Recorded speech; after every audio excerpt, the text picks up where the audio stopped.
Hello, everybody, and welcome back to the 2020 OS World Cup quarterfinals. Dolan here, joined by my man Half Slashed. What's going on, brother? I am ready. I'm ready to resume competitive vibing. We are getting into this Canada Hong Kong match, and I'm expecting something really good. Lots of tournament veterans on both sides. Like we've got like with Team Canada, we've got Azer. With Team Hong Kong, we've got Chaos Litz. Like some of the those are just the captains that we all know. They've played around in a bunch of different World Cups. So yeah, a lot of familiar names here on the list. We see Chaos Litz, Denier Nazar on the side of Hong Kong, and Canada's whole roster has really stepped up. I feel like I know every single one of their players. They've just dominated the past two matches.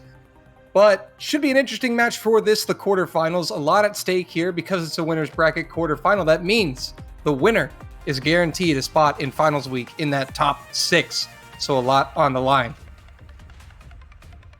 yeah, I definitely, not gonna lie, I recognize a lot more of the Canadian team than the Hong Kong team. At least from Hong Kong, Denier Nazar, like I've seen him around in the past few years. Like even when they were named CLP 012345 or whatever, but not too familiar with the rest. So, but I know they can perform really well. Otherwise, we wouldn't even be seeing this matchup against Canada. So, oh yeah. But Canada are going to open up the banning with no mod 3.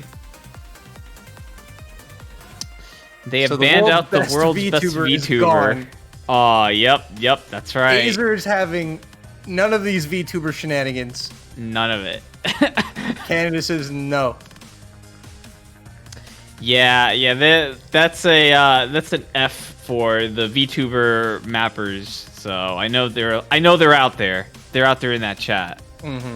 And that means Hong Kong will get the next 2 bans. They will ban out no mod 2 with the first ban. Yeah, I'm not too surprised to see that one go. I've heard that one of the square stream patterns in that is considered RNG for most teams. So it's definitely something you don't want to leave open unless you want to throw things up to chance. So. So now we'll have 2 more bans. Hong Kong with their second ban. It will be DT4. All right. Let's see. I believe that one was finger control. It's an AR9. It was an AR9 DT as well. So that's definitely the hardest map in the pool. So actually, I've even heard that comment from Canada. So looks like Hong Kong just banned something for Canada, or none of them really wanted to play it. And Canada are going to go and use their second ban on Hidden 3. That doesn't really surprise me too much because that type of hidden map is definitely something that Hong Kong would be very good at. So map aside, look, that's the same VTuber that they banned out in Nomad, right? Yeah, and then and then I was about to say that also they just went full death to VTuber. They just don't like VTubers. Like, throw the strategy out the window, right? They don't like the number 3 and they don't like the VTubers. So that's it. Yep. This will be a strictly non-VTuber OWC match. A true hot commodity this round. Pretty rare to see, I think. Both VTuber maps banned.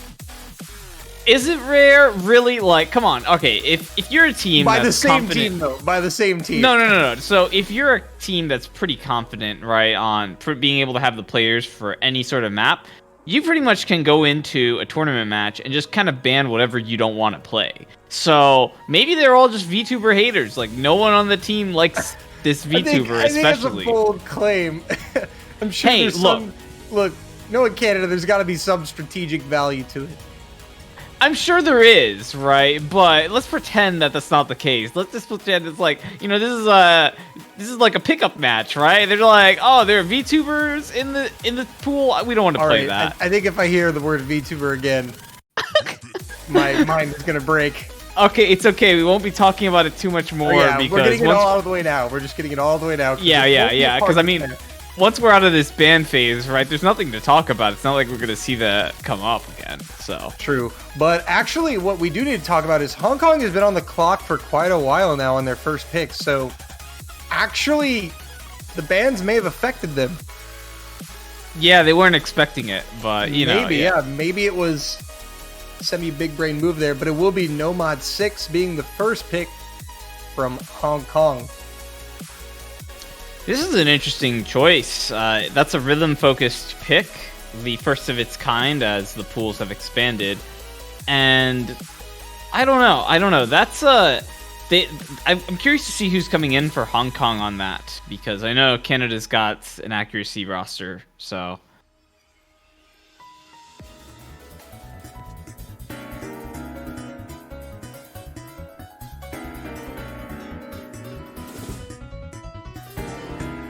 Players filing in now, Canada. And Hong Kong still trying to find their fourth members.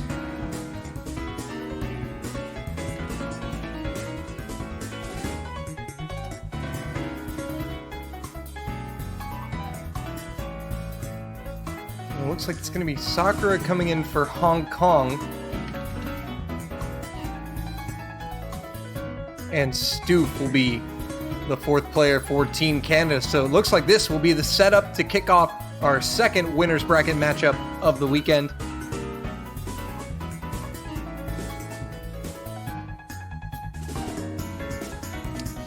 Yeah. All right.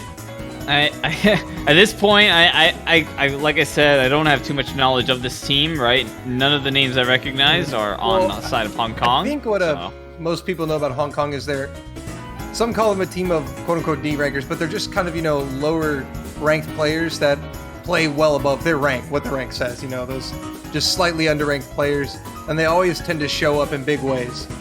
Because back before we had the qualifiers, they would always be that lower high seed that you just never wanted to get as a top seed in your group.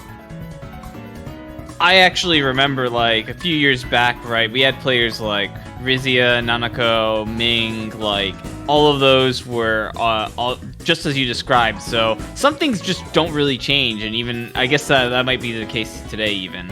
So, And then you compare that with Canada, who's just had really solid run this tournament, second in qualifiers, a sweep against the Philippines, and a close tiebreaker win over Taiwan.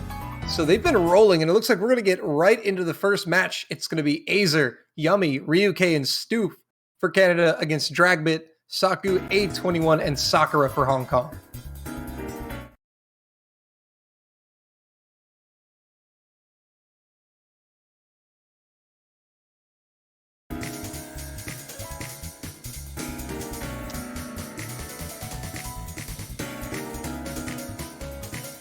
Leading into the opening map here. Just some slight accuracy drops from Saku and Dragbit.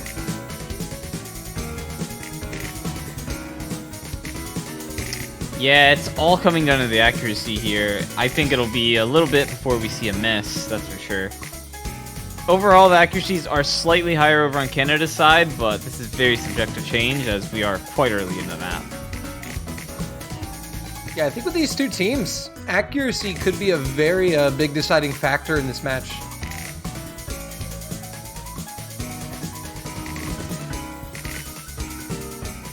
Ooh, Saku.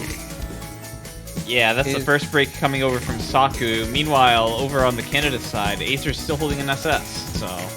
But Ryuke is going to be the first miss for Canada, so that is a trade. But Stoof is also going to find a miss, and so now the advantage is with Hong Kong. That is 3 FCs to 2. But Dragbit is also going to drop, so now it's a 2-on-2. Yummy drops, making it a 1v2. They're dropping left and right. Ooh, this is going to be huge for Hong Kong, as now they have the opportunity to catch up in terms of combo.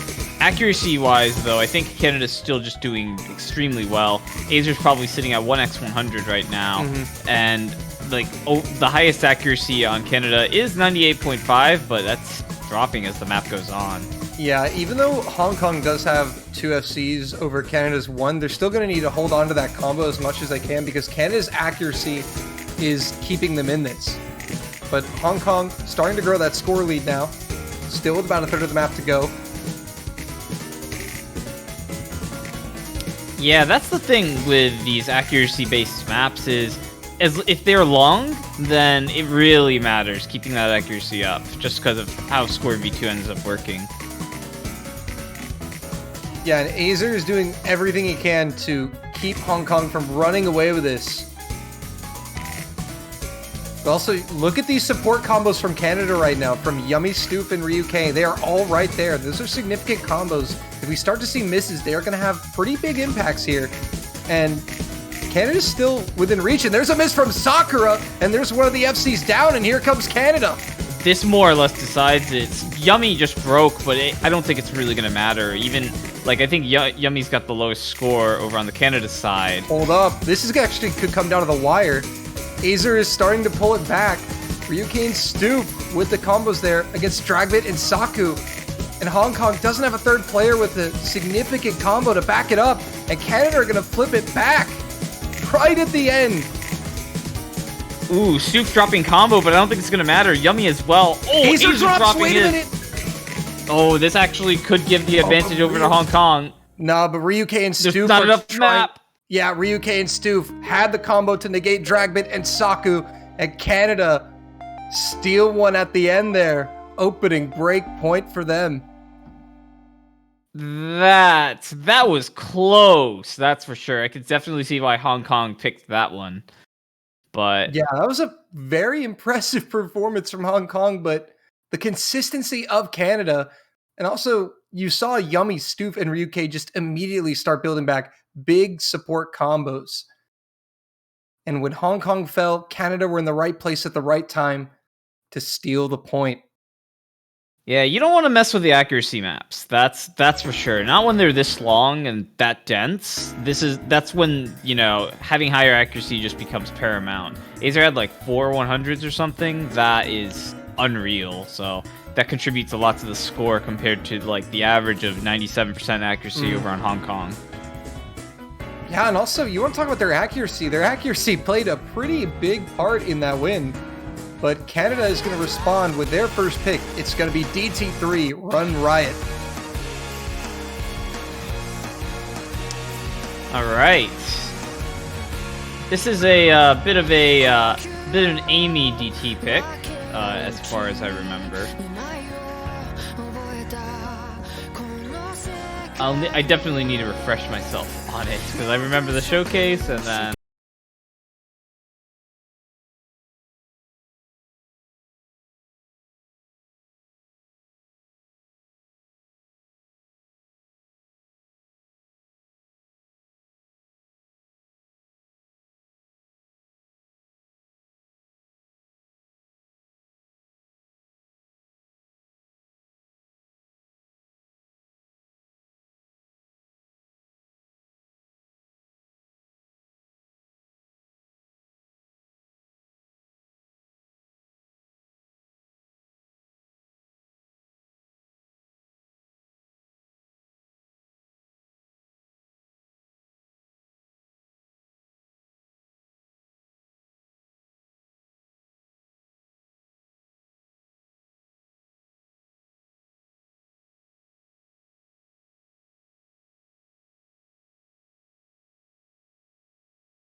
favor Canada. That's going to favor Canada. Oh, but that missed from Ryuke. Oh, yeah, and Sakura missing again, but it's not going to matter.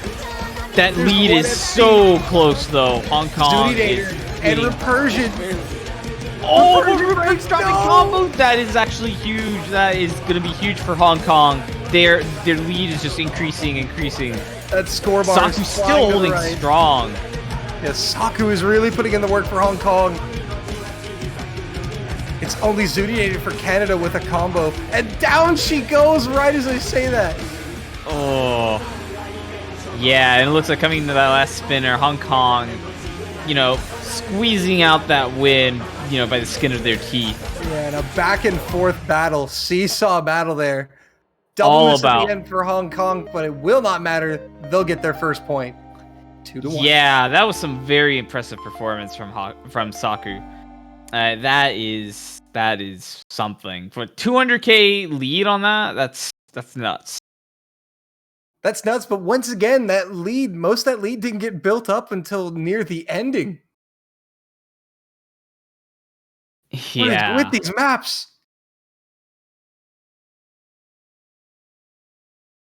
So now pretty nuts. Canada with the next pick will try to maintain their 2-point lead.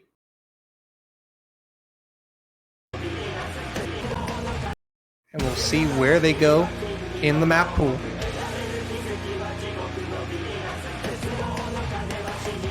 I personally wouldn't mind Fremont 3. That's a banger. Yeah, Fremont 3 is a pretty good song, but it's not the most popular pick from what I've seen. Yeah, I think it was only picked about once. I think it was just once, yeah. Honestly, I want to see Fremont 1. Fremont 1, that's kind of my favorite type of map to see always. Either way, we both agree they need to pick Fremont. But the question is, will they? You never know what Canada's up to. They've always got a game plan, and I think that's what makes Canada such a great competitor. They always have a game plan. It'll be DT2.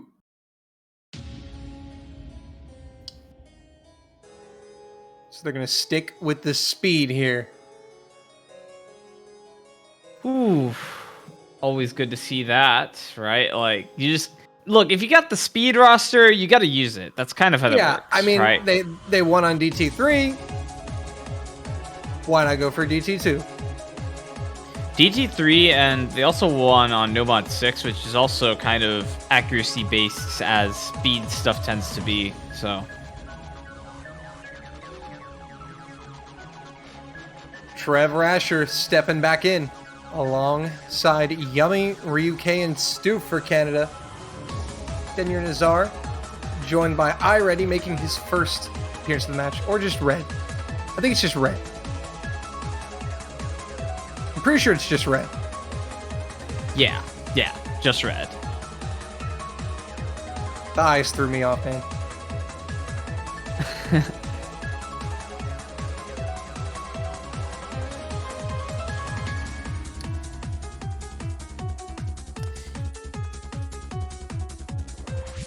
Someone in chat says, Trev Rasher is my friend. Well, your friend is a gamer. A gamer indeed, right? I mean, look, can you really stand on the world stage without being a gamer? Let's be honest. Let's be honest. They're all gamers. They're all gamers. But Trev, just, in particular, that man, when it comes to hard rock, yeah, I think we all know. This isn't hard rock, but it is AR10. So it is AR10. It is speed. If you have the AR10 eyes and the 240 hertz monitor, you got it. 240? Come on, man. We can do that with 144. Easy, man. 100%. 100%. Doesn't matter the equipment. Here we go. So on to DT. Canada looks strong on their last DT. Hong Kong were able to contest it a bit, but Canada took the point in the end. But this is a much shorter map, as we should probably point out.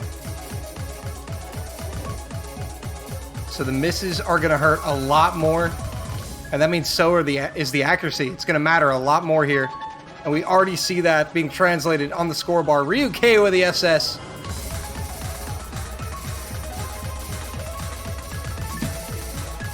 Oh yeah, you know, with these sort of stream lengths, like, yeah.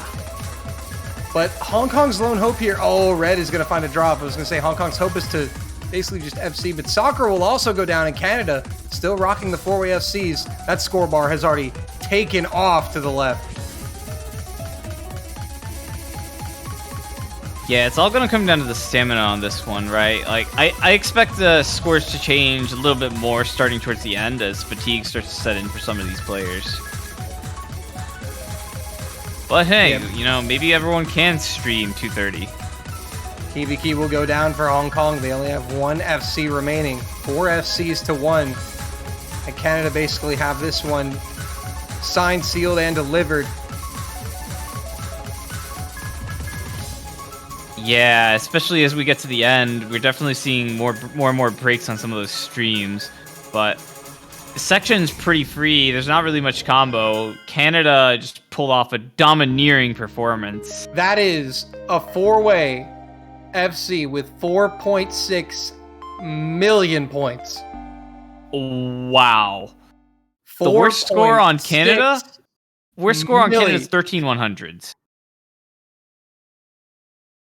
Holy moly. Also, we should put out Denier Nazar with Hong Kong coming in with the FC. So a 5-way FC on this. But 4 of them coming from one team, and Canada preserving that lead 3-1. Yeah, so you know how I was saying how if you've got the speed roster, you have to use it? This is kind of what I'm talking about, right? Like, when you look at speed picks, this result is kind of, maybe not to this extent, but it's usually in this direction, right? We usually see extremely good scores on one side and not so good on the other unless they band it out. But sometimes you just don't have enough bands, and I think that's what happened. That was incredible to see from Canada. I would be scared. It was a shorter map, but still, a 4-way FC in tourney. Yeah, 4-way FC, like, 13,100s being the lowest score you have. Like, what? Wait a minute. You may as well have had this as a warm-up map. Wait a minute. That's not the United States. That's a 4-way FC. Canada, though, showing why they're the number 2 team. Saying we can 4-way maps, too. Yeah, no kidding. The pick now is with Hong Kong. Can they convert another point here? They've got to keep pace. Canada trying to run away with it. But where do they go? There's not much no mod. Half the no mod. Oh, free mod 1.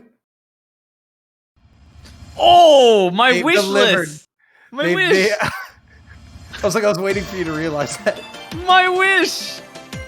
They heard you. They did. Oh yeah. Oh, this is what I wanted to see. This is some competitive vibing right here. Oh yeah. Oh yeah. Look, I just want to see the hidden players. Like, I'm gonna be watching the hidden players on both these sides. Like, the players have given their chance to kind of look at this, and they're all like, this is 2 stages too hard, sort of a thing. So I always love to see stuff like this. But at the same time, it's a good pick on Hong Kong's side, because generally it's like if you wanna play something on the higher end, like, it throws things more up to chance. So pretty much this is the polar opposite of the pick type that the speed pick was. So ideal counter, I'd say. Or will I? We'll see the match.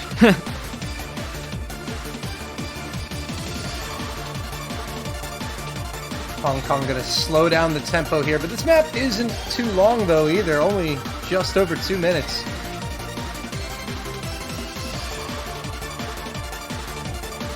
Yeah, it's not a long map, but it's got some patterns that You know, if you can hit them consistently, then wow, you're pretty good. But you know, it's not easy. AR 7.8, that's pretty high density already. So, especially at 170 BPM. I'd love to pull out the chart and pinpoint exactly what density it is, but I don't think anyone cares. So it's dense. It's denser than your average 2012 map, and that's saying something. Because the standard was AR8 back then for this BPM range, so. Or maybe 160 BPM, but still. All right, teams still getting their roster set up. Azer, Zudi, and Nick in for Canada with Chaoslit, Soccer, and Dragbit for Hong Kong. Ryu K. Not a surprise.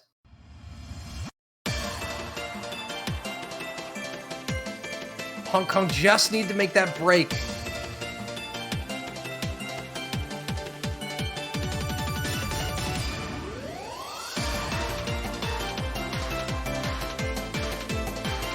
And now the question is, how will the mods line up here?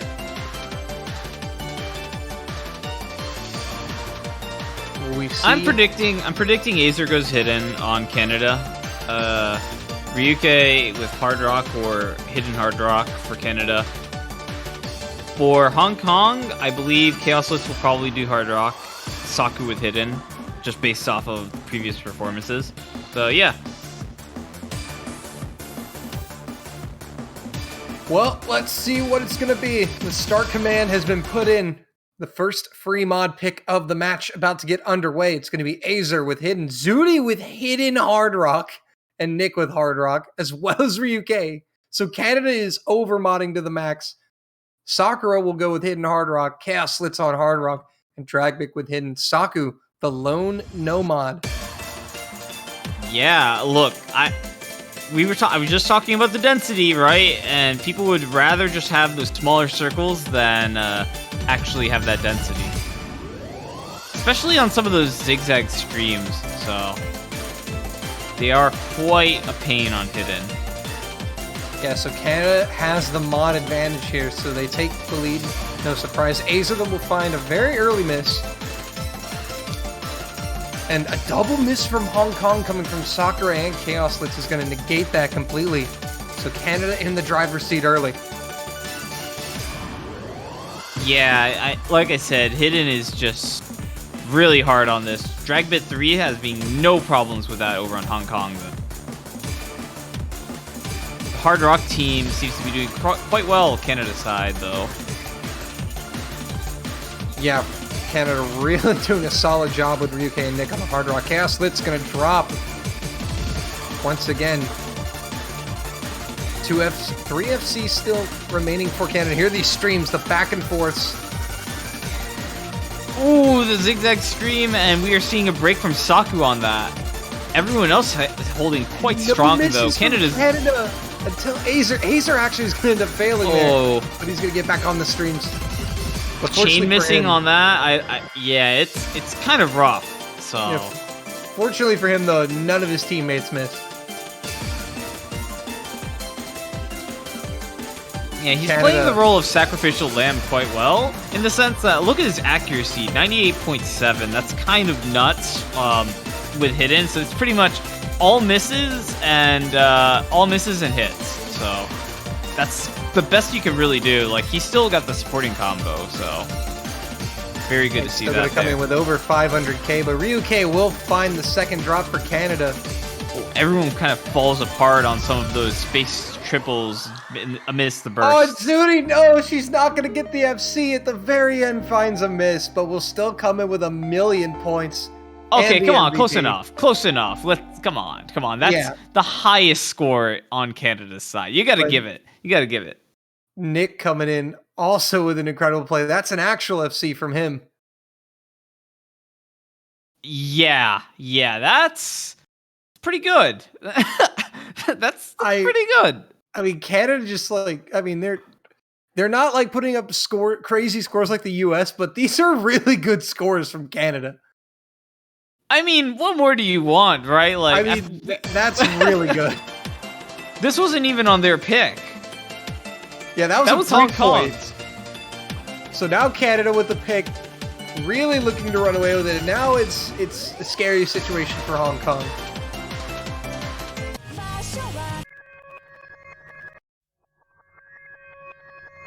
And Canada will go ahead and complete the cycle of double time. They are just flexing that double time. It's like, wow. Hong Kong was right to ban that double time out because, you know, this has just been one DT after another, right? Next thing you know, it's like if Canada had one more pick, we'd probably see Novon 5 at this point.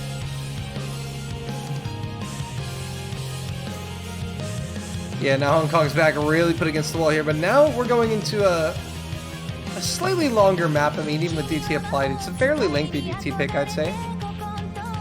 Yeah, so this one's more about the, this one has, let's just call it, I wouldn't call it an awkward aim, because it's not. These patterns are quite comfortable. But this is mapped in, pretty much Frostborn style.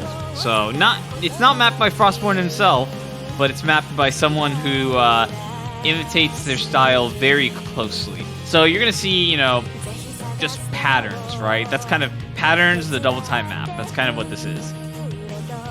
So it's really a consistency check for most people, but if you're not familiar with playing these types of maps, you'll get tripped up. I think everyone here will be familiar with them, though. There's lots of tournament veterans on both sides. We're all right. It looks like the rosters are set for this double time pick from Canada. Yummy, Stoof, Nick, and Ryu K lining up for Canada. Hibiki, 821, Denyer Nazar, and Sakura lining up for Hong Kong.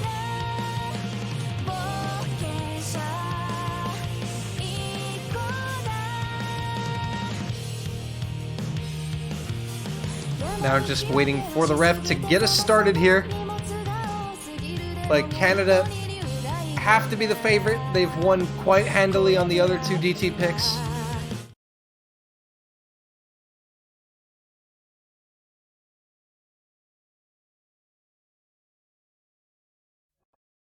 Hong Kong looking to respond. I just realized, is that a Yu-Gi-Oh background? I wouldn't know, if I'm going to be honest. That's Black Rose Dragon.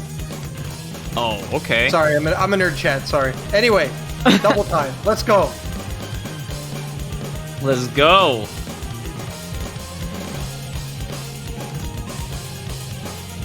First miss coming in from A21. It is still early enough, though. I don't really see a big impact on that. And this time, actually, Hong Kong's accuracies aren't as bad as they've been. Nick will find the miss, and that will put the advantage with Hong Kong, as well as that miss from Ryu K. Now it is 3 FCs to 2. Hong Kong now in the lead on double time. Yeah, even with a miss from Denier, it's not really mattering quite yet. Hong Kong does have the combo advantage. And that miss from Stoop is now going to put the advantage even further in Hong Kong's favor. Yummy now is the only FC for Canada. Sakura will drop though, so now it's 1 FC to 1 FC. Hibiki against Yummy. And now it's going to come down to the support combos. A21 is there. He had a very early miss, but has recovered quite nicely. Canada now starting to mount a comeback here as that miss from Denyer Nazar is going to shift the balance of power. And Canada back in front near the halfway point.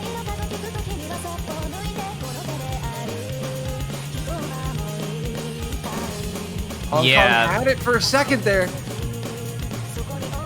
They did. Look, hey, look. It just is. As long as Canada had taken that opportunity to recover, then they were going to be fine. Their accuracies are still pretty high. Not good. Hibiki goes down. Yeah, that is going to throttle Hong Kong's chances, I'd say. Yeah. Now there's no FCs for Hong Kong. Yummy still going. Look at that accuracy, by the way. Yeah, that's pretty insane. And now Canada really check it out now. Hong Kong, they mounted a solid start here, but just kind of crumbled. A21 is doing everything he can. Denyer Nazar is getting a supporting combo built up, but it's Sakura and Hibiki are starting to struggle. Canada looking strong now that they've all recovered. Yeah, that lead is going to be hard, if not impossible, to pretty much take over from Hong Kong at this point. 821's combo looks pretty good, though, after that early break. But it's not enough. It's not enough. The performance from Canada is just too domineering. Yeah. Yummy coming in with the dominating score here, 99.87. And that will put Canada at match point 5-1. What a score from Yummy. Yeah, I feel like they're just rotating MVPs at this point. Like, yeah, this is just nuts. And yes, I can confirm that is indeed from Yu-Gi-Oh! In the background. Okay. I wasn't paying attention and the map started.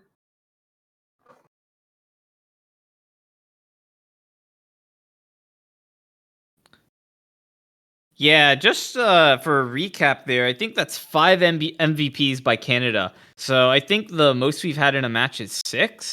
So if we see another MVP from Canada on this last map... Is that really 5 different MVPs? They'll tie. Yes. Yummy goodness, it is. Yeah, Yummy just got one, so...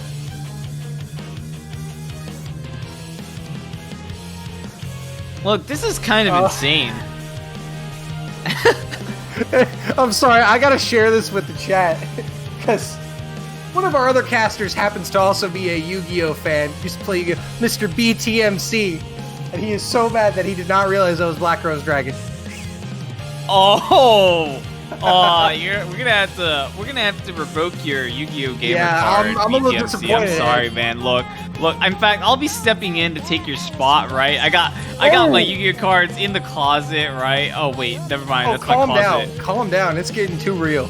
Okay. Look, it's okay. He doesn't have to worry about the competition just yet. My cards are in the closet. We'll deal with that after. 2.5K miles away. So don't worry. Okay, there we go. You're safe for now, BTMC. You're safe for now. I'm sorry. What he's sending me is just pure gold. Pure Discord gold. Alright, back to the match. And, Hong Kong, their last bastion, they will go with the no mod 1 pick. Oh, yeah. This is a real, this is your last ditch, right? If you're a combo gamer and it's you are down a lot of points, you want to eke out another few points, maybe even potentially build momentum towards a tiebreaker, this is kind of the pick to do it, right? It's AR 9.7, 6.8 star jumps, right? It's all about the consistency. And we've seen some pretty good consistency from Hong Kong, so it's just usually been their accuracies, but on a map like this, accuracy variance should not be that high. So, we will see. And one thing I've noticed about Canada this match that's really stuck out to me is look at how many times we see different players play. They are constantly subbing players in. We got really healthy rotations on for all these maps. Yeah, this is a sign of a practice team. That's pretty much what you want to see, right? You want to see it's a map comes up, team's already swapping, right? We call the map and there's already 2 players out of the lobby, other 2 are swapping in. That's what we want to see. Listen, if you follow their coach Ignan on Twitter, you know how big brain Canada gets with their meetings. Okay, all right. After I saw that, I couldn't even sleep. That was just I couldn't believe the strats. Man, I want to get coached by Ignite. What the heck? Some big brain strats over there. But it's going to be Zudi, Repursion, Nick, and Ryu K for Canada up against Dragbit, 821, Daniel Nazar, and Saku. Hong Kong, they're going to need 5 in a row to take this win.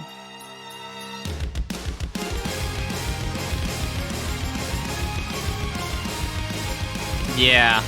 So there's not too much. I'm getting showcase flashbacks here. I'm not gonna have much to say until people start dropping combos, accuracy leads, etc., etc. Mm-hmm. So no mod 1. It is Everyone's no mod hitting 1. the jumps. Everyone's hitting the jumps. And everyone's accuracy is fairly decent. Recursion has a slight dip along with Inyar Nazar, but nothing too alarming.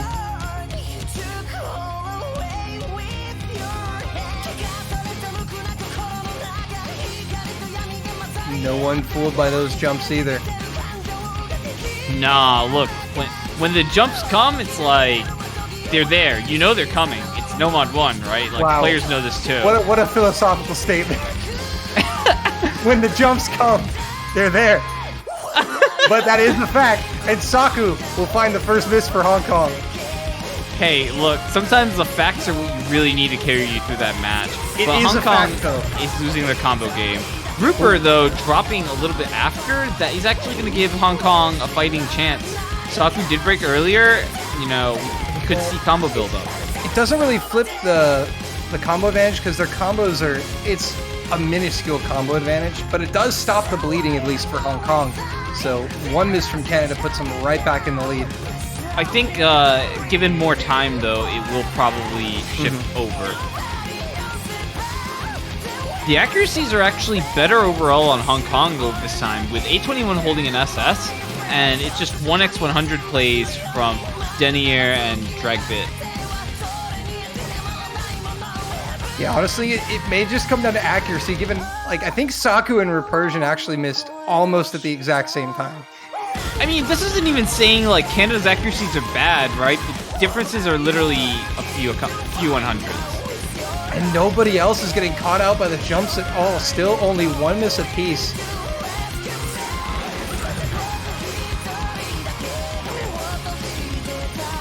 And Hong Kong really putting up a good fight here, giving chase. And Ryuke will drop it. Hong Kong. Ryuke, that's going to be big for Hong Kong. Now have a chance. A quarter of the map left. They have the advantage. 3 FCs to 2.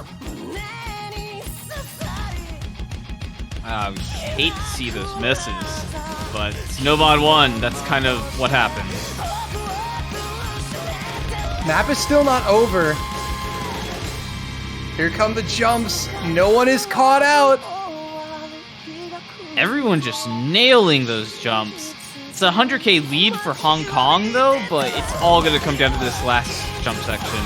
As long as they don't make any major mistakes here. I think they have it. Dropping again, it's not going to matter too much. I think that's going to do it. Hong Kong are going to have their second point of the match.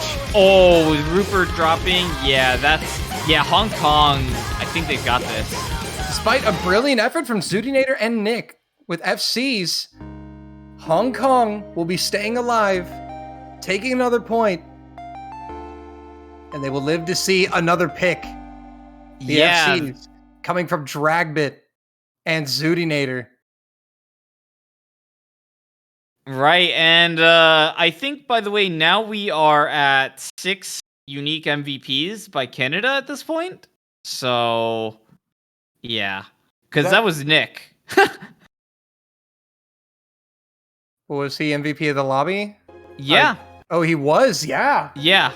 Wow, that's a new record, isn't it? I don't know. That's 6 unique, so I think that's be a tie. Up there. That's at least a tie. All right, Canada, you know what to do.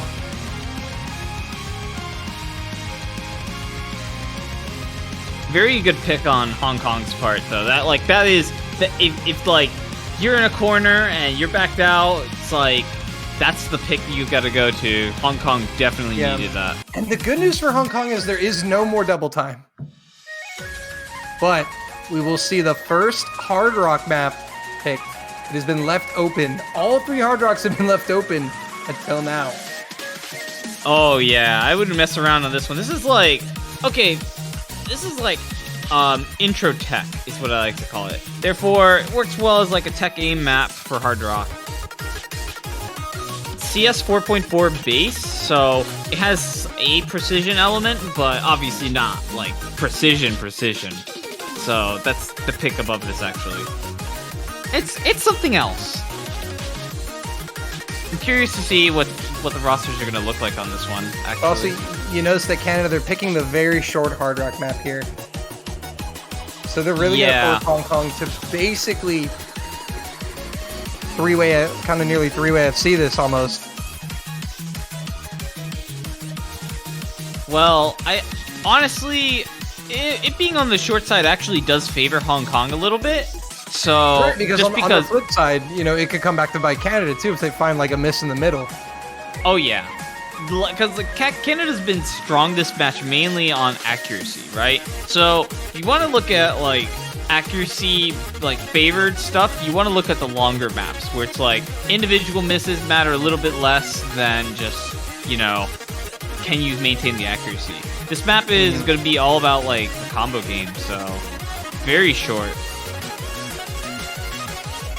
Well, for this Hard Rock pick from Canada, it's going to be Ryu K, Trev Rasher, Nick, and Stoop up against Dragbit, A21, Denyer Nazar, and Chaos Litz.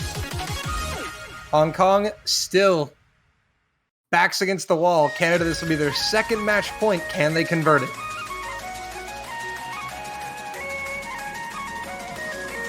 We will see.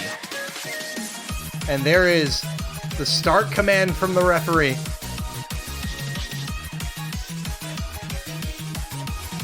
But does that really mean anything else? I mean, it means we're about to go. Exactly. It's all that it needs to mean, really. It means start.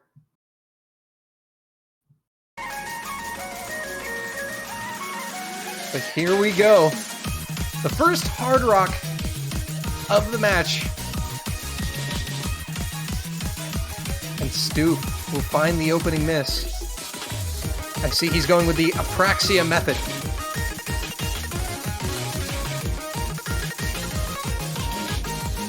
And so far, no misses from anyone else, so Hong Kong is going to enjoy that slight advantage off the early miss from Stoop. And there's another one from Stoop, and so far Hong Kong is still four-way FCing.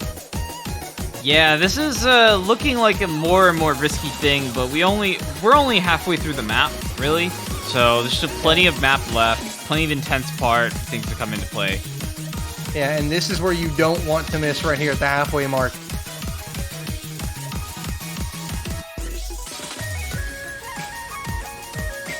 So far, it's only Stoop that has been caught out, and that's good news for Hong Kong coming up to the final quarter.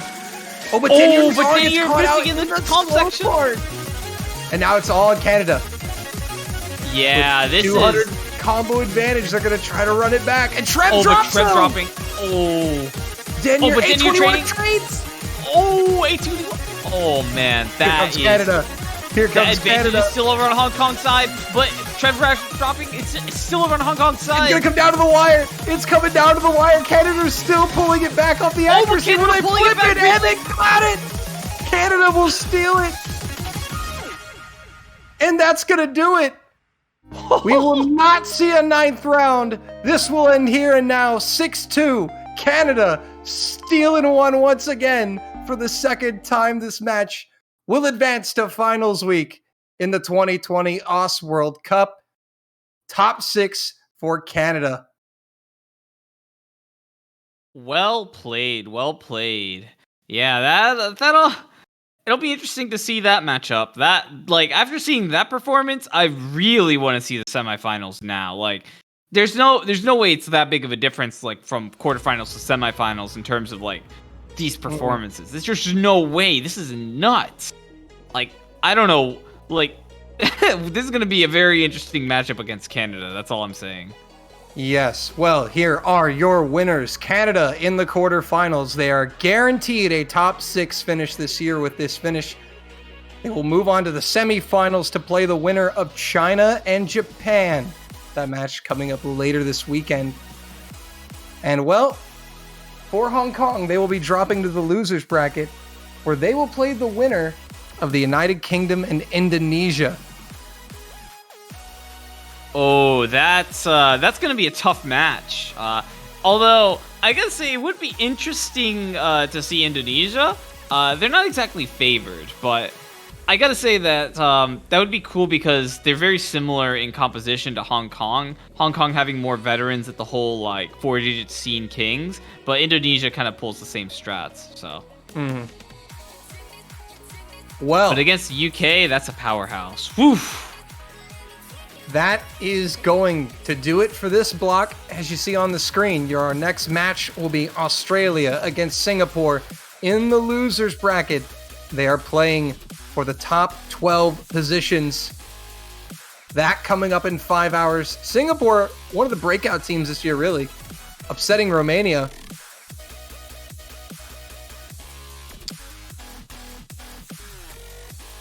And then also look at those matches afterwards. Germany, South Korea, China, Japan, our other 2 winners bracket matches. Those are going to be insane. Yeah, I know you mentioned before, right? I think you mentioned that you're really excited for Germany, South Korea. Look, China versus Japan, it's like, whoa, that's going to be nutty. Oh, yeah. Those 2 matches are must-see. Yeah, this is worth getting up early for. Definitely, folks. Definitely, folks. And then also, I don't know if you see down there, but in the losers bracket, we got a France-Taiwan, Russia-Poland.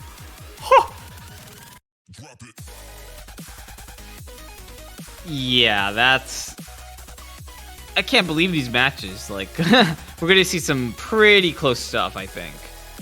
Guys, I mean, that Russia or Poland is going down in top 12 or top 16.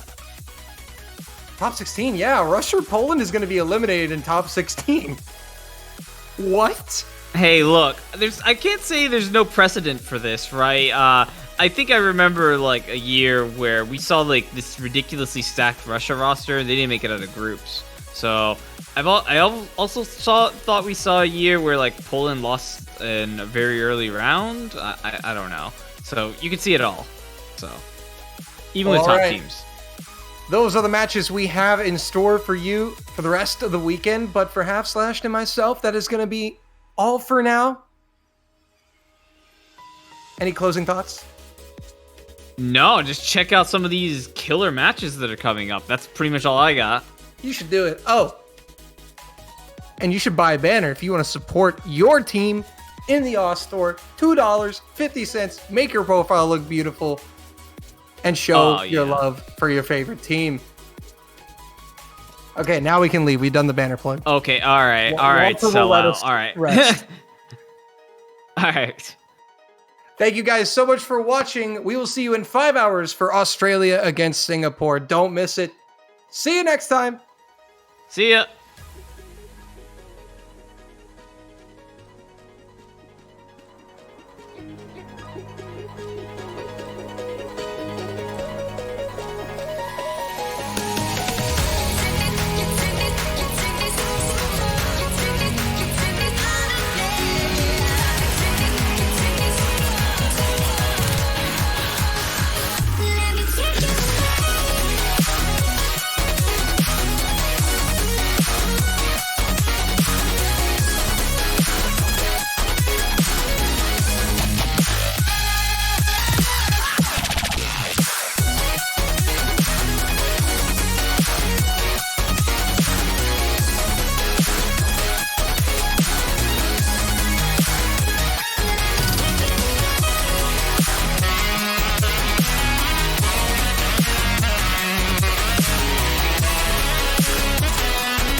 around you, next to you. If you find something, don't be panic. You're tainted already, true and true. Whoever does not answer, just know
Hello and good evening, everyone. I'm brought here today to bring this match with Kevin Vivace. We got Australia versus Singapore, the final match for these teams in the losers bracket. One of them will be sent home tonight. Yeah, so day 2, of course, starting with Australia versus Singapore. We have all of our winners bracket matches and also our second matches for the lower bracket. On screen right now, we're seeing the rosters for Australia and Singapore. So Australia side, Jordan the Bear, Doomy, Ugadi, Rairiku, Machine, A Secret Box, Emrek, Jordan LR7. Singapore side, Kitty, GS Blank, Artisan, Lanjay, Demonical, Lozlight, Lock-On, and Megami C. Yep, so both these teams had a match yesterday.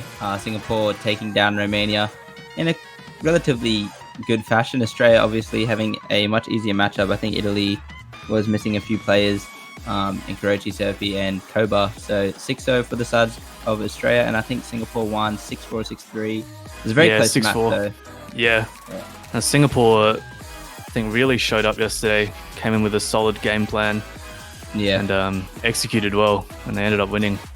Yeah, I think a lot of Singapore's win came down to their picks, actually. It was like so methodical the way they played. They picked a lot of the speed maps, and it definitely worked against Romania. It was such a close match. But yeah, so both these teams have already played their match, of course. You brought it up earlier, there are still some winners bracket matches to go on.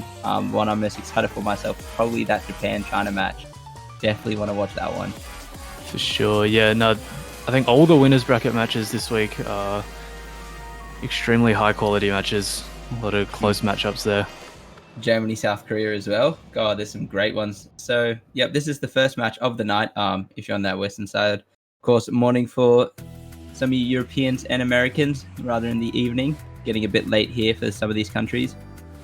7:30 here for me in Australia. For sure. Yeah. So, I think coming into this matchup, from what I've heard, I believe Singapore will be missing a couple of players. I know Demonical only played one map yesterday. I believe he has an injured hand or something like that. It's honestly a bit unfortunate for them. I know a couple of them have military practice as well, so it's unfortunate to have an underpersoned roster, sort of the similar with Italy yesterday. So Australia kind of 2 matches this week against underpersoned rosters. kind of just cursing everyone they verse. Italy missing 3 players, and we're not sure how many are missing from the side of Singapore, but most likely Demonical won't be playing. He came in for that one map at the end. He did FC it though, however. Pretty sure he is quite injured his hand and is going to be unable to perform. Of course, you want to take care of your health when you're playing the game, and health always comes first, no matter the circumstances. Yeah, so we're having a look again at our map pool as we wait for players to get into the tournament realm. Yeah, this is the, of course, same map pool that we played yesterday. All the matches this week will be on the same pool. These are all the matches will be played today, so I believe there'll be a showcase in about 12 hours from now for the next week's pool. And yeah, the bands coming out from Australia last night was the 6.5 and the they banned the 6.5. What did they ban after the 6.5? I can't quite remember. I cannot remember either, but I'm wondering if they're going to ban 6.5 because Singapore seemed to struggle quite a bit with the hard rock against Romania. Not sure if it was really struggling or if Romania just outclassed them per se on all the hard rocks. They played hard rock so well. I think Romania won every single hard rock that they played. Yeah, yesterday's match with Singapore and Romania was sort of a back and forth. It was Singapore picking to try and counter Badu, I guess, picking the speed, picking the streamier maps, and then Romania really hitting back with those hard rock picks, more of those aim precision type of maps.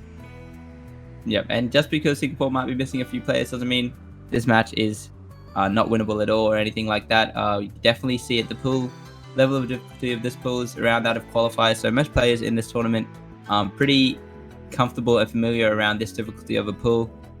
It just means it's going to be that much harder. I think Australia's got their entire roster. This is optimal timing for most of the Australians here, about 5 p.m. to 8 p.m. Across the 3 time zones. So should be reasonably comfortable here. So we're going to get into bans here. Singapore's first ban is going to be the 6.5. That's interesting. So Singapore didn't really look too great on that yesterday against Romania, so I think that is a fair ban. Yeah, it's just that Australia did ban it yesterday, but I guess Australia also witnessing that Singapore didn't get to play it and knows how Singapore will play it, and Singapore don't have that knowledge on how Australia performs on it since they just banned it.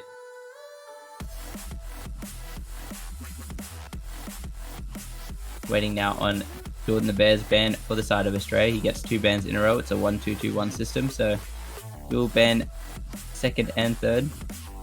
Yeah, so Singapore opting for some different bans to yesterday. Against Romania, they banned No Mod 3, so the alt map, and also No Mod 6, which is the rhythm No Mod. Yeah, we lost a lot of no mods in that last match, for Singapore. I believe there were 4 no mod bans in that Romania-Singapore matchup.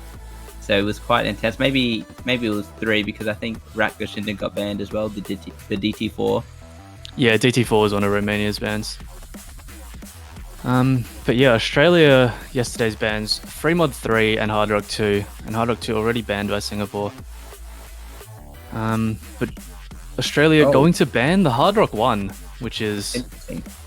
Yeah, that is quite an interesting ban from them. It looks like they're trying to eliminate all the lower skill cap maps. From my guess, they're just going to go with the Hard Rock 1. You know, it's probably the least mechanical challenging map of these maps, next to No Mod 1. Just precision aim and not too much difficulty there in that map. So we're gonna get on to Australia's second ban here. Of course, the ban order being 1-2-2-1. Of course, you cannot ban from the same mod pool unless it is no mod. So either team can't actually ban out this last hard rock here. Alright, I'm assuming probably the free mod 3 ban coming out from the side of Australia, just because they did ban that yesterday. And it's the type of map that you definitely just ban again. I don't think that was played in the match yesterday for Singapore either. It was going to be hidden too, so the ARA hidden. Yeah, I think that's a fair ban. Our Tyson yesterday really popped off on that map. Played it extremely well, matching Badu.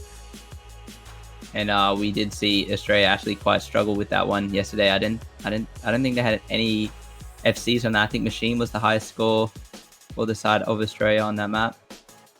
Yeah.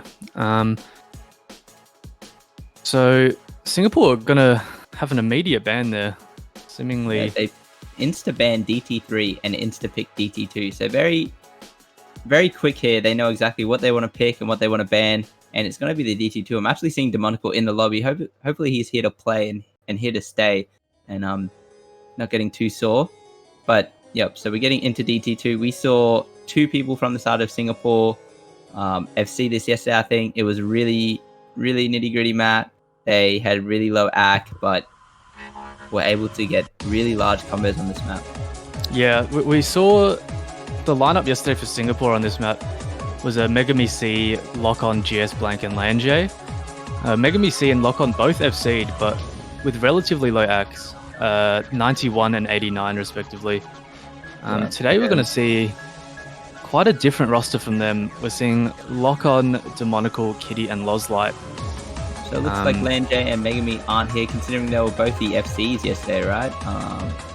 Lock-On was one of the FCs, so Lock-On still seems to be here. Megami, GS Blank, and Lanjay seemingly all sitting out for this. Not sure whether they're away. I believe Lanjay may be away. I'm not sure about the other 2. But Megami not being in for this map kind of suggests that they may not be here for this match.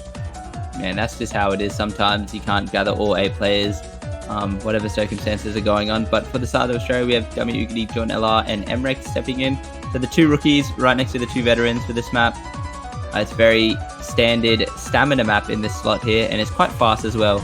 If you don't have the speed, I think it's 230 BPM around that. Just stamina, it's quite hard. Yeah, we didn't actually see this map played in Australia's match yesterday. Yeah, they picked a lot of hidden, and that was about it. Didn't get to see any DT from the Australians actually yesterday. Did DT4 get banned in this match? It didn't get banned, did it? Yeah, it didn't. So could be a good having that open yesterday. Yeah.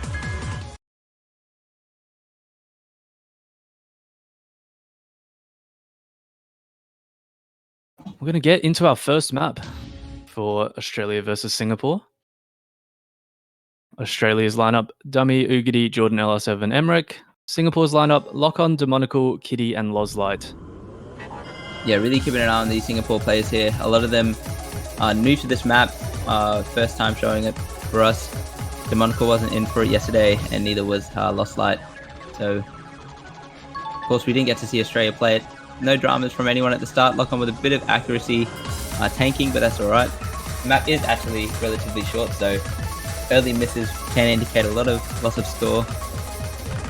Yeah, so we saw the same thing from Lock-On yesterday. Did tank a bit of accuracy, but he did get the FC in the end. Well, that's going to be a lot of misses from Dummy early on, which is very unexpected from him. I think he might have finger-locked that, because that was like 6 misses. Yeah, very rare coming out of Dummy, but that's the first miss of the match. Yeah, it's actually a miss from Emrek as well, just after that. So it's... Oh, and a miss from Ugadi as well. So that's only 1 FC left on Australia's side. Singapore actually all holding on.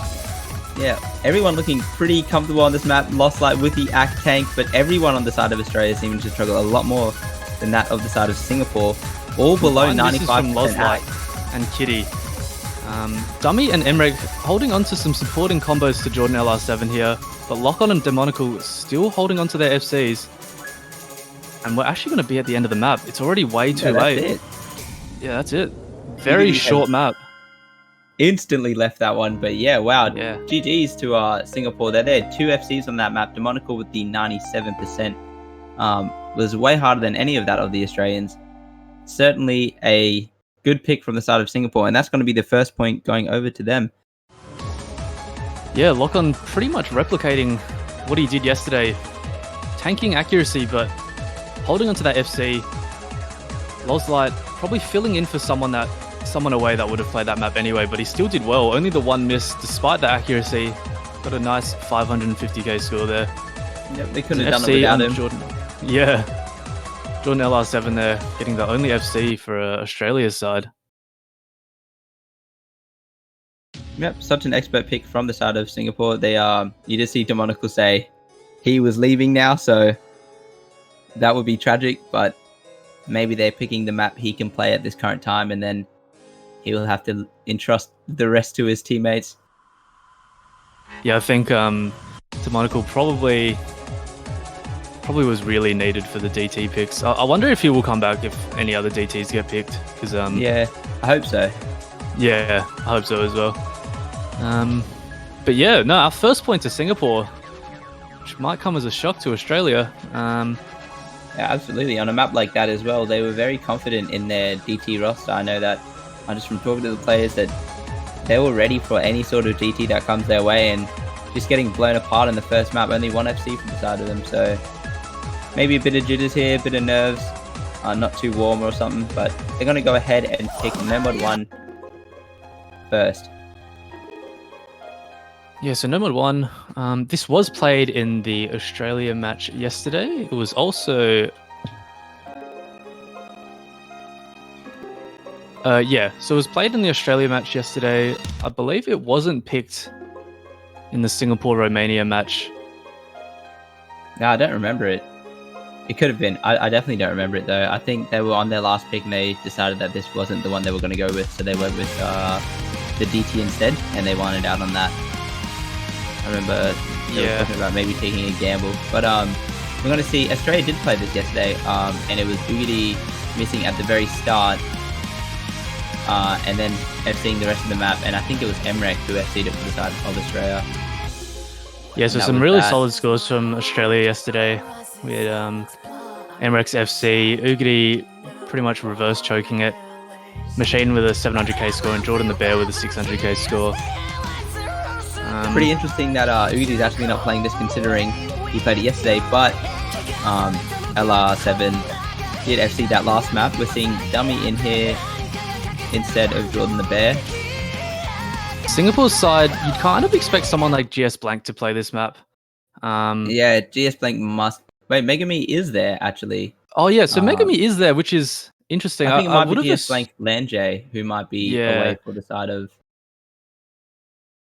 Singapore. It's kind of interesting to not see Megami in on that last map. Yeah, maybe over Lost Light there, because he did play it well yesterday. Yeah, FC'd it yesterday, so maybe not warmed up enough. Yeah, but either way, they got the point, so it doesn't really matter now. Yep. It is very interesting to not see Jordan on this map, though. Jordan the Bear for the side of Australia. Very notorious for his number 1, but trusting his team. Also, no Ugity this time on the side of Australia, so a very flexible roster on the sides of Nomad 1. It's one of those maps where anyone can kind of tag in and out. Yeah, a very generic map. As long as your aim's feeling good, you can probably tag in for this map. We saw 2 players miss in the first 10 combo yesterday. It was a Spazza and Ugity. They both missed that Italy-Australia matchup, but no one's missing here to start it off. Yeah, very consistent map. Only a couple of diff spikes, but really the whole map kind of consistent with this spacing. Yep, man, if you can't play the start of it, you probably can't play the rest of it, but no drums for any of the players here. They're just going to build up their combo, also build up those nerves that come along with it. No one missing on that slower slider there. Heading into the first Ki. Everyone holding on. Everyone holding on strong, so the more combo you get, the more your misses weighs on the team, and Megami is going to be the first one to break. Yeah, all the players here. Everyone holding on through this Ki, getting past that first stream. Jordan LR7 actually missing on that stream. I didn't catch that. Yeah, he did too. So his miss has been traded with Megami's. Megami also has that combo advantage. However, 2 SSs on this side of Australia, bringing that accuracy up nicely. Yeah, Emrek, very high AC as well. Kitty there, 99.7. Lock-on and Lozlight, not very far behind. Getting into the only relatively free combo of the map before more big jumps. never head really into the starts to second ramp up. KO. Yep. So this first break, they're going to see each other's scores. Into these jumps. Another miss from Jordan LR7. So Yep. So that maybe needs to be going to traded soon. hold on. So there's a slight combo advantage over to Singapore. Right, but any breaks from these last three players on either team could certainly be the difference here, approaching that 600k rank for the SS on dummy. Yeah, and Singapore really holding on to these three FCs, matching Machine, Dummy, and Emmerich. This is high quality gameplay right here. Both teams playing this map so well, approaching that 700k mark, and it's 3-3 in FCs with Megami, a 600 combo just about, getting into the last jump section. Very slowly closing. It's going to actually shift over to Singapore's side. Oh, the spinner's here. Oh, the spinner, yep.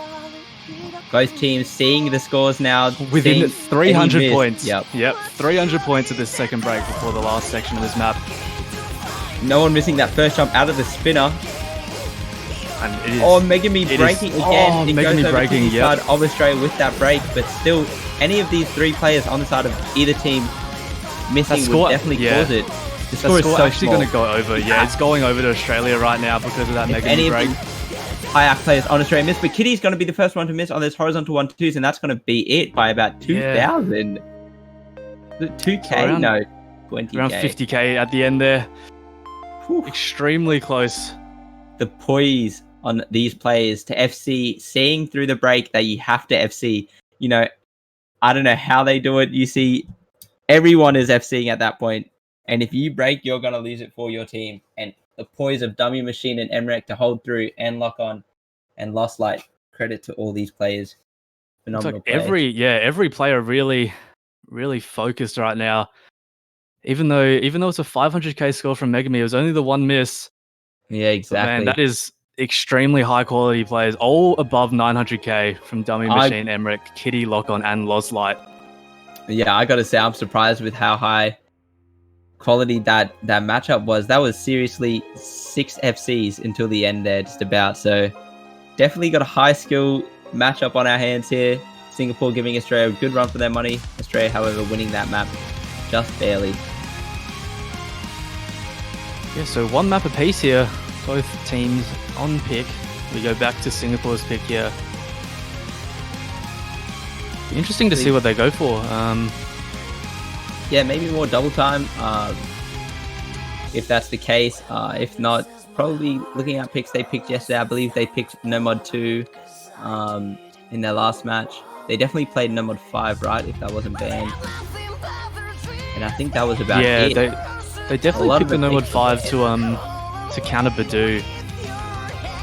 I think Fremod 1 would probably be a good pick for Singapore. Our Tyson coming in with the hidden would be really good for them. You're not wrong. We haven't seen... I don't think Asika Box has played a map yet for the side of Australia. Did he play any yesterday? I do believe he played yesterday. He played Hidden 3 for them yesterday. Right.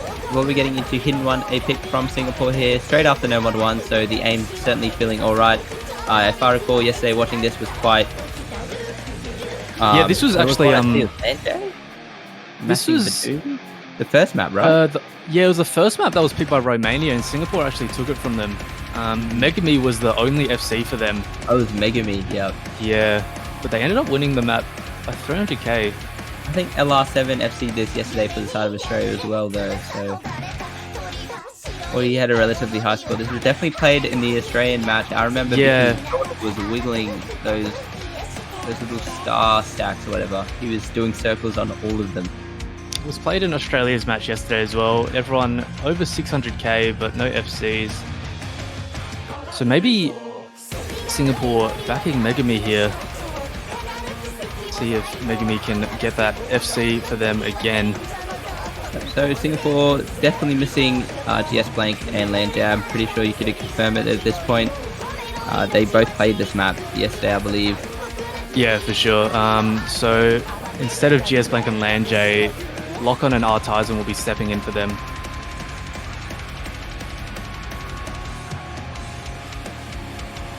Yeah, I think we've got our rosters for this map set in stone.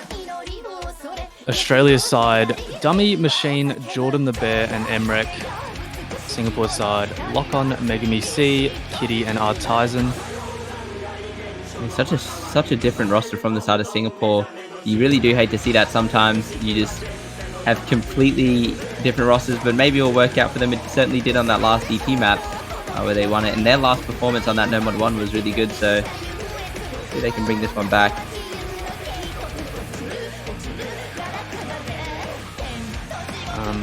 Currently waiting for Emrek, I think. Yeah, maybe having some issues here. Yeah, worth pointing out again. See if Jordan the Bear wiggles these little sliders again. Or these stack streams rather. We might have had a DP from Emrek here. Yeah, it looks like Emrek's stream died. So it looks like his internet's out. Yeah, absolutely. But he could probably be replaced quickly, LR7. Because he played that yesterday. I believe we'll have to have a roster swap here. Jordan LR7 coming in immediately. Yeah, no problem there. He played yesterday. I think Dummy really wanted to play this map yesterday, wasn't allowed to. The captain benching him on that one. So happy that he gets the chance here to play it now. And we'll see if he can make up for it here. Luckily, Emrek not DCing mid-map, so kind of fortunate in that sense. Yeah, certainly right. Get a full roster here for Australia. Hopefully his internet comes back throughout the rest of the... comes back shortly so he can play the rest of the tournament. Jordan LR7 stepping in for Emrek. Of course, Jordan did play this map yesterday quite well, honestly. 664k from him. Yeah, I remember everyone broke early. Yeah. Early miss from Kitty there. This map. Lock-On as well. Yeah. This map pretty much full of anti-jumps. If you're not focusing, of course with the hidden as well, very easy to miss. Lock-On quite a bit at the start. Yeah, really having some act trouble as you see his act 85 early on. An early miss from Jordan LR7 as well. It's a couple misses more from Kitty. Keep in mind this was Singapore's pick with Megami and Artisan holding that one down for the side of them. Were those the anti-jumps? I didn't actually catch if Jordan wiggled them all. Yeah, I believe he was wiggling them. I think he continued to do that throughout this map. They're sort of semi this time, but yeah, another break from Kitty. Dummy's actually that's a break from Dummy. Yeah. So two FCs are another miss from Jordan LR7. So it's still these two even. FCs. Gonna go back. Oh, Megami with the break. That's one FC for the side of Singapore, and there it goes. Tyson, yeah. So we still got two FCs on this side. Jordan is going to die on that stream. However, Machine holding it strong for the side of Australia. Get through that first hard section as the map sort of eases up going into the second hard part. Lock-On holding onto that combo after that early break, but it is 91% accuracy. So if he sees any sort of break coming up, it's going to be quite a low score. Yeah, it looked like he was sort of adjusting to him. Kitty with a very random miss out of that break, but yeah, it looked like Lock-On sort of finding his footing here now in this second half, making me missing on those anti-jumps. Everyone on the side of Australia trying to build up that combo back. Yeah, so Machine really in his element here, the aim hidden. And that's going to be Lock-On breaking the biggest combo for Singapore. So the score is going to start sliding over to the side of Australia quite heavily. We have 400k of course, we did see the Megami FC yesterday. I wonder if Singapore was kind of banking on him to a FC again and just have some supporting combos. Yeah, but it's looking like that. It looked like Lock-On was certainly uncomfortable at the start of this map. Also Kitty with a few struggles of their own, but Machine looking poised as ever with that big combo.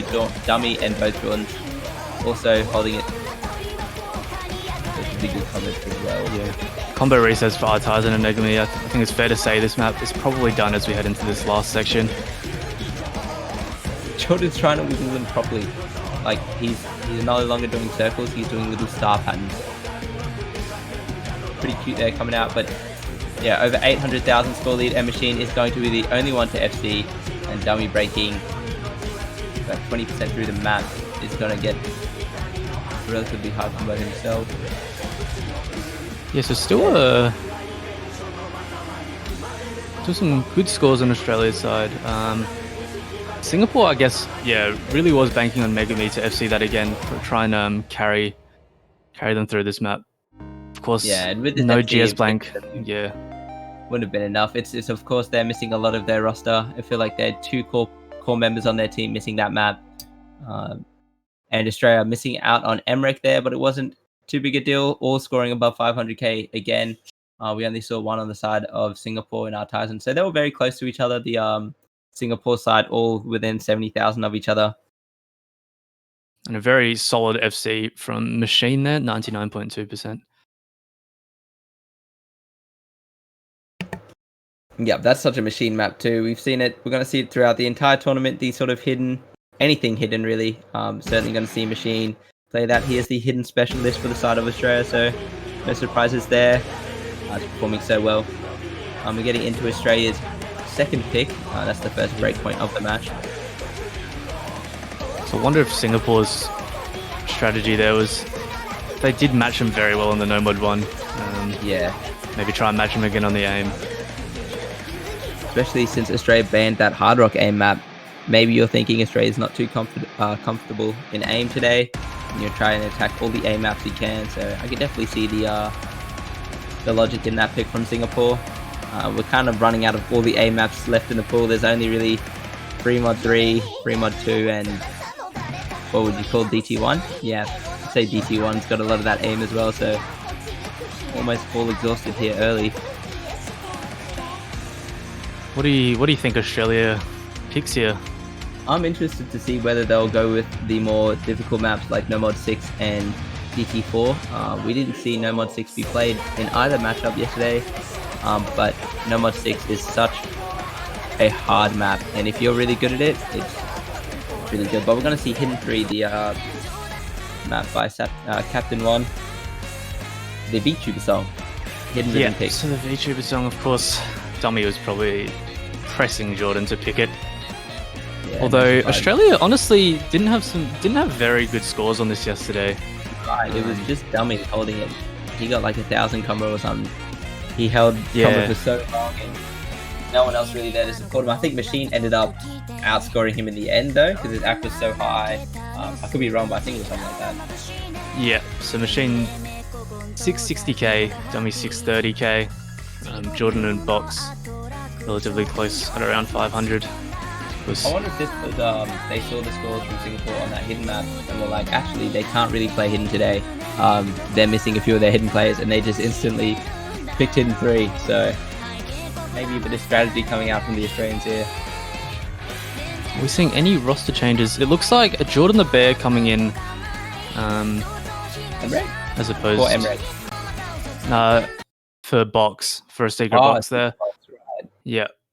On the side of Singapore, we're going to see the same lineup as their last hidden pick. Box So is playing. Lock on Yeah. Megami C, Kitty, and Artisan. Actually just checked my league client, and he's in a game of Clash on League of Legends. So no a secret box for the side of Australia, but see if they can do without him. A lot of players struggling through this intro. Just bear with the client for a moment. We get it all sorted. Looks like And we're all good back. now. Yep. So don't know how many of those struggles were actually real. Everyone seems to still be FCing. It's one of those maps where you got 99% on some people, and then you've just got 90% on others. It's just one of those really hard rhythm maps where you're either in sync with it or you're not. Yeah, and that intro, sort of a good sign of how you act this map. Going to see an early miss from Artisan there outside of the intro. Jordan LR7 above 99 AC here. Very impressive. Saw Dummy Machine hold 98, 99 throughout the entire map yesterday. So Jordan stepping up to the plate this time around. Megami C is going to be the second break for the side of Singapore. Still Kitty and Lock On for that FC. Lock On, however, with really low accuracy is going to get a very low score, but Megami struggling quite heavily with this map.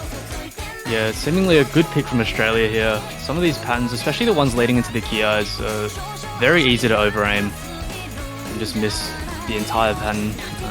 A miss from Lock On and Machine there, actually. Kitty is holding on, though. This still got the FC on Kitty. However, the Australians still have 3 FCs, and they get a break to see that there's no one really close to them. So a bit of sigh of relief there. Tyson though is building that combo back up. Yeah, Kitty looking quite good here.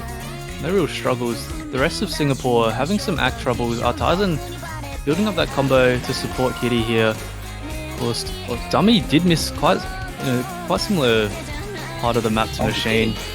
Yeah, so both Jordans holding on. A miss from Jordan the Bear actually. But Kitty does trade that miss, so now it's Tyson versus Jordan LR, and LR is quite a bit above, also with that 98.4% accuracy. All the act on the side of Australia is quite higher, so as long as these misses keep getting traded, this one's looking to go over to the side of the Australians. However, if LR does break, could definitely give Singapore a good run here.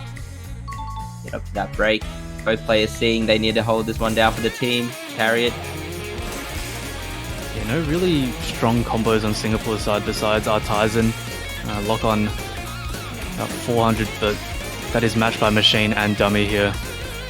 And Kitty having a few more of those struggles. Megami been struggling throughout the entire map. And Jordan with his second break. But Dummy Machine supporting Jordan LR, and he's going to break. So that's going to give Singapore a slight chance here. 500k lead to the side of Australia, but there's 2 big combos on the side of Dummy and Machine, and Tyson does break. That's probably going to do it for the side of Singapore. We are approaching the last 15% of the map with a 500k lead. Machine and Dummy had that fumble at the start, but they're neck and neck. Look at the scores. Almost identical at this point. Yeah, and very similar. Oh, that's a miss from Machine. Dummy's going to take it. Lock on actually very high combo at the end of this map. Pretty much the same as Dummy here. So him and Dummy both missing, and him and Machine and Dummy missing that pattern around that combo and holding it through till the end. In a relatively close one, not too bad, but yeah, no high scores from the side of Australia. Just a lot of medium-sized scores. Jordan LR, the outliner with the 700k. And yeah, really good pick from Australia there. Attacking that hidden weakness that was shown in that last map. And Lock on actually S ranking that one, so he only slider broke, and same as Dummy. But yeah, quite a tough map, honestly. AR 9.4 on a map like that. Quite dense if you're not too familiar with Hidden. Very easy to over-aim stuff. Going into Singapore's next pick, Australia of course picking that one. We have all the free mods left open, and they played free mod 2 I believe yesterday as well, so they're quite familiar with free mod pool. Australia didn't get to play too many maps, only got to play the 6 since their score was a 6-0. So maybe Singapore having a few picks, they might want to go for some of these risky ones that Australia hadn't played yet. Yeah, so no mod 4. Yeah. No mod 4, right? So this is the tech or the old? The tech map, this one. Right. So we didn't see this map at all yesterday in either of these teams' matches. And this is the risky pick then. This is the 50-50. Not really sure how your opponent's going to play on it. All you have is the information from yourself. So going into this one blind for both teams. Yeah, this is a really well-mapped tech map for WC. Nyako, of course, the mapper. Well known for his tech maps, I guess. Some really quality tech maps out there. This one is sick. This is such a sick map. It's quite hard as well. I'm not seeing any roster swaps from the side of Singapore. However, Emrek is stepping in for Jordan. Yeah, so I think it looks like these are the rosters. Yep, so we're going to get into the map. So Australia, Dummy Machine, Emrek, Jordan, LR7. Singapore, Lost Light, Megami C, Kitty, Tyson. So Lost Light subbing in for Lock On. Righto. But yeah, quite a short tech map, 2 minutes. So really holding combo through some of these tech patterns. Everyone spun so fast on that first spinner. They were all just spinning like madmen. This is one of those maps where pattern aim is so important. It could take one pattern to just seriously screw you over and just chain miss the entire thing. They're so hard. and a lot of slider aim and space streams. As you can see, Emrek's going to be the first one to break this map. Yeah, at the end of the intro. Really, on a map as short as this, any combo matters. When Machine missing as well. So, 2 men down from the side of Australia. Everyone on Singapore looking pretty good right now. This was their pick, bear in mind. So, looking really good on these long sliders. The aim to follow these slider heads is so hard. Yeah, so this map actually was banned against Singapore yesterday. So we didn't get to see him play it. Tyson, Lost and Dummy all missing that V-shaped stream, and there's another one in sort of an L shape, and now Tyson is going to miss that again. So it's LR7, the only FC for the side of Australia, machine with a relatively large combo, but two FCs on the side of Singapore. One, I say. Ooh, yeah, Kitty slider breaking there. Megami C holding on. It's Megami versus Jordan right now, and Emrek is backing him up. No support for the side of Megami, so he really needs to see a break from LR7 here. It's only 40,000 score difference at this point. Yeah, but very gradually increasing here as we see Emrek build that combo. Lost Light is not too far behind. Megami is popping off right now. That 99% Lost Light and Dummy both going to break, but Megami does find the miss. Breaking. Oh, Emrek is one of the streams, but LR7 is still FCing through all these space streams, is just going off right now. And it's going to be 300k finding a chain miss there on that stream, and that is really unfortunate for Megami. Yep, and a late miss from Jordan LR7 there.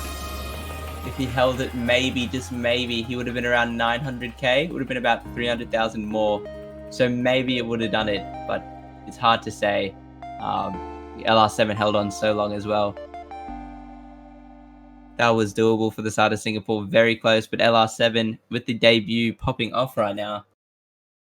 A nice 868k on that map. That's such a hard map. We did see Kitty actually S-rank that. The only one in the lobby, so a nice score from Kitty.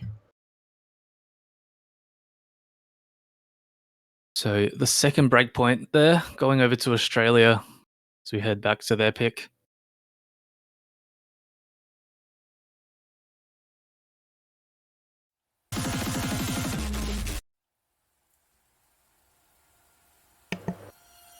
Yeah, so I wonder what we're going to see. We're going to see some more DT. I really want to see DT4 come out from the Australians or No Mod 6, as we haven't seen either of those maps played for these teams yet. So I kind of just want to see how they go at it, but we'll see what the decision is.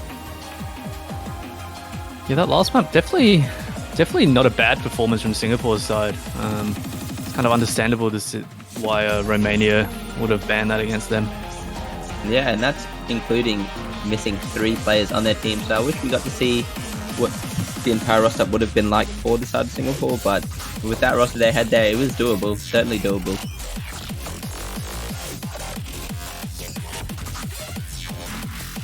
No Mod 2, okay. Alright, so just the Space Stream map. This is definitely LR7 coming off that last map, probably still feeling himself, so hopefully he'll stay in for this one. We'll see what Singapore can do.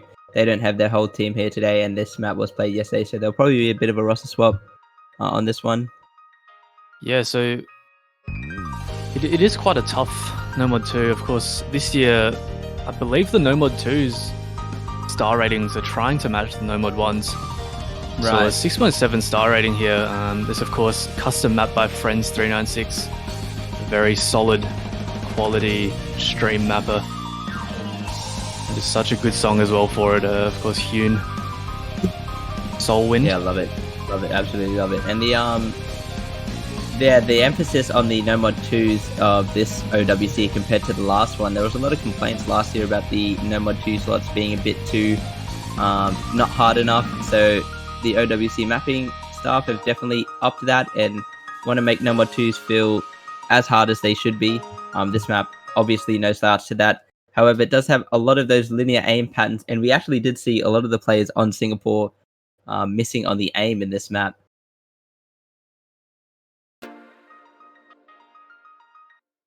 So we're going to see match. Dummy, Emrek, Udi, and LR7 for Australia, and Lost Light, Megami, Kitty, and Lock-On. Not really any roster swaps here for the side of Australia, but we are seeing Udi step in from that last map. Yeah, so this is a very similar roster to what Singapore had yesterday, of course. Lanjay not being here. expect is lock-on stepping in for him.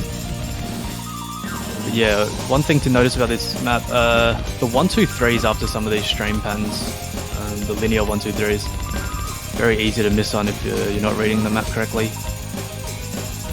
Yeah, absolutely, and the map really just does not let up. It's so hard throughout the entire map, and there's not really that one really hard stream because all these streams are so hard. The difficulty is definitely spread throughout the entire map, and we're seeing only 2 breaks so far in Kitty and LR7. They've both missed the same pattern, so no dramas there, both holding a good 99. Yeah, so some real solid act on Australia's side. Lozlight really the only one struggling on Singapore's side with accuracy, but holding onto that FC. But yeah, very consistent map. Yeah, as we see some of those 1-2-3s there, very linear. Kitty actually missing again there. Oh, I think he misread that pattern. We see that square stream, Jordan LR7. Yep, matching that miss on the side of Jordan. So 3-3. Getting into this first half. Ugity is actually going to find a break there on that path, and Lozlight is going to trade with him. So it's really Dummy Emrek versus Megami lock-on at this point. And yeah, very similar acts between both of them, Emrek and Lock-on 98. And that wasn't the FC. I thought Lozlight was FC, and I just... Whew. All good there from the side of Singapore. Both the FC still in it. So it is a 2v2 at this point. It's such a close map. Yeah, some really random misses from Lozlight in that slow part there. But not to worry. Singapore still with the 2 FCs matching Australia's. Dummy holding on to some very impressive back here, 99.6. Megami's going to break on the stack stream, probably the least space stream of the map. I'm really emphasizing on the stamina, and the streams from here on out just get so hard. And that's a miss from Lock-on as well. And I think that's probably going to do it as we head into the last quarter of this map. Emrek and Dummy still holding on to their FCs. With good act as well. Both players sitting on that 99. Dummy with a ridiculously high 99. Looking very comfortable on this stream map. He's going to find a slider break as you say that. But it does happen every time, and Emrek is just gliding through these streams like butter. LR7 Ugity missing, everyone missing across the board. No real contest here. These end streams, very, very hard to hit, especially if you're FCing with those nerves. But Emrek looking extremely solid, Being not phased at all. In case you wanted to know, yes, Emrek can play space streams, and he can play ridiculous high space A maps as well. So this kid can do absolutely everything, and he's showing it here today. Going to FC that no mod too. Wow, it's unbelievable. He could just play everything so well. Very good player, but yeah, extremely solid score there. Yeah, S rank. Unfortunate slider rate from Dummy there, 99.6. Some real 500k scores there from Singapore. Unfortunate for them. Kitty did have a really good score yesterday. Must have not been warmed up, I guess, for today's match. Kitty held pretty much a 99 yesterday compared to the 94 today, which is unfortunate. Yeah, you can definitely have those types of plays in any tournament, really. It's just day by day. This how the game goes sometimes. But that was certainly winnable for the side of Singapore. It looked like they just fell apart in that last 30% of the map. It was a bit too much for them. Dummy and Emrek holding on so much longer, and we're getting up to Singapore's pick. This could be their last pick of the match and of OWC 2020. Hopefully it isn't, but they're going to go ahead with free mod 1, and like you said earlier, probably looking to put Artisan on that hidden carry.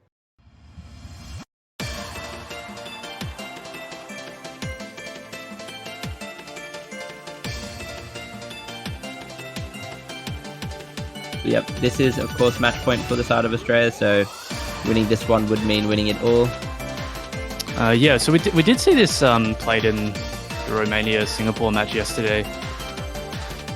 Of course, Romania did take this one out, but we saw a very nice close FC from Artisan no mod. Yeah, it was hidden, wasn't it? Or was it no mod? Nah, no mod, yeah. Oh, yeah. Okay. Lanjay did take the hidden yesterday though, so we may see Artisan actually take that hidden today. Right, and this was, if I recall, a lot of Singapore taking no mod, whereas Romania 3-way hard rock 1 hidden for this map. So map's a bit easier hard rock to read than no mod, certainly, as it is AR 7.8, just below 8. really hard to read this map without Hard Rock if you can't read those really low ARs. But Singapore had no problems with the reading on this one. It was Romania outperformed them on this map quite heavily. They had 3 almost FCs with Hard Rock. So pretty good scores from Romania.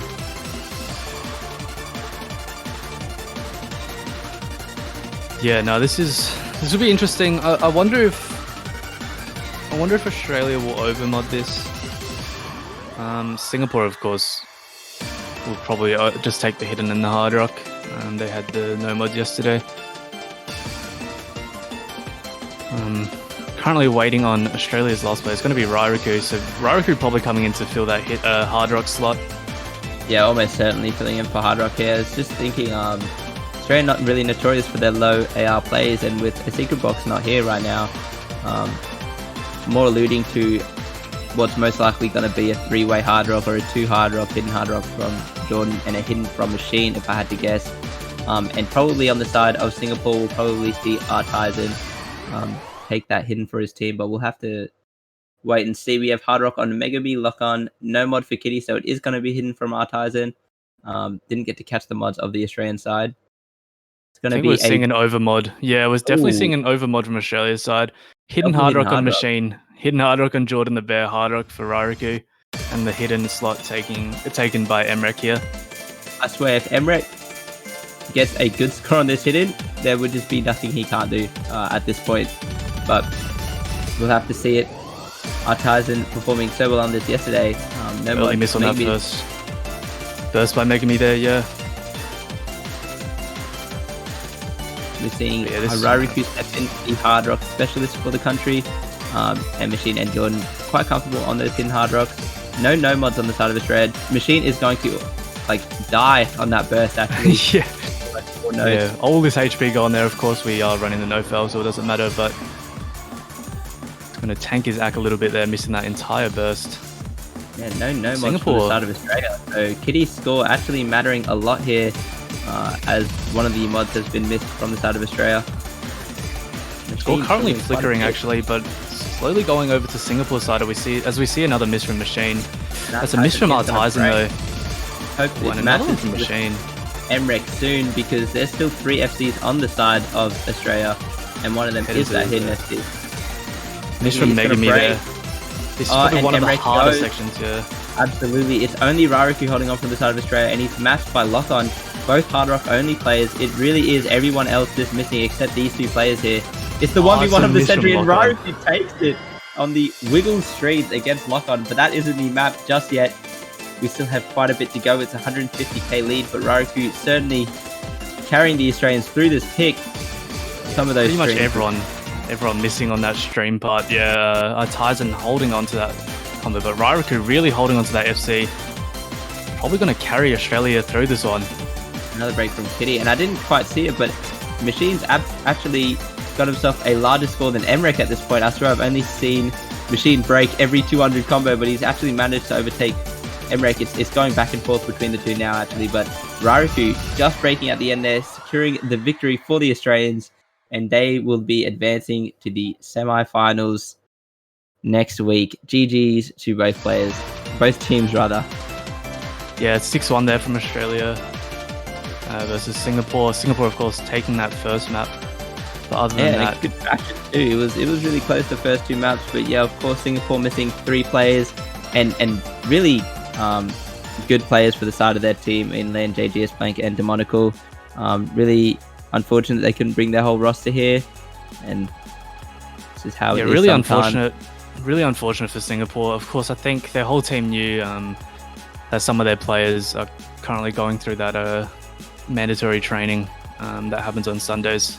So, of course, falling to the lower bracket, knowing if you win that first match in the lower bracket and having to play on the Sunday where they do have that practice, it's kind of rough for them, but they did come in knowing that.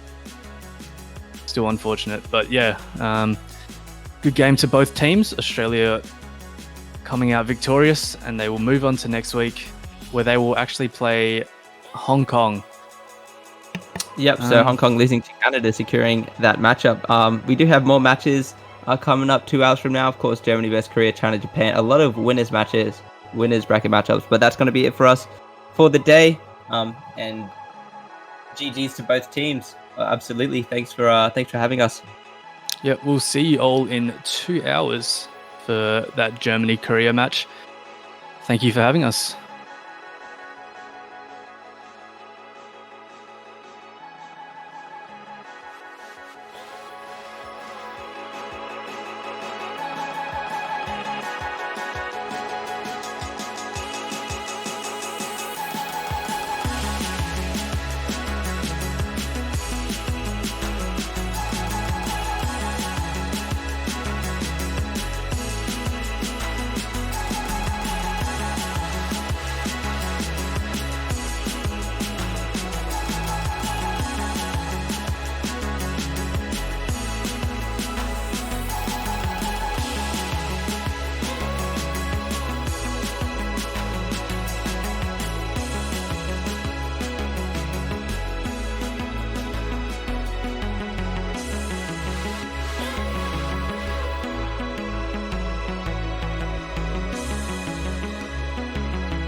Okay. Hello and welcome back to 2020 WOS World Cup. We are up for a really great match to go on. My name is Tuglet and I am joined by Tuglet myself. Okay, how are you doing, Tuglet? I'm doing fine, of course. And okay, our next match is also one from the winners bracket, which is Germany versus Korea.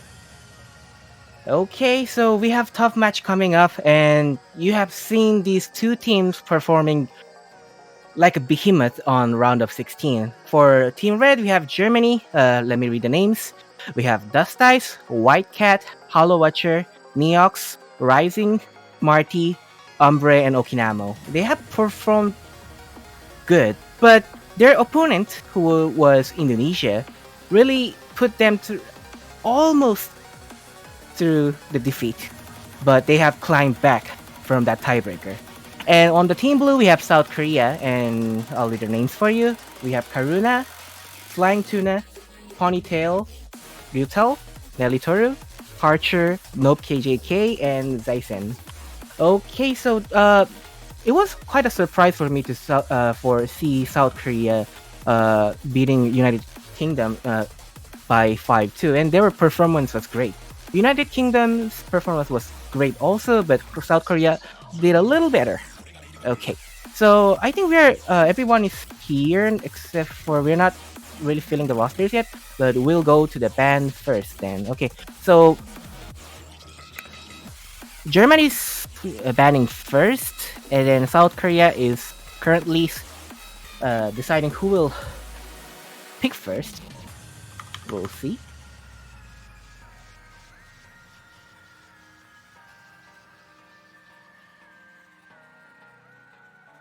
Okay, we're waiting for the bans. Okay, so South Korea wants to pick first, and okay, so let me cut it up, and I am here with my another caster who will join me is Dolan. How are you, Dolan? Hello, world. How's it going, Glet? Yeah, good morning, Dolan. I Good think morning. it's pretty early for your time zone. Yes, I was rushing to get back in time. Okay, but your day will be great with this match because you're gonna start up with a banger. So Oh yes, that's nice for Germany and South Korea. This is exactly how I need to start my day. you. Okay, so we have the first ban coming in, and Dust Dice is banning. Okay, Germany is banning No Mod 3. Oh no. Okay, Free Mod 3. I mean, my bad. No mod, free mod. What's the difference? Except all of the mods. Yeah. And okay, Karuna, really quick at the bans. Karuna bans No Mod 2 and Double Time 1. Wow, that's quite quick with the bans. Sad to see the DT1 ban. Okay, Karuna, you're too fast on the pace. All right, we got another ban immediately. Mm-hmm. No, that's the pick. Okay, so let me just quickly recap the bans. Dust Ice, Germany bans Hidden 3. And Korea bans Normal 2 and Double Time 1. Then Germany, really quick with the bans Free Mod 3. And the pick is already made, is Normal 3. Okay. That was quick. All right, they knew they were prepared, man. Yeah, they are prepared, definitely. They have it ready. And just even before we talk about the bands, I think we're going in for the match soon. Okay. Okay, All we'll right, wait. this is just it. Yeah, well, for Double Time ban, I think it's weird for South Korea to ban Double Time 1 because they are also good enough. But I think overall, Germany is a better Double Time team than South Korea. So I think it's a reasonable ban for them. But for normal bans, I'm not sure for each team. And we have hidden ban from Germany, which is expected because Germany isn't really known for their low AR or hidden, tricky hidden stuff. So, well, while Karuna, especially in South Korea, is doing great with those low AR, complicated hiddens. So it's quality ban, I'd say, for Germany. Well, here we go. Here we go. Well, this is Okay. probably one of the big matches of the weekend. Definitely. Germany not if and the biggest. South Korea. Yeah, not even. I don't even know if it's the biggest. We still got China and Japan. That's Yeah, well, that will be a great match too. But here we go. Who will face the USA next weekend in the semifinals? Oh, quick miss from Karcher. Well, still early in the map, so it won't really matter that much, but that still does the damage. It still puts the lead in Germany's hands for now. Wow, look at Germany, 4-way SS. What? What? I just noticed that. They were 4-way SSing. And as we mentioned it, Dust Ice is not really doing great with one single Still. 100.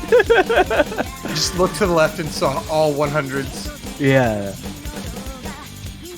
Well, great accuracy from Germany. Well, South Korea is still making up, but that single miss, making it double. Nelitoru is Nelitoru. missing. Okay. So that's 2 FCs down for Korea.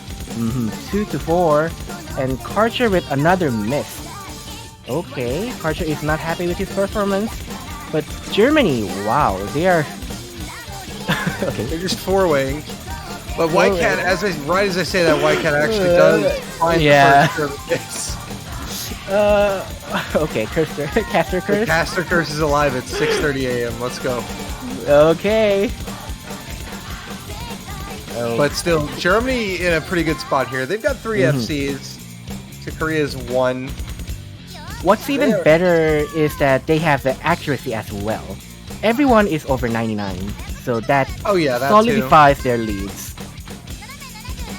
That too, and Karcher, man, he's really not having a good time on the VTuber map. VTuber. Yeah, he's definitely on something to VTubers after this. Yeah, somebody in the lobby mentioned a different VTuber is better, but I probably think he doesn't like this VTuber. Okay.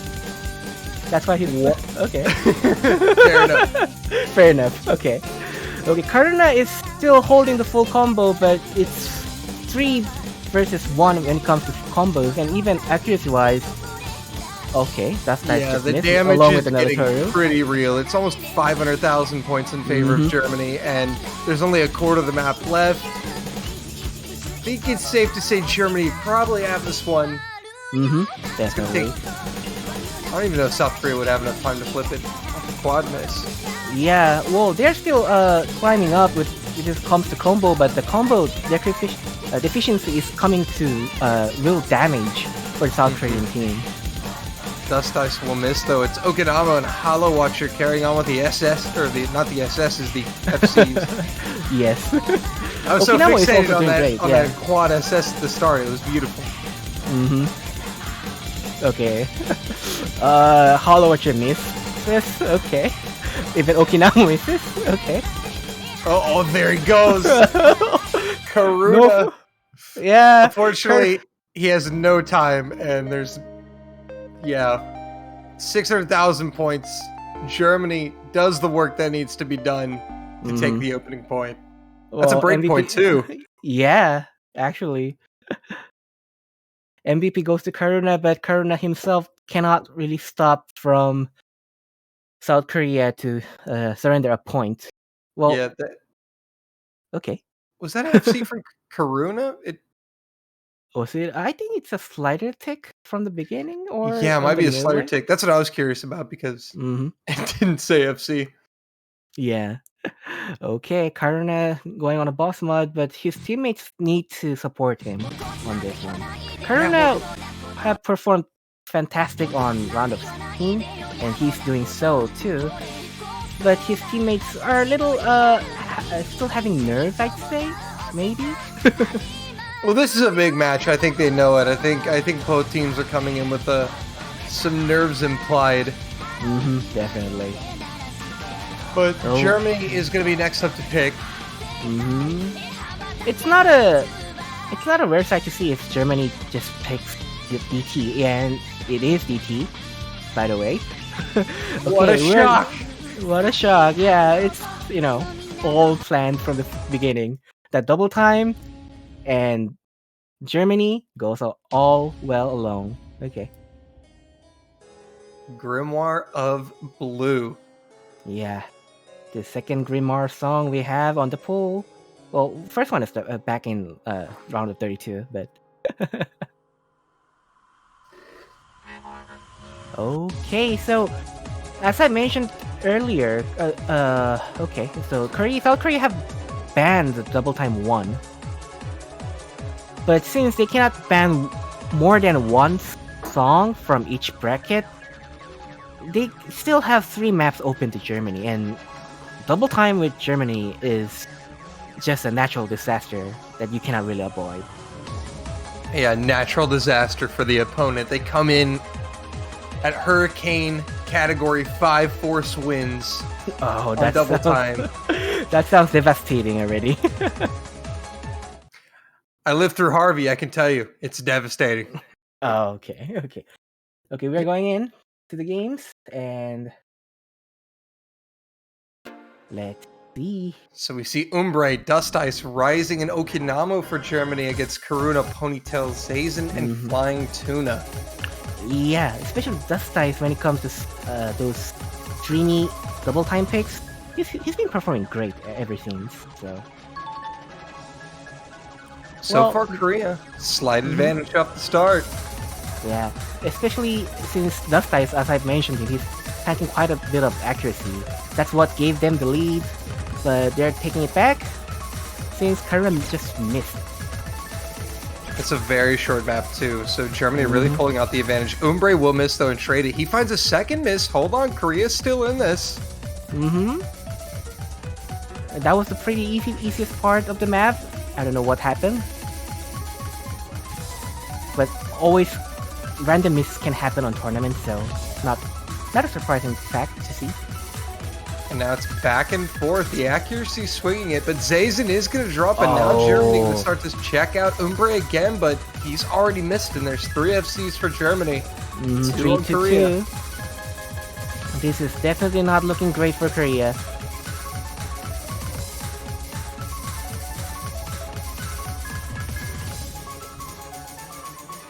Wow, Dust Ice, even with the early accuracy tanking, he's still doing great. He have recovered quite a lot of accuracy as well. And here's the game. Wow, over 4 million points. 2-0. Well, we expected double time to go in the hands of Germany, so this isn't that surprising, but South Korea needs to make some changes when it comes to their picks. Maybe attack them with a hidden could be a nice choice. I think it's imperative, though, for South Korea to get a point on the board here with their next pick. Germany comes out pretty strong here, takes the opening 2 points. Mm-hmm. South Korea going to need to stay within touch. You don't want to go down 5-0 and have to make the comeback the hard way. Mm-hmm. Hey, we want matches to go like evenly. Let's say up until tiebreaker, as Yes. a caster's standpoint. But well, Right. I don't know if players wants that. Do you have Mm-hmm. what's your prediction on this match, Clyde? I'm curious. Who do you have winning? My heart says South Korea, but I should not really tell what I am thinking right now. So let's put that as come on, a we're the secret. casters. Oh, come on. But for what we know is that this normal 6 pick is gonna be a banger, Oh, yes. isn't it? Of course. Listen, if your heart is with South Korea, I gotta tell you, my heart's gonna have to be with Germany. Yeah, but our brains, we don't know what to say right now. We gotta You know- have equality up here. Yeah, of course. Because, I should not be biased because I'm from South Korea, so No, wait, this works out. This works out. Listen, yeah. you're from South Korea. I studied abroad in Germany for a month. It's not like I'm German, but I know some German. Okay, so we have a little dispute between casters as well. Yeah. I will now speak in only German for the remainder of the match. 100%. Oh my god, should I speak Korean then? All right, los geht's, Jungs! Los geht's, Jungs! Sehr gut! Okay, I'm dying. I'm dying.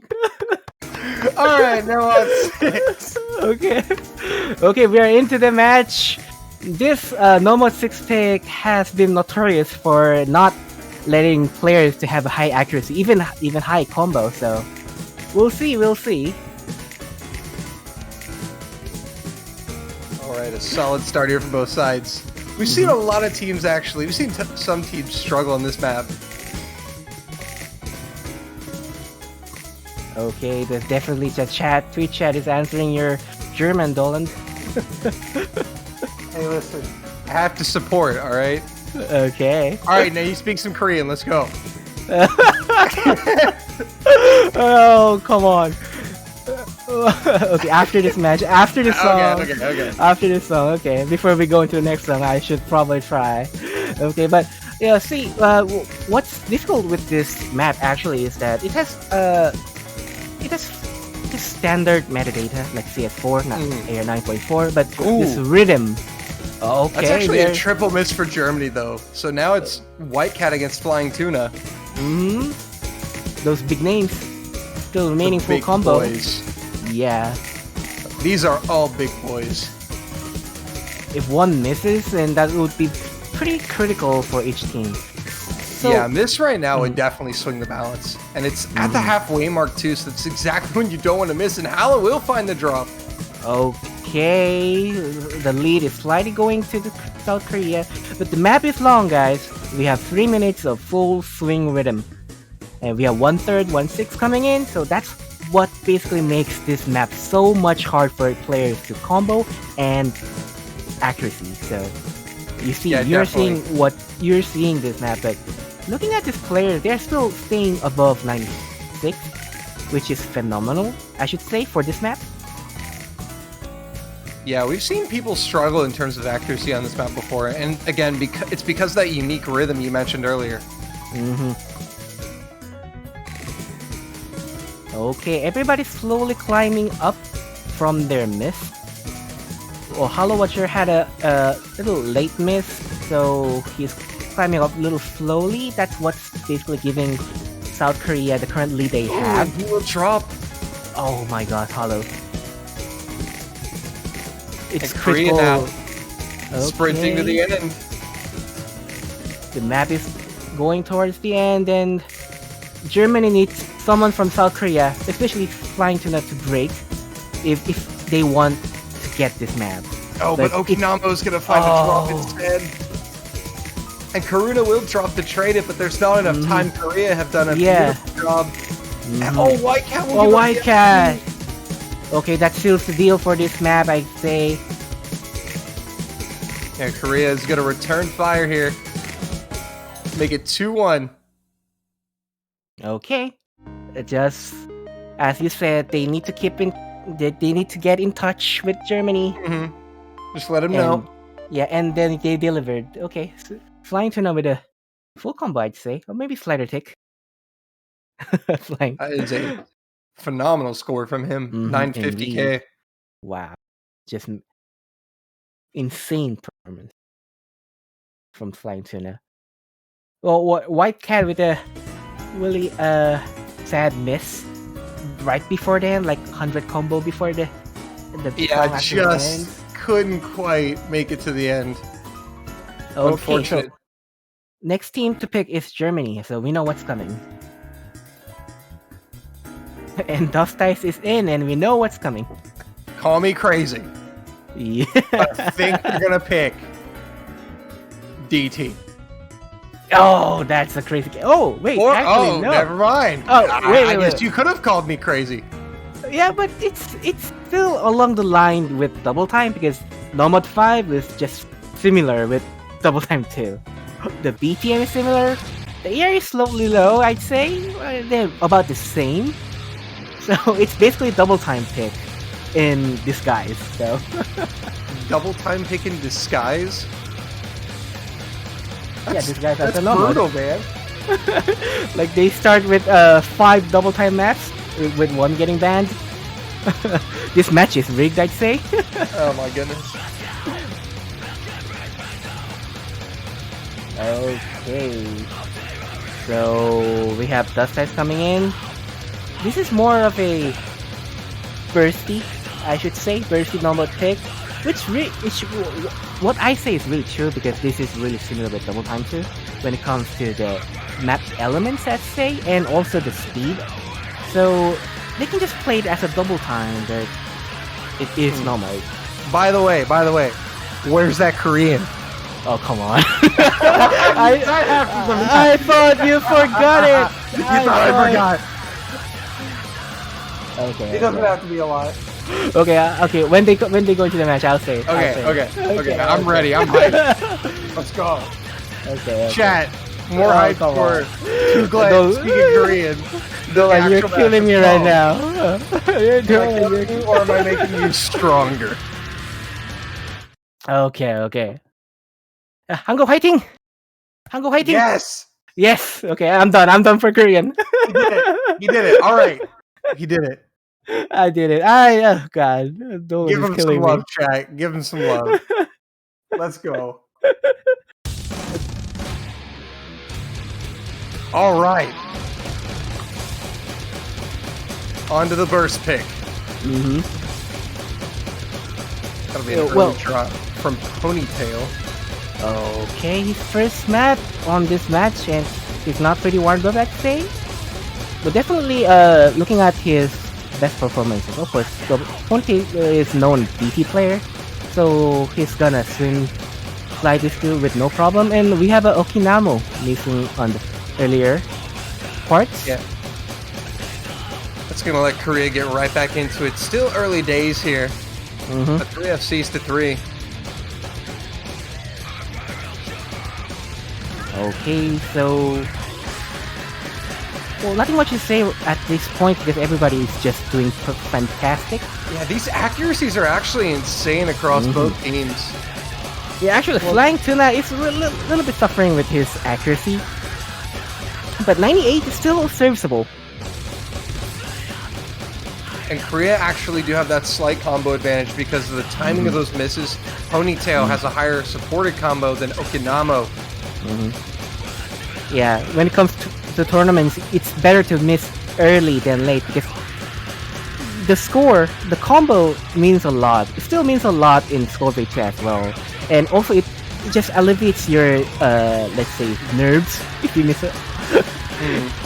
Like some It takes players the nerves out at the beginning. Yeah, well, but you should definitely not deliberately miss the first few notes just in order to alleviate those nerves. You totally don't need to do that. can Unless just full you combo are a if you want firm to. believer in the apraxia method. Oh, is that called apraxia method? Okay. I think it's called many methods. I think it's because a lot of do it. You could have many names for this kind of method. Yeah. But Korea's actually doing an insane job, and there actually haven't been any misses since the first two. Yeah. So, oh no, as I say, that flying tuna is going to drop, and that is gonna drastically change things. Yeah, the caster curse is real, and score is swinging back in Germany's favor. Okay. All right. The caster curse is real. It's guys. real, man. Yeah. They don't tell you about it when you start casting, but it's real. And those are skills that you cannot just perfect it. But I think you have some quality, let's say, skill on cursing. I don't even mean to try, man. It just happens. Yeah, it just happens. We can't really control it. Can't control it. Germany will go up to a 3-1 lead over South Korea. Really unfortunate miss from Flying Tuna, which sealed the deal for South Korea. Germany just performing here and there. Look at this accuracy from Dust Dice. Only 6 miss. 100, I say. That is 3,950K or higher scores. That's against 2 on the side of Korea. It was really close until that last miss there from Flying Tuna. You know, guys, when the match is decided just by a single miss, you know it's close. Well, we knew when we saw these two teams paired up against each other that it was going to be a fight. Okay, so right now, Germany slightly going ahead. They cut terms to score, and next pick is on South Korea, so they should pick something that can attack Germany. And let's say maybe hidden pick could do.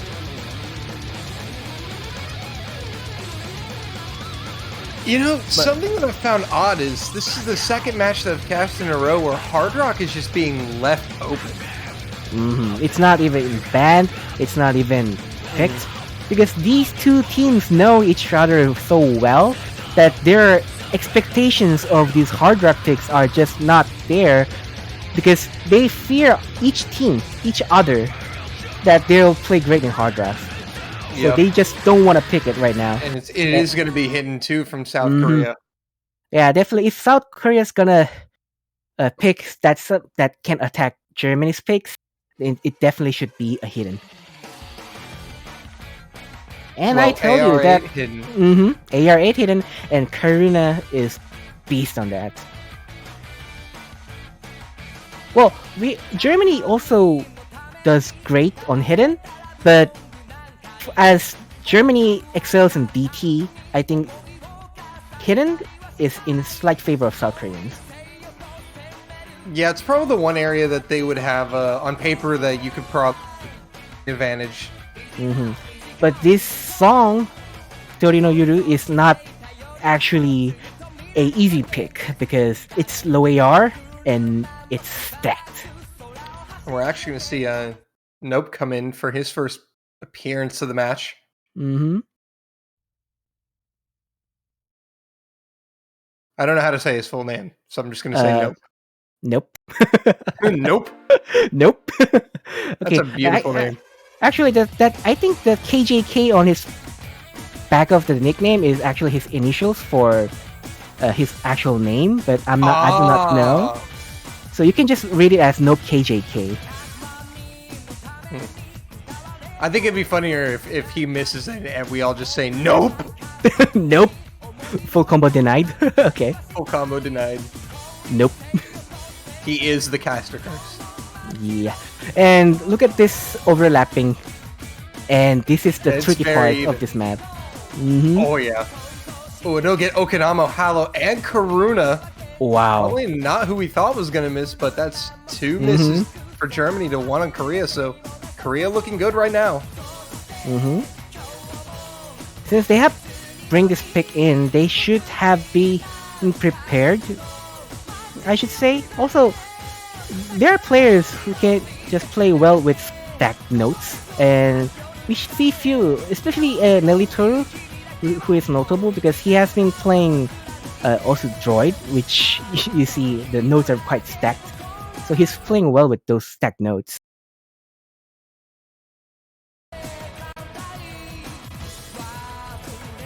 And I don't know if that was an actual break or if that was client. I don't think it's an.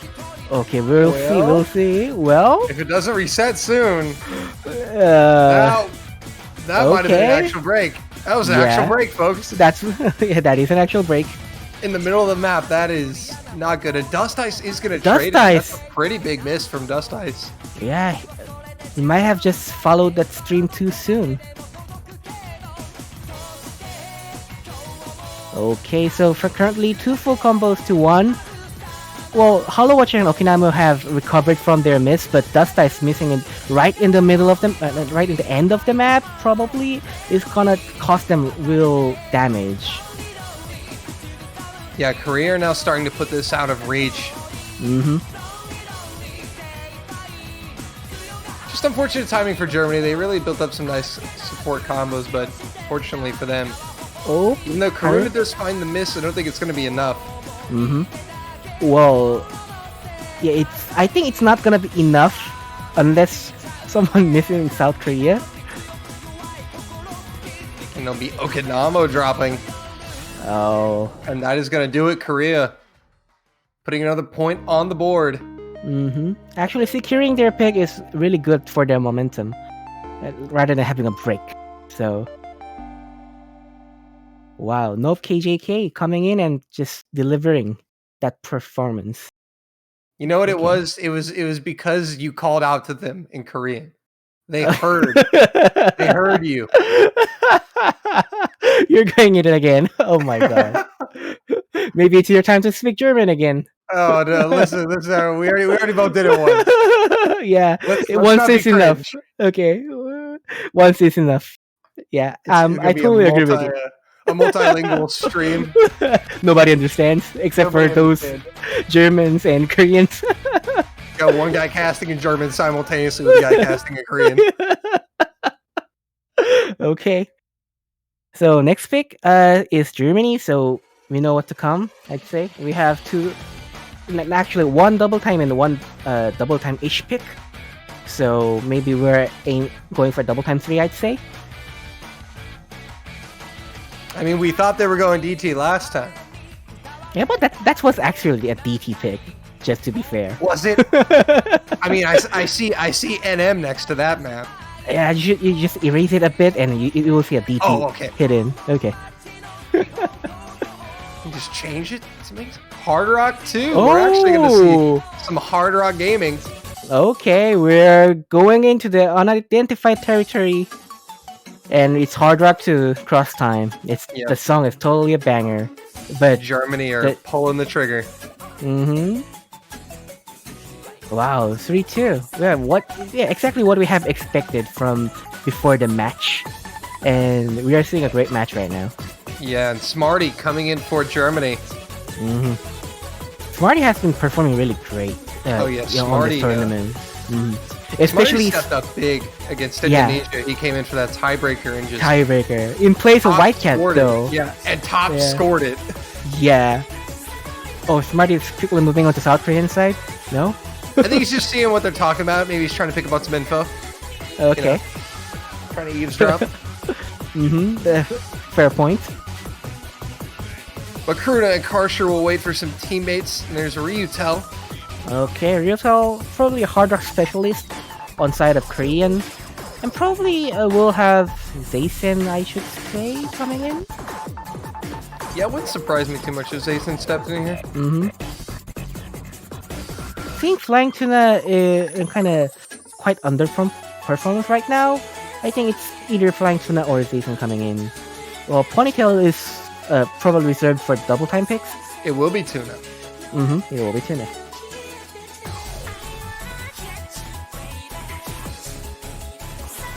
All right, our first Hard Rock pick of the match.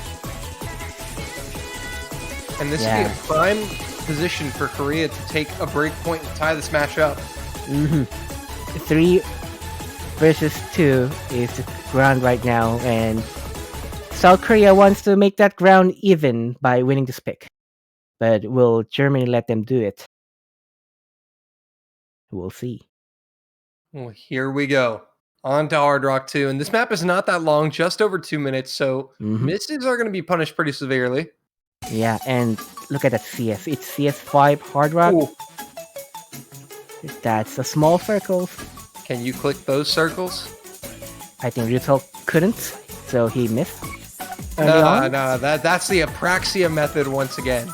Okay. And okay, Smarty, you see, he saw that and said, that's such a good idea, I'm also going to do it. He did it twice, that's how good an idea it was. Okay. Okay, accuracy-wise, Germany, with the help of Hollow Watcher, doing great on Hard Rock, but Smarty, what happened? Yeah, he's really not having a good time, Smarty. And Ryzen also found a miss earlier, so that's a double miss for Germany. Currently, 3 full combos to 2, and Ryutel had early miss, so that's a near full combo. So that's what's making this leads early on, and you heard us, the map is short. Yeah, and Ryutel is going to drop, so that's actually going to help out Germany's chances here. Okay, Rising. And Karuna drops. Wait a minute. Oh, Karuna. Wait a minute. Not a great point to just right before the easy part. Yeah, about a third of the map left too, and Germany have plenty of time to flip this now. Yeah, the gap is closing and closing.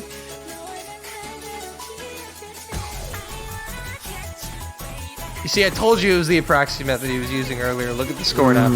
Yeah, Smarty recovered. They call him Smarty for a reason. Okay. That's 9,000 IQ. 9 billion IQ. Over 9,000, yes, it is. 100%. Yeah. But Germany are going to be able to run this one back. Okay, Ryuto missing. That's the final lane in the coffin for this map. And that will put Germany up 4-2. Rising will miss along with Smarty at the end. Hollow Watcher and White Cat doing what they do. Hard carried is exact word for White Cat and Hollow Watcher. Slight unfortunate miss. That single miss from Karuna sealed the deal for South Korea. And the score is even widened. 4-2. So Germany are going to hold on to that 2-point lead. And Korea now, it's up to them. And now the pressure's starting to mount here because Germany are pretty close to that magic number. Only 2 points away. Maybe another hidden could do, but I think they'll resort to free mod, I should say. I think it's a good time to test free mod. But again, this is also very dangerous for South Korea being in this position because you get your pick broken here, and then Germany takes the pick with match point. So if they surrender in, then it'll be deadly. But since this Hard Rock was a one-off Hard Rock because it was CS5 Hard Rock, they might also just go with another Hard Rock to see. This other members perform great. What are the chances you think we see a Nomad 1 pick? Never. Never? Never. Never, huh? No, you shouldn't pick Nomad 1 or Hard Rock 1 in this kind of situation because it's just 50-50. No. No, I agree. Yeah, you mentioning that Nomad 1 got me triggered so much. No. He does not like it. Yeah, when the match is this close, it's usually not a great idea to put your skills on luck. Oh, wait, what's this? Wait, what's this? Korea DT against Germany. What? And it's even DT4.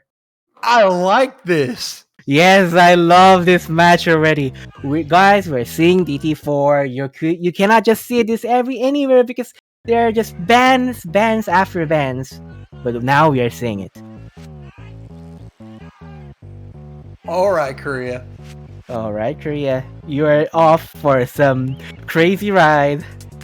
Picking DT against Germany is a tricky move, but I know this Karunization Flying Tuna. All players who excels in double time and plus ponytail. That's probably the best double time squad they can pull out of. But let's see if this is enough for Germany's squad. Let's see if Korea knows something we don't. I'm assuming they do because this is not the map you would expect them to pick against Germany. Yeah. Well, actually, these Karuna, Flying Tuna, Zaizen lineup, these are the players who scored top 3 on local tournaments of this year, and they have been trained quite a lot with these kind of streamy double time picks. But I don't know. I'm not so sure against Germany. But I think that if they have picked it, they have pretty much prepared it. So let's see. Okay, Dust Ice coming in. That's the best, I should say. Yeah, Germany can offer. This should be interesting because for Korea to pick this, they would have to have a pretty good amount of confidence in their skill on this map. So you might be in for something interesting. This song itself is already a hype, but looking at his players lined up so stacked. That's a stacked lobby. It is. You do not get this lobby anywhere. Except for like United States, all their roster can just fool all the lobby. You know, just US things. Yeah, USA doing USA things. But we are here for the ride for Double Time 4. See, this is the AR temp. Wait, Dust Ice? Dust Ice? Oh, this is called Ming method, if you recall. Should I say? Ming method. All right. Well, actually, I thought we lost him for a second. I was like, guys, he's not comboing. Oh, okay. Yeah, the damage, the basically lead is solely coming from Dust Ice, and he even missed again. Okay, he's not feeling great right now. I mean, South Korea are feeling great, which shows you why they picked it so far. Yeah, look at Ponytail. SS. Okinama will go down. Dust Ice again. It's only Rising and White Cat for Germany, and Korea is still four-way of seeing right now. Oh, White Cat missing. Even Okinamo. Okay, no full combos left. I mean, one full combo left. Rising is doing great. But look at that four-way combo. The world right now. Yeah, Rising is suddenly rising up. You see what you did there? Yeah, I'm sorry. I have. Okay, I had a brief moment of silence, but I know you know what I mean. Okay. But Korea still with 4 FCs. They have checked out of this, and there goes White Cat. I think Germany definitely didn't have expected this all along. And their human Ponytail will finally find a miss. Yes, a slight preference of humanity there from Ponytail. And he says, "You guys are nuts. We can't 4-way this. I'll go ahead and drop so people think we're human." But that's still a S, and look at Ponytail's accuracies. Yeah, that's still a very good score from Ponytail. Yeah. South Korea is prepared for this pick, really. Wow. Yeah, as evidenced by Karuna Zazen and Flying Tuna just slaying the map. Okinamo will further struggle. Yeah, looking at this spec, Germany would hesitate to pick double time 3 if this is the case. Yeah, this could actually work out into Korea's favor. But this is a dominant performance. It's over 1 million points. Oh, wow, over 1 million points against Germany. Well, Karuna I'm finding the miss, but the difference now is quite minimal right now. So yeah, they still got 2 FCs from Zazen and Tuno. Well, Rising is really doing great. Props to him.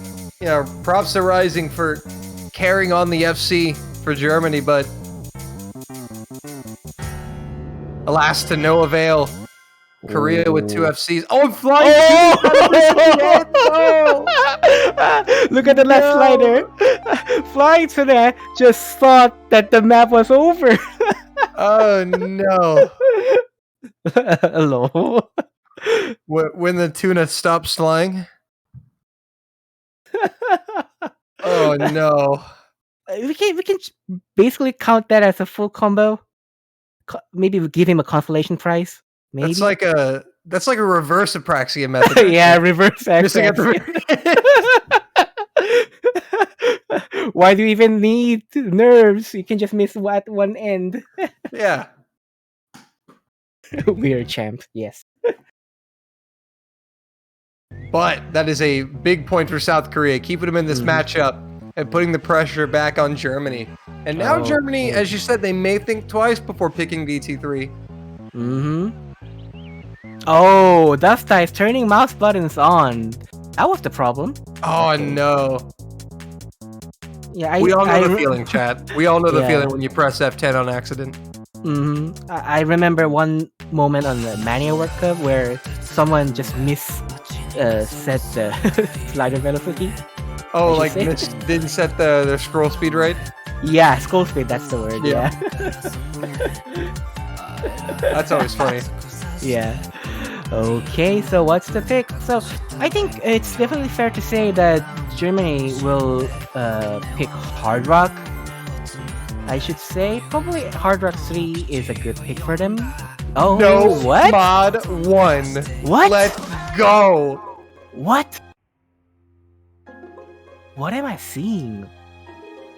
This is interesting. Okay. Okay, we are at a one hell of a coin toss. It's like you miss and you go home, or you just pray to the heavens that other players miss as well. Yeah, because also on the one hand, if Germany take this point, it's going to put a lot of pressure on South Korea because they'll need 3 in a row to win the match. Yeah, just name this. Korea win, it's a tie game. Yeah, just call this map. Just rename this map to 50-50. It will do. It will do. Diff name triggered. We'll call the diff name Coin Toss Simulator. Every time the result is different, but we don't know. We don't know what. Here we go, chat. No Mod 1 alert. And wow, not many substitutions. They're just jumping right into it. Okinawa, Dust Ice, Whitecat, and Hollow Watcher gets Karuna, Nelitoru, Ponytail, and Tuna. Okay, Rising swapping out for Hollow Watcher, and Nelitoru swapping in for who was it? Okay. Zazen, okay. Zazen, yeah. Yeah. Only one substitution on each side.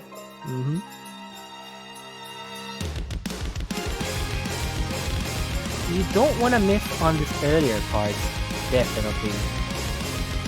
You just feel so bad when you miss in this kind of map. Because you have full combo this like many times in solo, then you miss it on a multiplayer. That feels bad, man. Yeah, definitely. There's no early misses here, so. Well, accuracy actually, considering 2 SS on the Germany's side, but we are seeing also 98. It's slightly in favor of Germany, but this map actually doesn't have anything to do with accuracy. No, it's miss or not. Yeah, it's definitely going to come down. There's a lot of jump sections in this map, and they kind of start to spike up just ever so a little bit more aggressive at the end. So, but it's pretty consistent in terms of that difficulty throughout the map. Okay, that slow slider before TI is nasty. You saw that. Oh yeah, the slow sliders always get you. But not these guys. Yeah, these guys are performing greatly. I just don't want to mention a single name because I'm afraid I might curse them. Look at these guys! Yeah, no, Cooking these guys. in circles. Wow, the master race of circles. Yeah. Look at these guys. Whoa, it's great, but I don't want to mention names, so. Yeah. Because if I mention name and they get cursed, they'll blame me for eternity. Yeah, then the chat will, that country will forever hate you. Yeah. Whoa. We're halfway through the map and nobody missed. Yeah, so for Korea, I think they're basically right now just kind of banking on Germany missing. The score difference is just 30,000. What if we see an 8-way on this? 8-way full combo? I mean, could it be possible here? It is. It is definitely a possibility, unless we mention names. Unless we mentioned it. Oh, Wait, can't do it. Ah, no. Are we really seeing an accuracy battle on this map? a quarter of the map left. What? And what's funny is like any misses at this point are practically gonna nearly seal it. Yeah, but any 100s at this point can seal it too.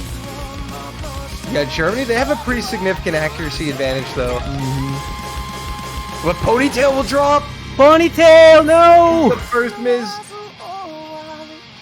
The Oh, first no, Germany's sacrifice gonna has been made. no. That smoke just expresses Hallow feeling. trades it. Hallow trades What? it. Wait a minute. Hallow! Wait, Hallow this is, traded. we do not know. We do not know what's going on. We cannot really tell. Germany though, they're still ahead though because of that accuracy advantage. Korea are gonna need to see another miss for Germany, and Hallow will drop a second time. Wait. Okay, is this enough? Is this enough? Is No. this? You No! will see. Germany is able to survive, and that'll be 5-3. Match point Germany. Match point Germany. They have survived the coin toss. Indeed. Yeah, this is the exact reason why I do not want to see Nomad 1 in these tough situations, because it's good for Man. audiences, but not good for the mental health For their mental health. I mean, Yeah. that was great.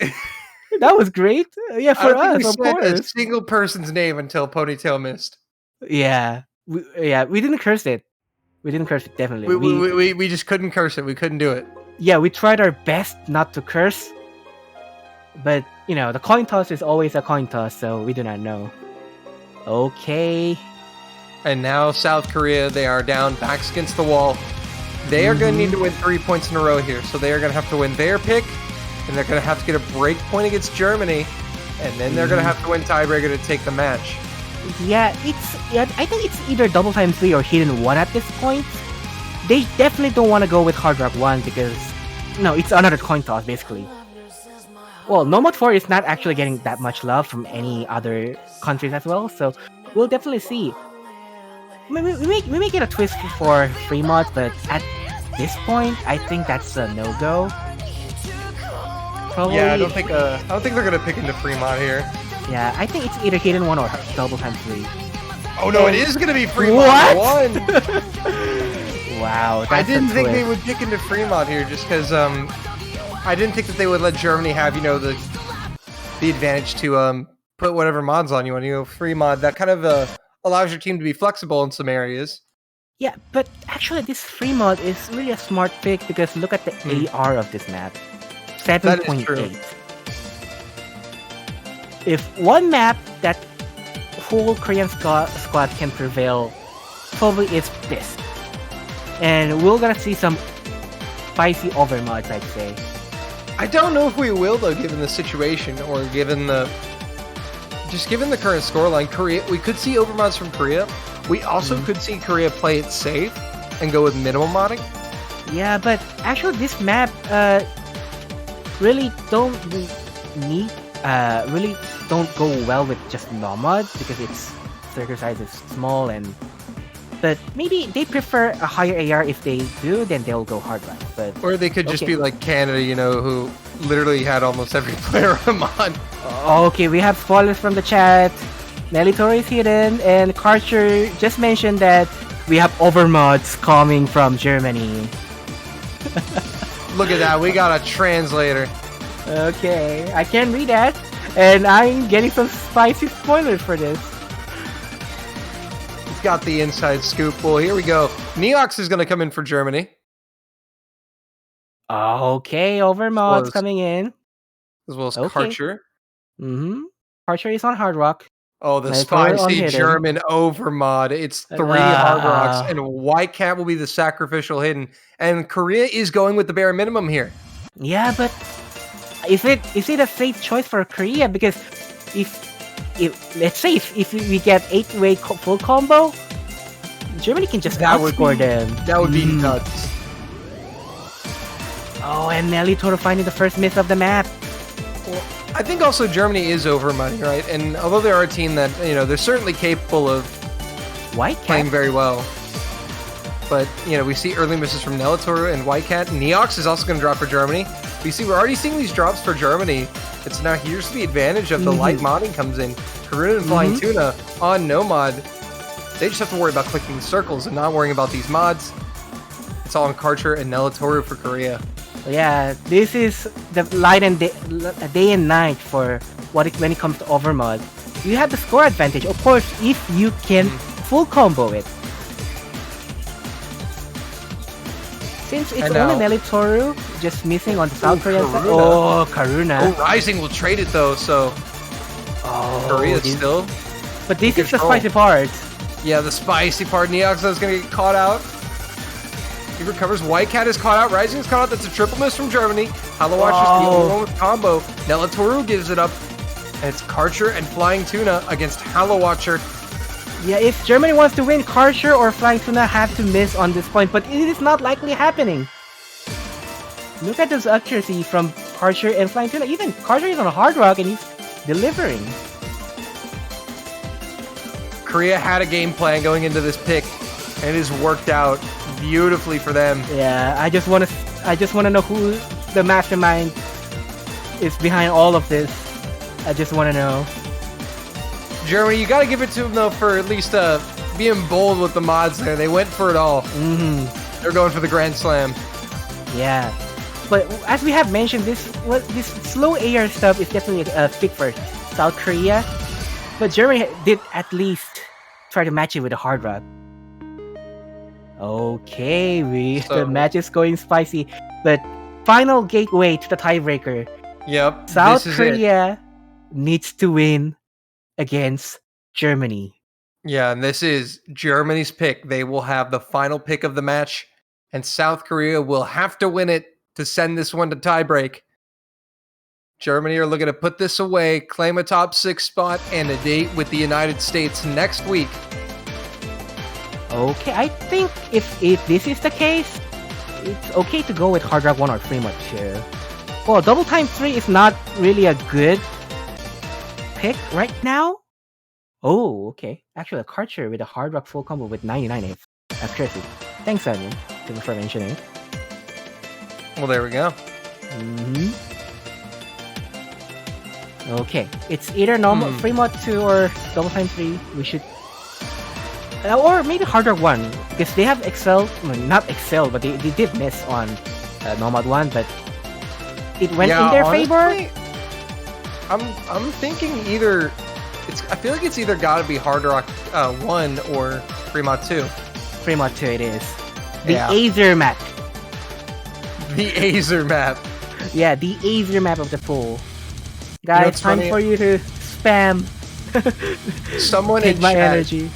I was casting the Canada-Hong Kong match, and apparently someone in the chat thought I was Azer. And so they were so confused as to how Azer was both playing and casting at the same time. It was pretty funny. Double Azer. Best way to win the game.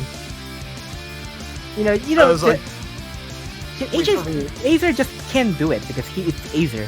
So he is Azer, yes. Oh, yes. Okay, so see, pulling hidden hard rock or so-called Azer on this map is quite hard, I'd say. Because just putting hidden hard rock on this map gives you a trauma. What Azer felt on that trauma map. On that trauma map. We have to do a history lesson. It's basically a meme city right now. Yeah. But even though it's a meme city, this match is at a boiling point, and we are getting into it. Oh yes. Okay, Nelitoru on hidden again. I love them seeing some dashy emotes in the chat. Okay. We also seen some fresh tuna. Oh yes. Well, alright chat, this is it. Germany is looking to put this match away and Korea is looking for the TB. Actually, people, that fish icon is actually a mackerel, not tuna. You're using the wrong icon. Could you imagine if Korea had a player named Holy Mackerel? Oh. Holy Mackerel and Flying Tuna? The fight between The Battle of the aquatic Seafood. creatures. We need Aquaman right now. Okay, we're into the game. Karcher with the very early miss. He is going with that Apraxia method. And surprising to see, Dust is on Hard Rock, and we have 2 hiddens on this. Okinamo and White Cat. Well, Okinamo is a known hidden player. He even plays Tiebreaker in hitting, so it's not a surprise. But putting White Cat on a hidden? I think that's what's surprising here. Not surprising to see White Cat on hidden, but to see, that Germany has 2 hiddens here, I think is the big surprise. Yeah. But they must just be confident on hidden, so... I mean, it is their pick for a reason. As of now, Karcher, that early miss is giving the lead to Germany. Yeah, but Ponytail and Okinamo are going to find misses, so... Okay, the lead's gonna stay. Yeah, it'll stay with Germany, but Germany won't be sprinting away. Korea still very much in it. Okay. Okay, the jumps are coming in. And it will be Karcher being caught out. Oh, Karcher. And it's right at the halfway point now. The map isn't long. If Korea wants to get this, somebody from Germany should miss. Yeah, but Karcher isn't. Oh, Karcher, no. He is struggling big time. And Okinama will go down once again, but that's not the player Korea needed to miss. They need literally anyone else on the German side to drop. And they need it pretty quickly. And White Cat will provide it. Okay, White Cat. Oh, things are getting spicy. Is the time enough? I think I don't know if there's enough time. It's yeah. Korea might need one more miss. But they definitely have a chance now. But this part of the map isn't that much hard. You've seen people miss in the slower sections before. Yeah, gap is closing, but is it enough for South Korea? I think Germany is going to take it. Yeah, unless Dust Ice or Hollow Watcher miss, I think Korea... Oh, Hollow will drop though! What? And Dust Ice, they both drop! The double miss! Korea, wait!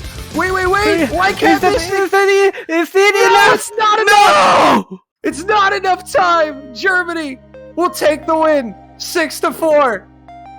Wow. Just wow. Wowie! Yeah, the miss were placed, but they were a little too late for South Korea to populate. And that was the game, guys. That's the game. Wow. Sorry, Korea was a little late with that caster curse. Well, I didn't actually caster curse them. Well, well, right after I called Hallow, I said Hallow and Dust Ice the only 2 FCs. Then they both miss. Yeah. Well, still great performance by Nelly Toru, actually netting the MVP of the game.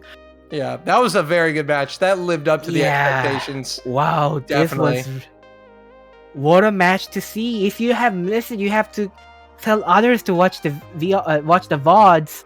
Definitely, because this match was fire. Had about almost everything you could ask for except for a tiebreaker, but Germany, your big winners today, they are moving on in the winners bracket to the semifinals where they will face the United States next week. So that's sure to be a big match. Okay, and we are actually having another match, I'd say. There's always more matches. And actually, there are 2 more matches going right now, and which is China versus Japan and UK versus Indonesia. And China I think Japan's pretty significant. Pretty big one. But also South Korea, more importantly, they're going to be facing the winner of France and Taiwan down in the losers bracket. So that is sure to be a spicy matchup regardless. Whichever team comes up, they have a history. That's good sight to see. And actually, did USA won yesterday, right? So, yeah, they won 6-2. So actually, it is Germany versus USA. Yep. What?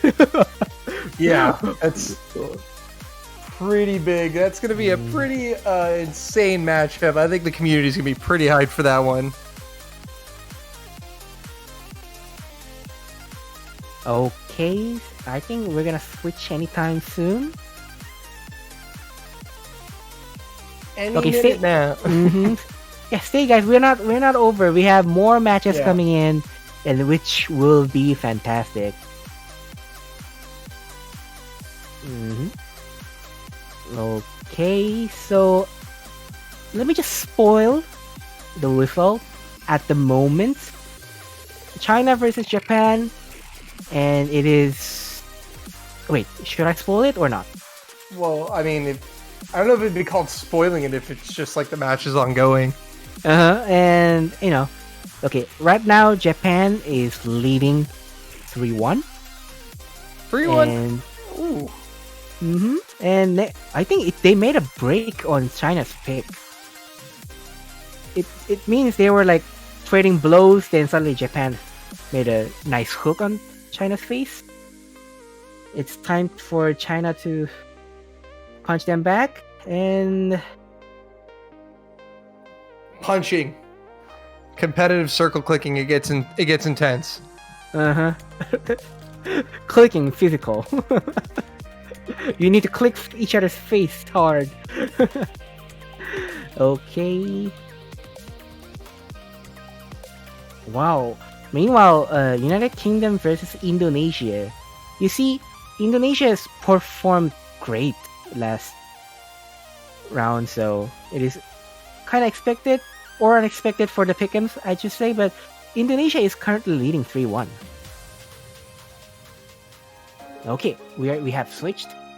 Indonesia's Okay. leading 3-1. Yep. Wow. United Kingdom is 2 points behind. Of course, then again, though, Indonesia has just come out of nowhere this year. They pushed Germany to their limit. I mean, they almost beat Germany, and Germany's now in the semifinals.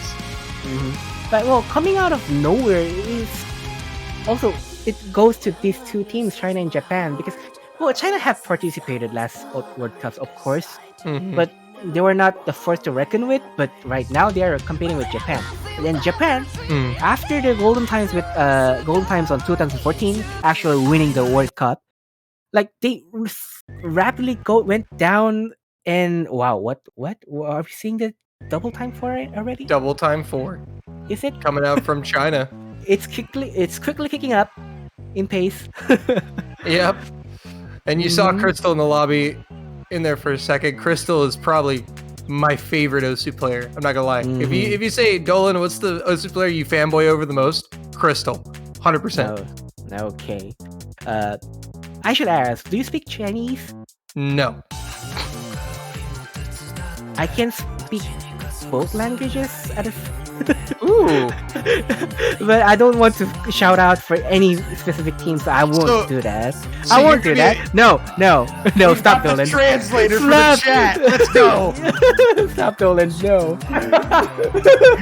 You brought it up. Yeah, but I'm nailing it. I'm not gonna speak any Japanese or Chinese on this stream. No. But I mean, Crystal has just done so much in the game in general. Did you know, guys, that Crystal, the only World Cup that Crystal has not played in is Taiko World Cup? Oh yeah, actually, yes. Yeah, he's played in every other World Cup. Mania catch, standard. And by the way, he's a god at standard and catch. Yeah, God, literally. Like those Chinese squad with Dusk and Crystal. And not God. I had to play in a tournament once. Fun fact, I also had Habib on my team for that catch tourney because he wanted to play a catch tourney just for the lulz. And we had to play Crystal.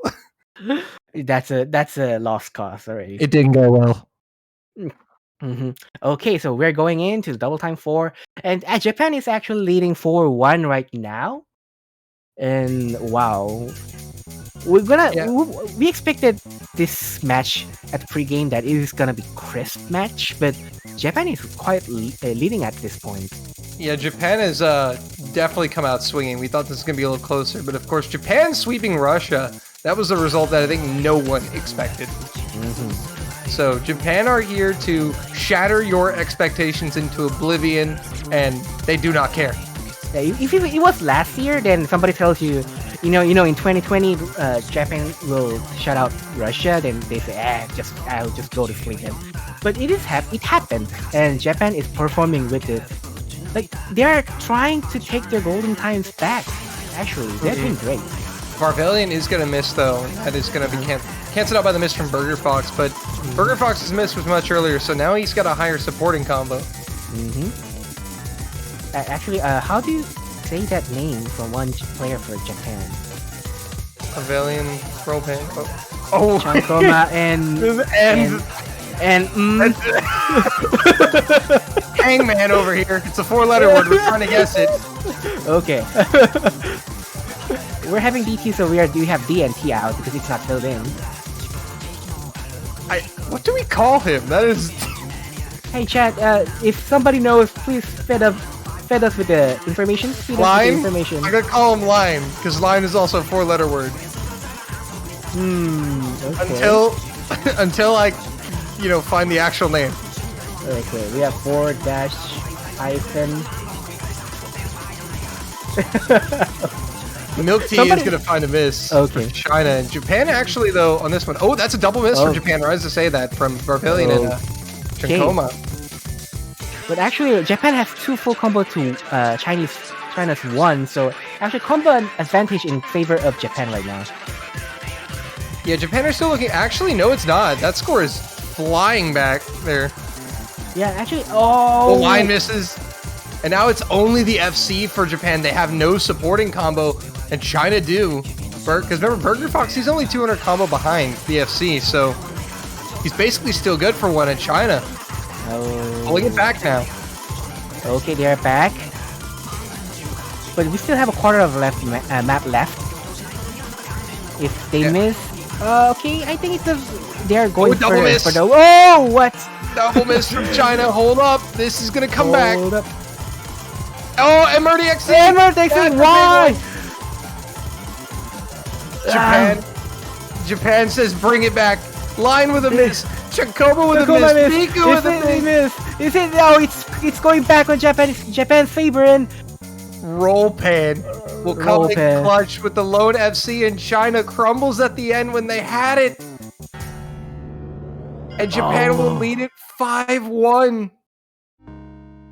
Such a sad miss by MRTXC. He almost had it there. You hate to see it happen, folks. You definitely don't want to see it. That was ridiculous. Rollpan with the clutch FC to put Japan at match point already. This is not what I think most of us expected when we saw this match on paper. But Japan are continuing their theme of dominance this year. Yeah, they dominated Russia, and right now they seem to be dominating China. Actually, this pick was picked by China. So that's a break point. That's a break, and that's the match point. China is in the worst case scenario.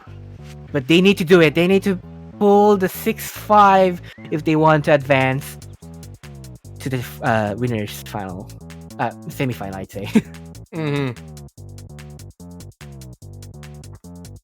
Wow.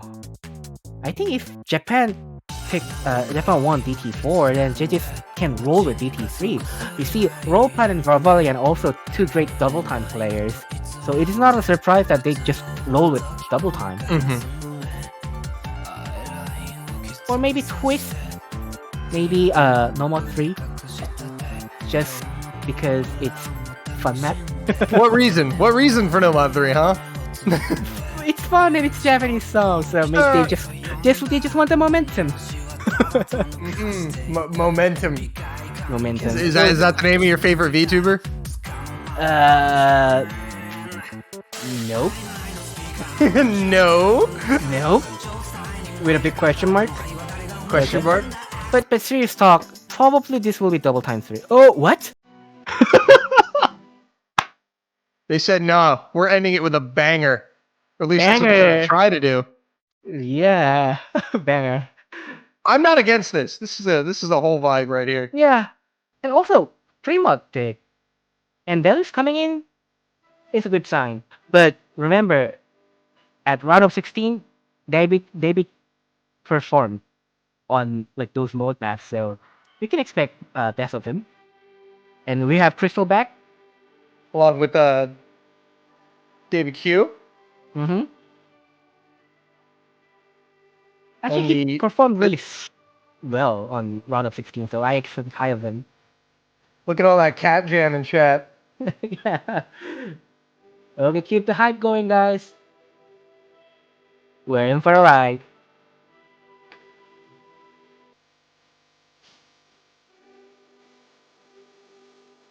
Well, all right. So the lineups for China, it's going to be Burger Fox, David Q, Crystal, and my angel Miku against Farbalian, Dallas, Line, and Blue. Okay, yeah. It's A Blue, I should say. A blue, okay. Uh, I think Abel doesn't really make that appearance that much on the games, but if he do, I think is definitely prepared for this. Yeah, if you kind of see A Blue, you know, oh, he's practiced this. Mm-hmm. And Miku's actually going to go for the hidden hard rock. Oh, okay. So some slight overmods here from China. Mm-hmm. But they are going to have a no mod from David Q, and Crystal will find the early miss. Crystal, not a good sign, but the map is long. Actually, probably the longest map, except for the tiebreaker. Oh, that's a triple miss from China. So everyone's already missed from China. Yeah, my angel Miku really totally messed up with that triangle. And Barbalian will actually not find a break. That was a client lag. Mm-hmm. That's a client issue. It wasn't a break. David is going to go down once again. Okay. Things are looking grim for China right now, but they need to climb up. They need to climb back with the combos. They need the combo right now, really. They definitely need a combo. Yeah, but the problem is it's just the ball's in Japan's court right now because of, everyone in China missed so early. Mm-hmm. It's just kind of in Japan's hands right now, and they have Yeah. yet to drop it. Like 150,000 at this point of the map is huge, really huge. Ooh, But Dell is Dallas finding will a go miss. down. The first miss on the Japanese squad. Oh, but Crystal and Burger Fox will immediately trade after that. Wow. Burger Fox. No, it's not over yet. Burger Fox, you should not give up yet. Oh, come on.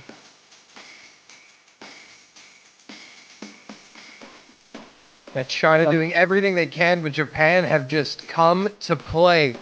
Yeah. Look at Lion's accuracy. Yeah, that's some pretty insane stuff out of line. Yeah, those Japanese players, those like especially Japanese players, they have not much that information. But when you go into a Japanese lobby and when they start to play old maps, like old-ish maps, that they deliver.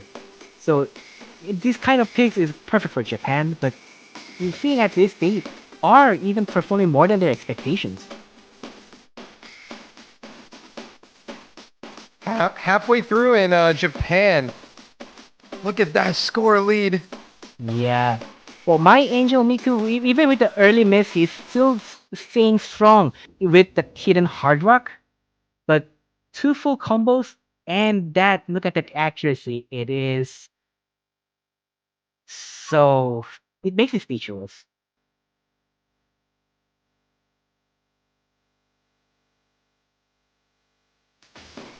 It's certainly a stunning performance from Japan. They have voice crack. It's in the morning, guys. Haven't had my water. Mm. Yeah, and boys should track if you're casting this kind of wonderful matches. I disagree, but Okay. Okay. I'm gonna say it's self-deprecation. If you get to it before the chat gets to it, then you win. Uh-huh. Okay. Okay. I think Lion is making a statement because he just right. We won. We did it with a smoke. I think it's not too early, but Yeah. I mean, at least he's happy about the match, Mhm. But I mean, with this score advantage, it's over 500k almost. Mhm. So there's not really much China can do. They've just been on the back foot since the very beginning, and it looks like this is going to be the end of their winners bracket run. Yeah, my Angel Miku tried hard, even with a hidden hard rock, getting the highest score of the team. But him alone was not able to stop. It was not enough to stop Japanese Spot from winning this game. And that is going to do it. 6-1 Japan, and they will move on to the semifinals. They guarantee themselves a top 6 finish this year. Once again for Japan. Yeah, but I need to ask, what year is this? I mean, it's been ages since I see Japan on top 6. They were actually top 6 not too many, like last year, the year before. Oh, okay. Top 6, okay. Yeah. I Okay, think they lost in top 6. I think, but they are going to winners semifinal, so that's that. I think they actually ended up going to winner semis. It was 2018. Okay. It was 2013. Can't remember. Okay, but winner is winner. Team Japan advances to the winner semifinal.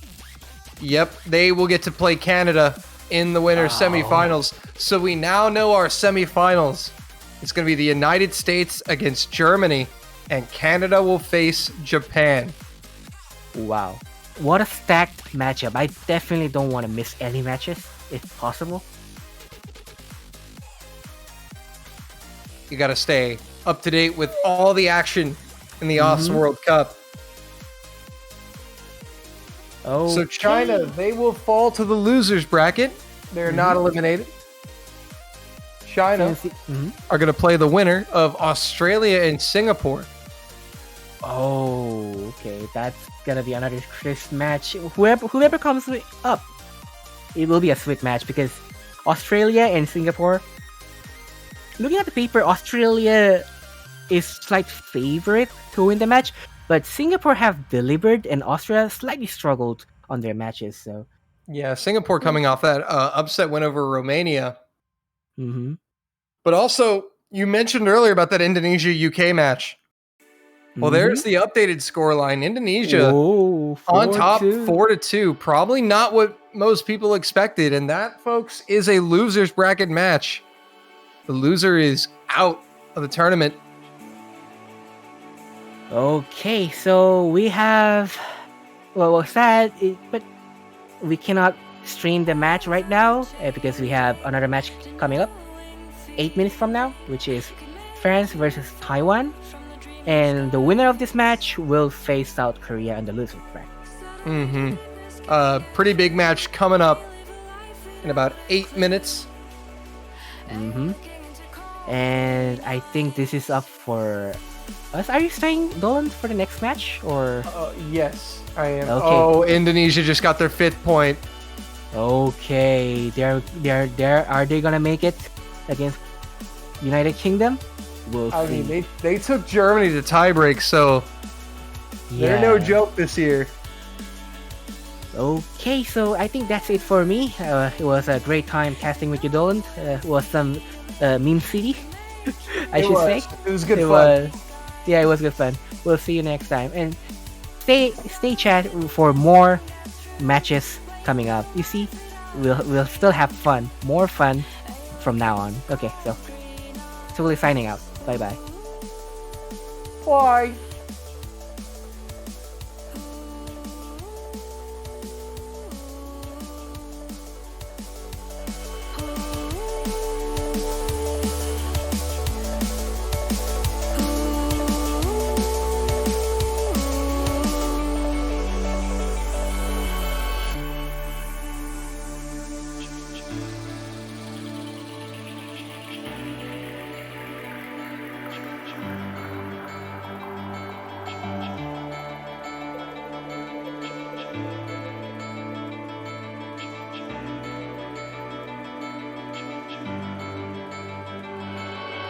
Ever changing, the knowing feeling could make you fall from the dreamy skies. Suddenly the deepness can get through. Realize I fall along with you, and you're looking into cold green eyes. Ooh.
from the dreamy skies. Suddenly the deepness can't get through. Realize I fall along with you, and we're looking into cold green eyes.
Hello, everybody, and welcome back to the 2020 US World Cup. Doland here, and this time I'm joined by the one and only T1G.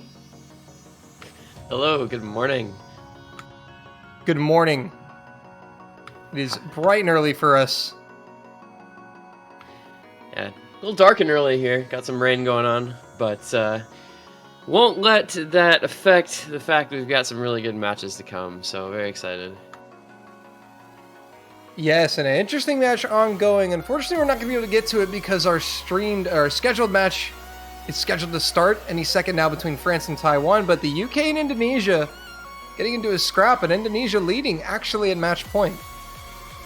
Yeah, I think that was a match that was very difficult to predict. We knew going in from their result yesterday and some of their previous performances that Indonesia was going to be very, very good at some skill sets that the UK was maybe not as great at.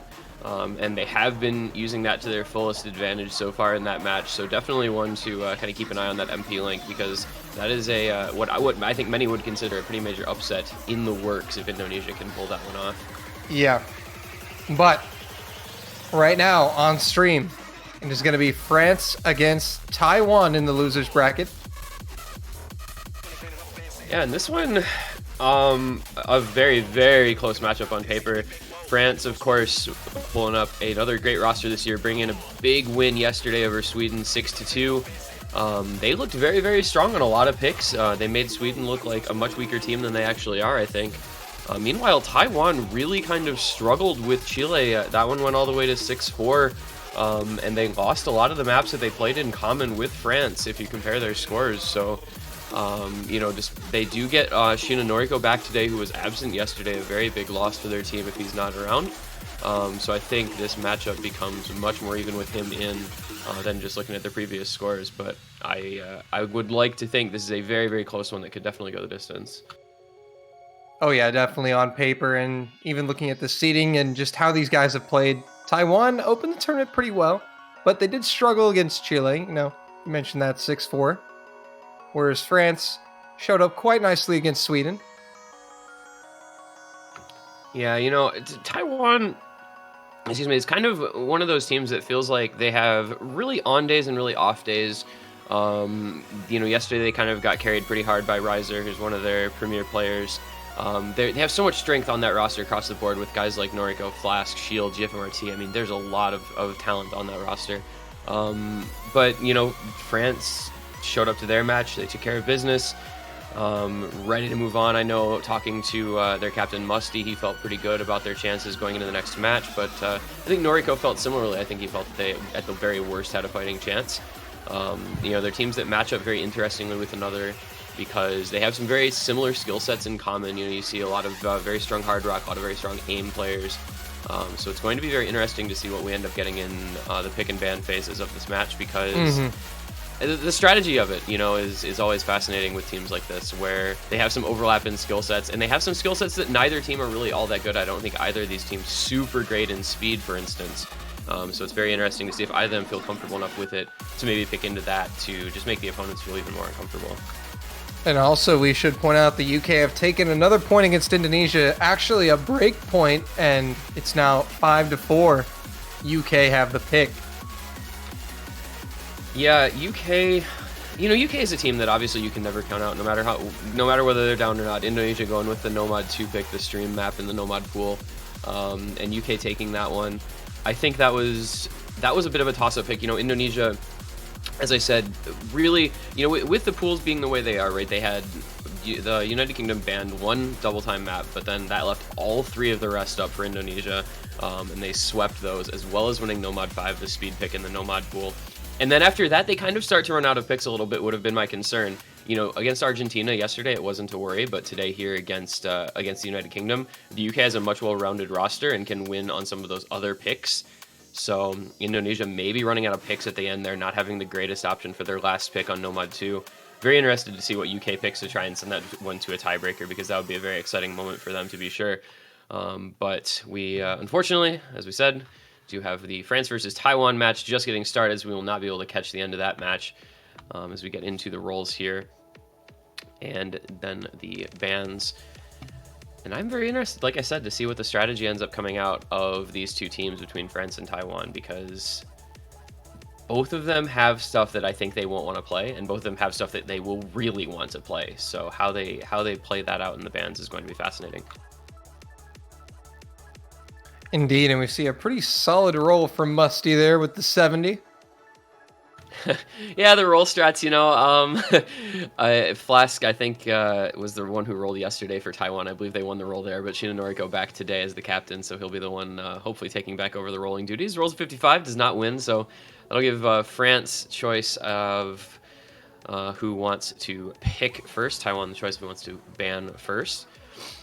It's interesting now, the difference in rules between OWC and a lot of community tournaments with the bans. A lot of tournaments you go 1-2-1-2 bans, but in OWC you go 1-2-2-1, which is, it puts a little bit of a different strategy on it, because the first team gets first and last ban rather than getting first and third bans. So if you are a team that values, hiding that last ban, or something like that, maybe you do pick the first ban, where normally you might pick the second ban, but looks like teams will decide. I do think we might get a Hard Rock ban out of Taiwan, despite it being such a strength for them, because France looked so good yesterday. Other than that, I think a lot of maps are really up for grabs, because despite 8 maps in the France versus Sweden match, 10 maps in the Taiwan versus Chile match, they didn't have that many maps in common. I believe it was only 3, maybe 4. They played Hard Rock 1, Hidden 1, and Free Mod 1 in common. But France did win, I believe, all of them, as I said. So we'll see if they want to get rid of stuff from yesterday. And France is going to decide on the Nomad 5 first ban. So maybe that speed, something that they don't want to have to deal with. And now Taiwan will have the next 2 bans. And we have an update. Indonesia are able to get the upset complete. They take it 6-4 over the United Kingdom, knocking them out of the tournament. That is the earliest the UK has been knocked out of OWC in years. I mean, losers bracket finalists in 2019, grand finalists in 2018. I believe they were in the finals weekend in 2017 as well. This is it's a rebuilding year for the United Kingdom. If you ask Bubbleman, if you talk to a lot of the players, they've got a lot of roster changes. They lost 2 of their big carries in Carthy and Spare, not playing anymore this year.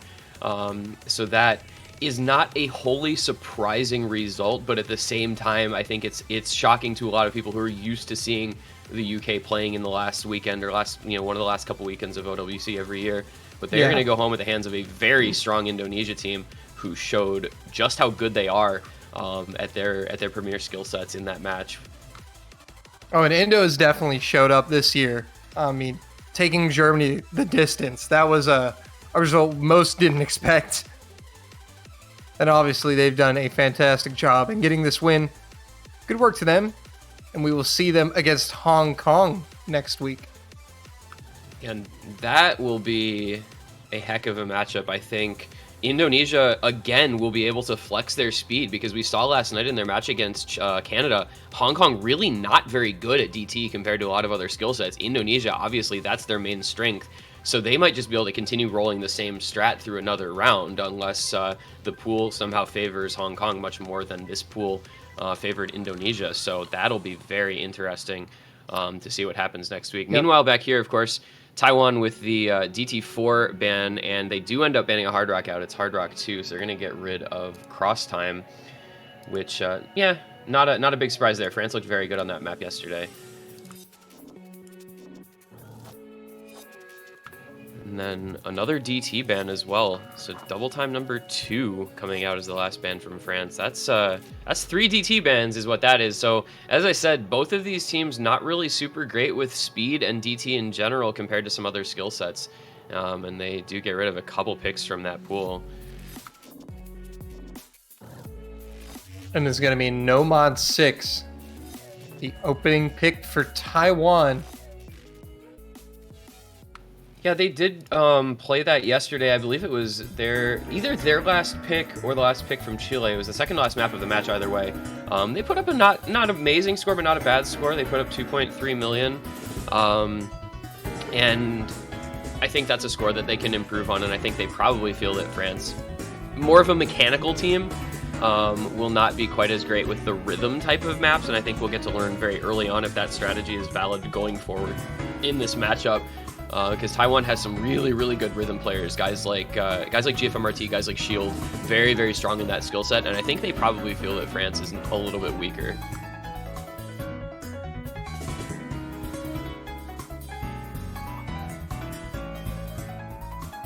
Nomad 6, it's been a popular map in the pool for teams to pick. Seen it get a lot of love this weekend. Yeah, I talked about this a little yesterday, talking with Azer during the United States versus Brazil match, how Nomad 6 really provides kind of a unique opportunity once it gets introduced into the pool. Obviously, quarterfinals, when the map pool expands, is the first time that we get to see the Nomad 6 coming into play. Teams get that rhythm map. It's very, very heavily finger control favored, right? You have 1/2, 1/3, 1/4, 1/6 rhythms. Like, it just switches it up incessantly. And the teams that are very strong at rhythm, teams that are very strong at kind of what we call combo gaming, where their act might drop a little bit, but they're going to hold combo through. Guys like Spines Knight are very good at that. Those types of teams with those types of players end up having an opportunity to kind of shine that they often don't on other pools without that type of pick and run. I see. It's a very exciting type of map. I enjoy watching this type. You know, we saw, I think, Bubbleman in that Indonesia versus UK match did put up a ridiculous score on this. Azer put up, I think, like a 3-100 on it last night. You know, this is the type of map that the really rhythmically skilled players will just do incredibly well on. They make it look so easy compared to some others who maybe just don't quite as much. So we're going to get into it here. Map number 1, France-Taiwan. You've got Musty, Poon, Pookie, and Thunder taking on Spines Knight, Shield, GFMRT, Flask. I am excited to see what happens with this first pick. This should be a great match, and it is underway. And we're going to watch, I think, very carefully players' accuracy, because that determines a lot about how comfortable they are on this pick. Whether or not you can keep high AC is very determinant of how comfortable you are with the Nomad 6 pick. And already seeing that break from the Poon, but most players keeping AC up through the intro, other than GFMRT, who does tend to struggle a little bit with that skill. Shield is also going to be finding a miss here for Taiwan, so that's going to level things out just a little bit. With this one being such a long pick, I mean, over 3 minutes and 1600 combo, there's a lot of time for early misses to be overcome. That combo gets regained. Pokey, though, with the second break for France, they are down 2 FCs pretty early on here. Their accuracy keeping a minute. Yeah, 99.4 on Musty, 99.6 on Thunder. Shield with his second break, but still a 3-way. Make that 2-way. Spines Knight and Flask. Oh, and Flask. Okay. It's gonna only GFMRT. And GFMRT has the lowest AC on their, or second lowest AC now on their team as well, which is not necessarily the player you want carrying your only FC. That's a lot of points riding on somebody who will lose a ton of score if they and break. And there goes GFMRT. Okay, so this opening pick not working out well so far for Taiwan, man. France is looking very, very strong through the first 700 combo here. Double FC on Musty and Thunder, and just the one early break from Poon. There's another break from Musty, but they're going to still roll with about 170,000 point lead. Yeah, France firmly in the driver's seat now. Just going to check out as Thunder and Spines Knight will trade. So this is big. It's GFMRT here versus the Poon. There is actually a combo lead now being regained by Taiwan off the back of those breaks from Musty and Thunder. So this score gap will shrink and should go back over. A break from Musty as well again. Not able to regain much combo. This should be able to flip over here. I just wonder how much... I think Taiwan is just being handicapped so much by their accuracy. Yeah, that is playing the huge role here. Flask 96 accuracy, GFMRT 97, Spines Knight all the way down to 96 as well, so that score is holding much steadier than you would expect it to for France. However, if either Poon or Pookie were to break, that would be pretty there's bad. Pookie with the miss. And there it is. So this is going to go over, I think, now, regardless of the accuracy, because that's a huge combo lead for Taiwan. Well, but Spines Knight is going to trade it. Thunder will drop, though. Yeah, it was worse off for France than for Taiwan. And there goes Poon. That's the 1 FC gone for France. And this is going to go really heavily over to Taiwan in the last few seconds of the map. This is the... and with Musty down, too, now that's all combos reset for France. And Flask and GFMRT are just going to put up a clinic here in the last quarter of the map. Yeah, this is GFMRT's playground. He's so good at comboing maps like this, even if his AC isn't always the greatest. A couple more breaks from France just to seal the deal, but this is what happens on this type of map. You have to be able to play this combo sort of strategy, and Taiwan has executed that to perfection here. They take that lead back at the end, ended up winning by over 300,000 points. So what looked like a poor first pick ended up being a pretty good one, 308k, and that's the 1-0 for Taiwan now. And Taiwan are able to hold on there, take it back. And very important to win your opening pick. And France are going to counter with Nomad 1. Yeah, like I said, France is the mechanics team here. They're going to feel very comfortable with their Nomad 1 roster. Poon, Justman, Nero, Hifkill, I think that's like already set as what they're going to have for this pick. They put up a really, really strong score on Nomad 1 yesterday as compared to their opponents in Sweden. They're just really very strong at this mechanical type of aim pick. You know, we like to meme on Nomad 1 a little bit because it does often feel a little coin flippy. If you break on one just giant back and forth jump pattern and your opponent doesn't, then they just win. But, you know, teams like this have a lot of mechanical skill and should not be missing on too many of those jumps, especially at this stage of the tournament. So mechanics going to come into play here, switching it up pretty vastly from rhythm into aim.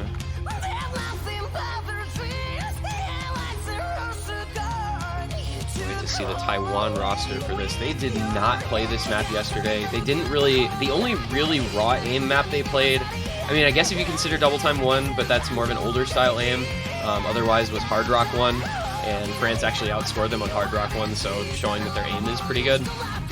Taiwan though, depending on who's available for them today, I heard tell that Zane may or may not be here, and I think he would be in for this if he is, and if he's not, it's a bit of a loss for them.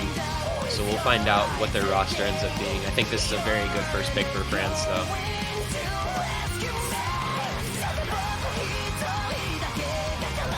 Yeah, France, as you notably said, the mechanics team. They're going to be comfortable on most Nomad 1 picks.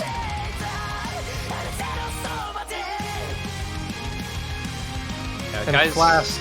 That's going to be Flask. So I think Zane would have normally been in for this. I think he may actually not be here. Flask has very good aim though, not a poor replacement for him. But I think that this is definitely a France favored first pick. But you know, like as with any Nomad 1 pick, you know, you have those big diff spikes. You've got, you know, kind of before and during the first and second key eyes, and then before like they just kind of go, you know, that same pattern of where the aim is. So we'll get to see who can hold through those tricky jumps. I know Poon choked this at the very end yesterday. He'll probably want to fix that with an FC today. Looking for a little bit of redemption here. Yeah, exactly. Redemption after already winning it, I suppose.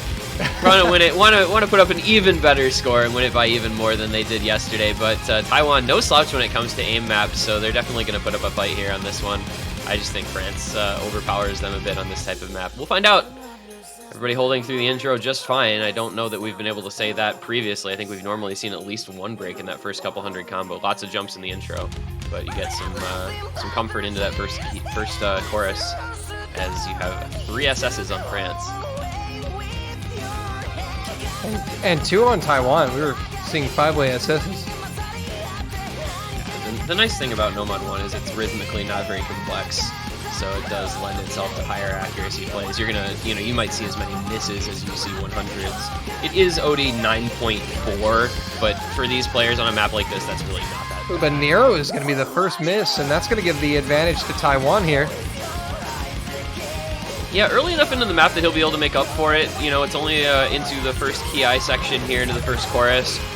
But with Taiwan holding their 4-way still, they're going to be able to take a little bit of a lead once their combo overcomes the slight act discrepancy with France still holding 2 SSs and a 1x100. I feel like that has to flip over soon here. I'm surprised it hasn't. Oh, we missed a break from Riser. Okay, that was. Oh yeah, that's. Riser. Yeah, we breaking. did miss. It must have been like the slider break. Yeah, and it was during that first verse, I suppose, which is not a place where you'd normally expect to miss, especially not out of a aim player like Riser, but happens. So I was going to say, why is this score not flipping? Yeah, exactly. I was like, it should have been instant. Riser does have a little bit of a combo lead over Nero, though. Yeah, he's got the slightly higher supporting combo now.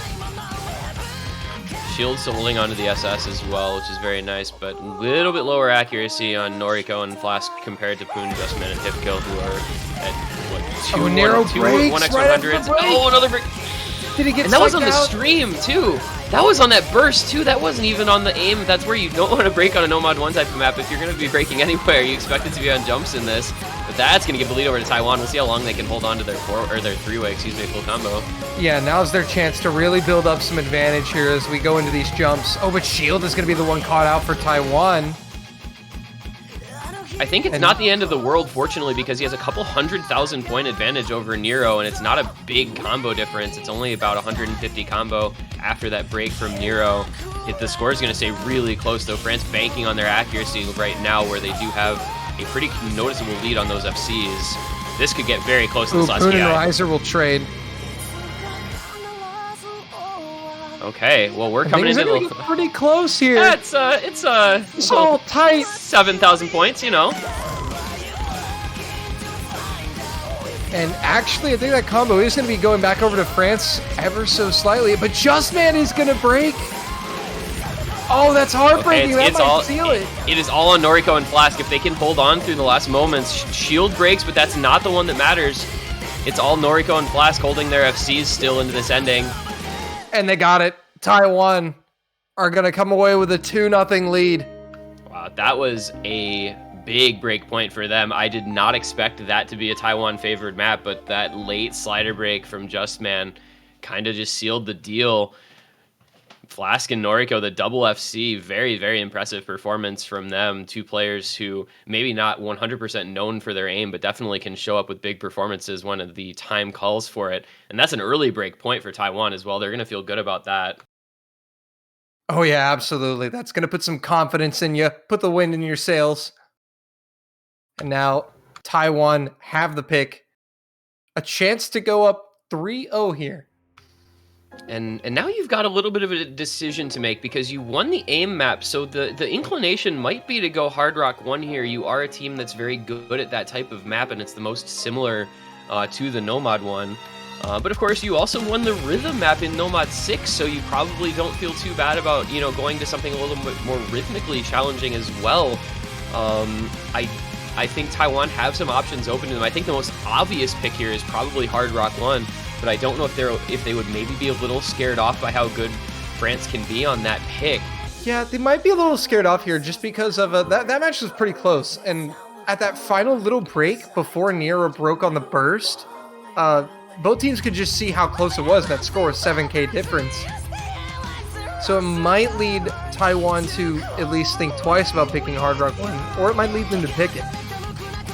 Yeah, you know, if they don't go that direction, I could see them going, maybe if they feel good about it, something like a double time 3. I know both of these teams did ban a DT in this matchup, but I think Taiwan does have some pretty solid speed players if they feel comfortable with it. Instead, it's going to be completely different. Wow, that's the exact opposite. That's hidden 2. Hitori no Yoru is our AR8 hidden pick. I don't think any of us saw that coming. Taiwan wanting to switch things up a little bit here. Yeah, and so this is the Sheena Noriko pick is what this is. Having him back, he is, I think, probably their best, I would say, low AR hidden player. Used to be kind of known as a specialist in that skill set. France did not put up an incredible score on this yesterday. They won it versus Sweden, but it was only 2.7 million. And Taiwan did not play it, probably because Noriko was not there yesterday. So having him back, they probably feel like, okay, we can get an FC or at least close to it, you know, and put up maybe like a 3 million score. I think that's probably what feeds into that particular pick here, and I think it's a pretty reasonable one from them. France usually not known for low AR. I also think this pick is actually going to be pretty beneficial to Taiwan in a number of ways if they can manage to take this point, because you talked about just the different types of maps that Taiwan has already won. You know, one on the aim map, one on the rhythm map. Now we're going to low AR hidden. I mean, if you just start kind of winning and taking consecutive points in different skill sets in different areas, it kind of makes your opponent seem boxed in, and it feels like you're just shutting all these doors in their face and leaving them with no options. So Yeah, that is a very, very good point. It's very tough to pick if you're France going into your second pick here if you do lose this AR8 hidden, because like you said, you're thinking, okay, we lost a rhythm map, we lost a raw aim map, we lost a reading map. Where do we, do you go into alt or tech maybe from there? Do you feel comfortable enough with like a Nomad 3 or 4? So it really does kind of limit your options. It starts to squeeze out those edges of the pool and makes it a little bit narrower for you when you thought maybe you had a wider selection to choose from. So we're going to find out in this one how that ends up working out. Taiwan with Noriko, Flask, GFMRT, Spines Knight have a very good AR8 hidden roster. France with Thunder, the Poon, Nero, Musty are no slouches themselves, but I think this is a little bit more of a Taiwan specialty with those players that are in for it. And Thunder will be the first miss of the match. The advantage to Taiwan. Let's see who the real hidden gamers are here, folks. And not only hidden, but also the fact that it's lower BPM as Nero and Thunder trade another couple of breaks.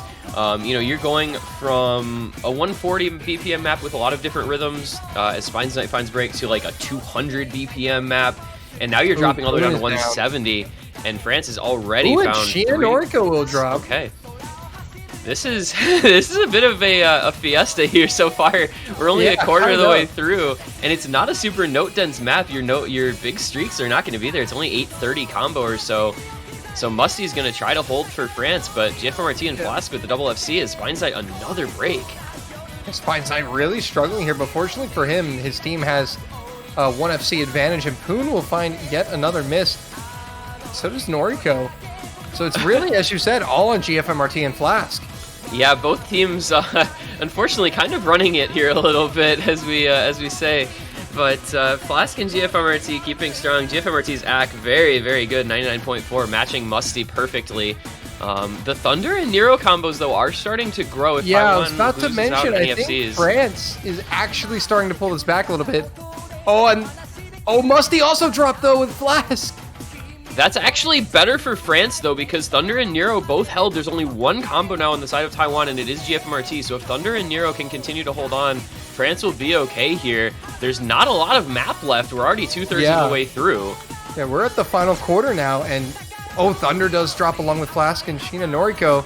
So GFMRT and Spines Knight building his combo back up. We're going to see if Taiwan can pull this back in the last moments. This is going to be very close, actually. Thunder with yet another miss. Poon will drop.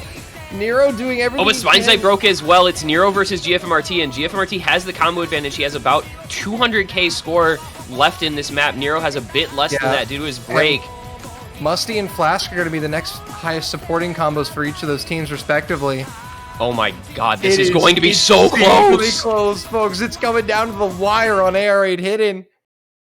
Oh my god. Oh, Spines Knight broke right at the end, and it goes over! No way! Taiwan got it! What in the world? It flipped over! Oh my god! GFMRT just put his team on his back, man. Holding onto that FC gave him just enough points at the very end. Oh my god, Taiwan ekes it out. 6,000 points. Taiwan up 3-0, and actually, France, we talked about how they'd be kind of boxed in. They immediately come out with Hard Rock 1. I guess they're going back to your logic you were going back with earlier. Kind of, the raw aim. Hard Rock 1 is kind of most like Nomad 1. Other maps in the pool. Yeah, this was a very instant pick. I mean, that map ended, and they had that pick in, like, within about 10 seconds, I think. This was, you're staying within the skill set because, like we said, Nomad 1 was very close between these two teams, and France feels like, based on the scores from yesterday, they're playing this a little better than Taiwan. I think Taiwan had room for improvement, but France probably feels the same way. If you don't four-way, there's always room for improvement, right? So, a logical pick, and if they lose this one, their mental is probably going to be gone, and we might see a 6-0, but if they win this one, then they can start to kind of climb their way back into the match.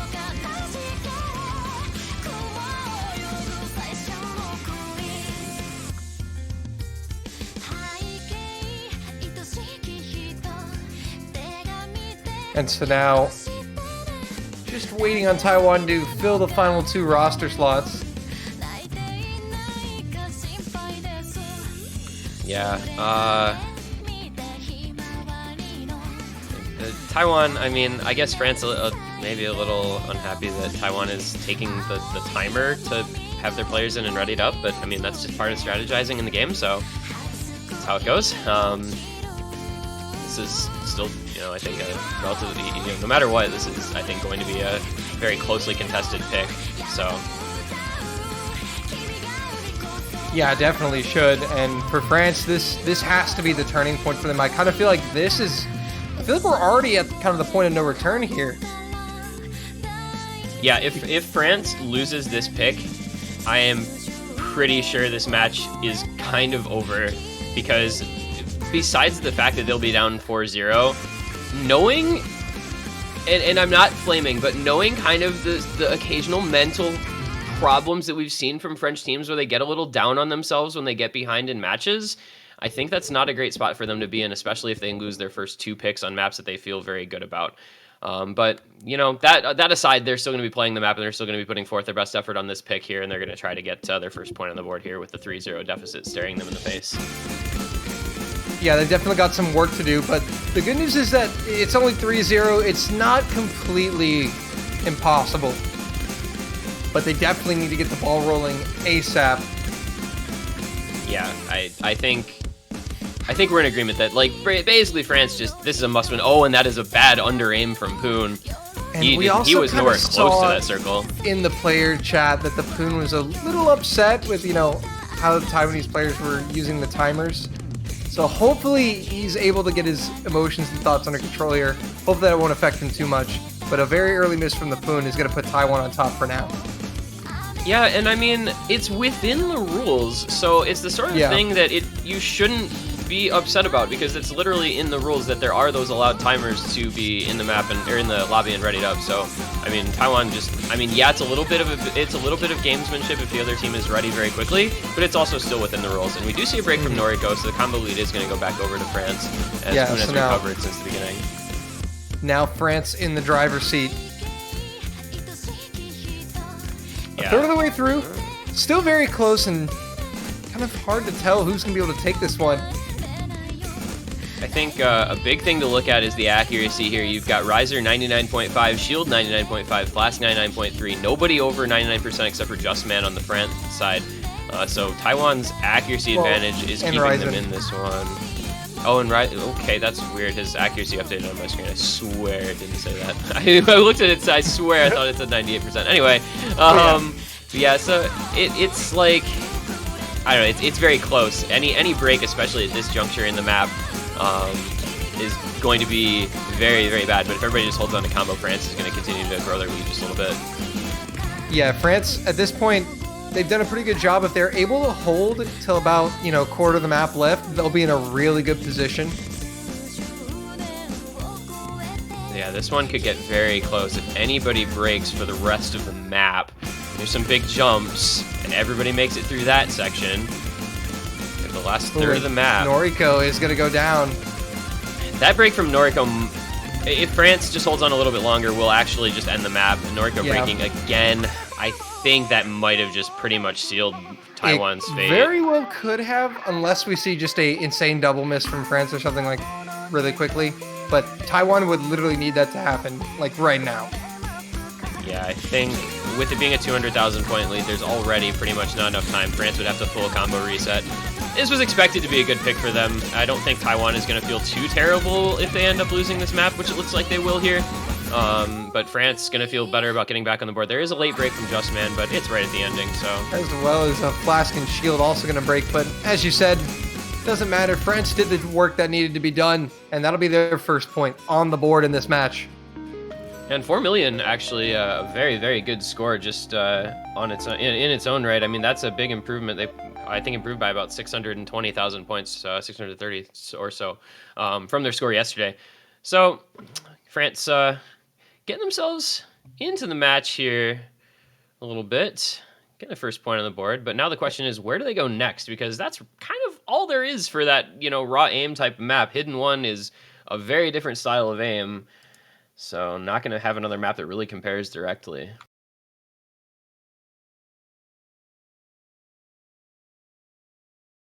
We pick Fremont 2. Fast, instant pick. I love Flask. He has such a good sense of humor, dude. Flask is a really funny guy. That's very nice. So Fremont 2, Thayhan's Never Give Up, the relentless difficulty. Of course, this is the overmod friendly free mod pick here. 190 BPM, those big circles. It's a base circle size of 3. So I think we will probably see some extra hard rock from both of these teams because they are obviously both very strong in that skill set. A pretty well-rounded pick as well, so I'm a little bit surprised to see Taiwan go this direction, in all honesty, but clearly they feel that this favors them. I would have expected something a little more non-traditional as this pick, considering the previous couple picks from France. I think Taiwan still realized that even though France, they took their first point, as long as they're able to convert their picks at this point, they're still going to be in control of this matchup. Yeah. Because, in theory, T1G, if you get 1 breakpoint from your opponent, in theory, all you need to do is win all of your picks and you will win the match. Yeah, I mean, that is exactly true. It's that sort of thing that I've always considered in OSU from my days as a tennis player, where, you get 1 break of serve, you just have to hold serve the rest of the way. Same sort of thing with OSU. You get 1 break of your opponent's map, and you just have to win your own picks. So just pick the stuff you're comfortable with. I have known many teams where they say, okay, we have these picks in mind, and we're going to guaranteed win X, Y, and Z picks. So if we get 1 break point, we're just going to feel good the rest of the way and winning our own picks. Same sort of strategy can hold for a lot of teams in a lot of matchups. So we'll see how this one works out for Taiwan, see what the mods end up being. Looks like just base mods for both these teams. 1 hidden, 1 hard rock. Nero Justman and GFMRT Riser, respectively. More no mod than I actually kind of anticipated seeing, but clearly an even mod matchup, so no mod advantage for either team here. Yeah, I think Taiwan are playing it safe just because, France got their first point on the board. They don't want to try to overextend. I think France are playing it safe because, they haven't played well so far this match. They've lost a couple close points. I think both teams just want a point on the board, and 2 no mods is always the safest option. Yeah, it's something we see a lot of teams doing, is, you put some very strong, very good combo game players who are just going to probably put up FCs. We do see a couple breaks already from Taiwan on Shield and GFMRT. I was going to say on Nomad picks, but France taking the early lead here. Yeah, but Nero will also drop, so the hidden players are going to trade. And Ifkill will also drop, so Taiwan now with the advantage. And that's interesting. It's the hidden player and one of the Nomad players dropping for both teams. The hard rock player and a Nomad player holding on in both cases. Justman and Riser. Riser notably still holding the SS. An incredible accuracy player. I know a lot of people have surely seen his name at the top of a ton of different leaderboards with really high AC hard rock and hidden hard rock plays. Yeah, but actually the miss from Shield, because it was so early, allowed him to build a nice support combo. That Apraxia method there coming through Taiwan. It's the tactical miss, If you break at the beginning of a map, you won't break later on because you won't have nerfs that you're FCing. It's easy. It's actually the big brain strat here. It's working out for Shield so far. Still awaiting any more breaks, and it's going to be Nero with the next one for France. Not an optimal place to break, but that's going to help Taiwan out even more. Taiwan are now starting to run away with this map, and France are getting to the point where they're going to need some misses from Taiwan to get back into this. Yeah. But the Poon is going to drop, and that's a big miss for France. It's, I think, over now. With Poon breaking there and Riser and Flask still holding their FCs, I don't really think France's fate is no longer in their control on this map. It's now all up to Taiwan holding on through the last few seconds, and I think they're going to because they all look very comfortable. No cursor shakes or anything. And there goes Justman. This one's now completely over. This is gonna be a huge win for Taiwan. They might win this by about 1 million points here. That is over 3,000 combo advantage against about 1,000 on the side of France. GFMRT does find a late break, so the score gap won't be over 1 million points, but it's going to be a Taiwan win regardless. It's going to be a 4-1 lead. Nero with the break as well. And the instant leave there from Nero, so we got, I think, a little bit behind, which means that, but it was a 975k victory for Taiwan, a very good pick from them. Yep, and they maintain that advantage 4-1, and again, that's all Taiwan need to do at this point. Just win your picks. And can we talk about Riser's accuracy for a second and Flask's accuracy for a second? By the way, the double FC, that's, 3 100s on Hard Rock for Riser, 1 100 Nomad for Flask. Absolutely ridiculous accuracy from both of them. Flask, in it, as he said in the chat himself, went mode. Hey, it's Flask mode, dude. You gotta respect activated. it. Flask mode. The dude has been around the tournament scene for years and always performs really well when he needs to. So, very well done to Taiwan there. And another quick pick here. France going into Hard Rock 3. Well, this is going to switch it up a little bit, going into some smaller circles. And a little bit more cursor control aim required on this one. An interesting pick. France did win, of course, their previous pick in Hard Rock, but this is a very different type of map. Also a very short one. I think this will be the shortest map we'll have seen. It's one of the, I believe, 2 shortest maps in the pool. So instead of placing the premium on consistency, it places the premium on, just comboing the entire map because it's so short. Any miss is very damaging. Hard Rock, small circles kind of combine to make things a little trickier, and you've got some very difficult patterns in the map. This is combo gaming at its finest right here. And the previous combo gaming map was Nomad 6. That's really the only true combo game map we've played so far, and we, of course, know how that one went. So yeah, we'll see if Taiwan can run that back. However, France, obviously very strong Hard Rock. I think they wish they had Room CV Vitae on their team this year, because I'm pretty sure he would be in for this and he would play it really well. But they're going to have Ryzen, Poon, Hifkill, and Musty in to do a good job as well. Taiwan, Riser, Flask, Shield, and Noriko. Going to try to get another break point here and really run away with this match if so. But I think this is another pretty good pick from France going into Hard Rock Pool. All right. Well, here we go on to Hard Rock. And Hifkill's going to find a miss. That's going to put the advantage with Taiwan. And as you noted, this map is very short, so those misses are actually going to matter. Yeah, you have to build up combo early and often, although France, with this ridiculous accuracy, they had a couple of SSs and another pick over 99%. However, Taiwan matching it with 3 1x100s there for a while until Noriko dropped a couple more. It's mostly Shield who's kind of keeping France close. He dropped back all the way down to the 95s, now just above 96. Yeah, but the most important part so far for Taiwan is that they are still holding on to that 4-way full combo. Hifkill with the only break on the map thus far.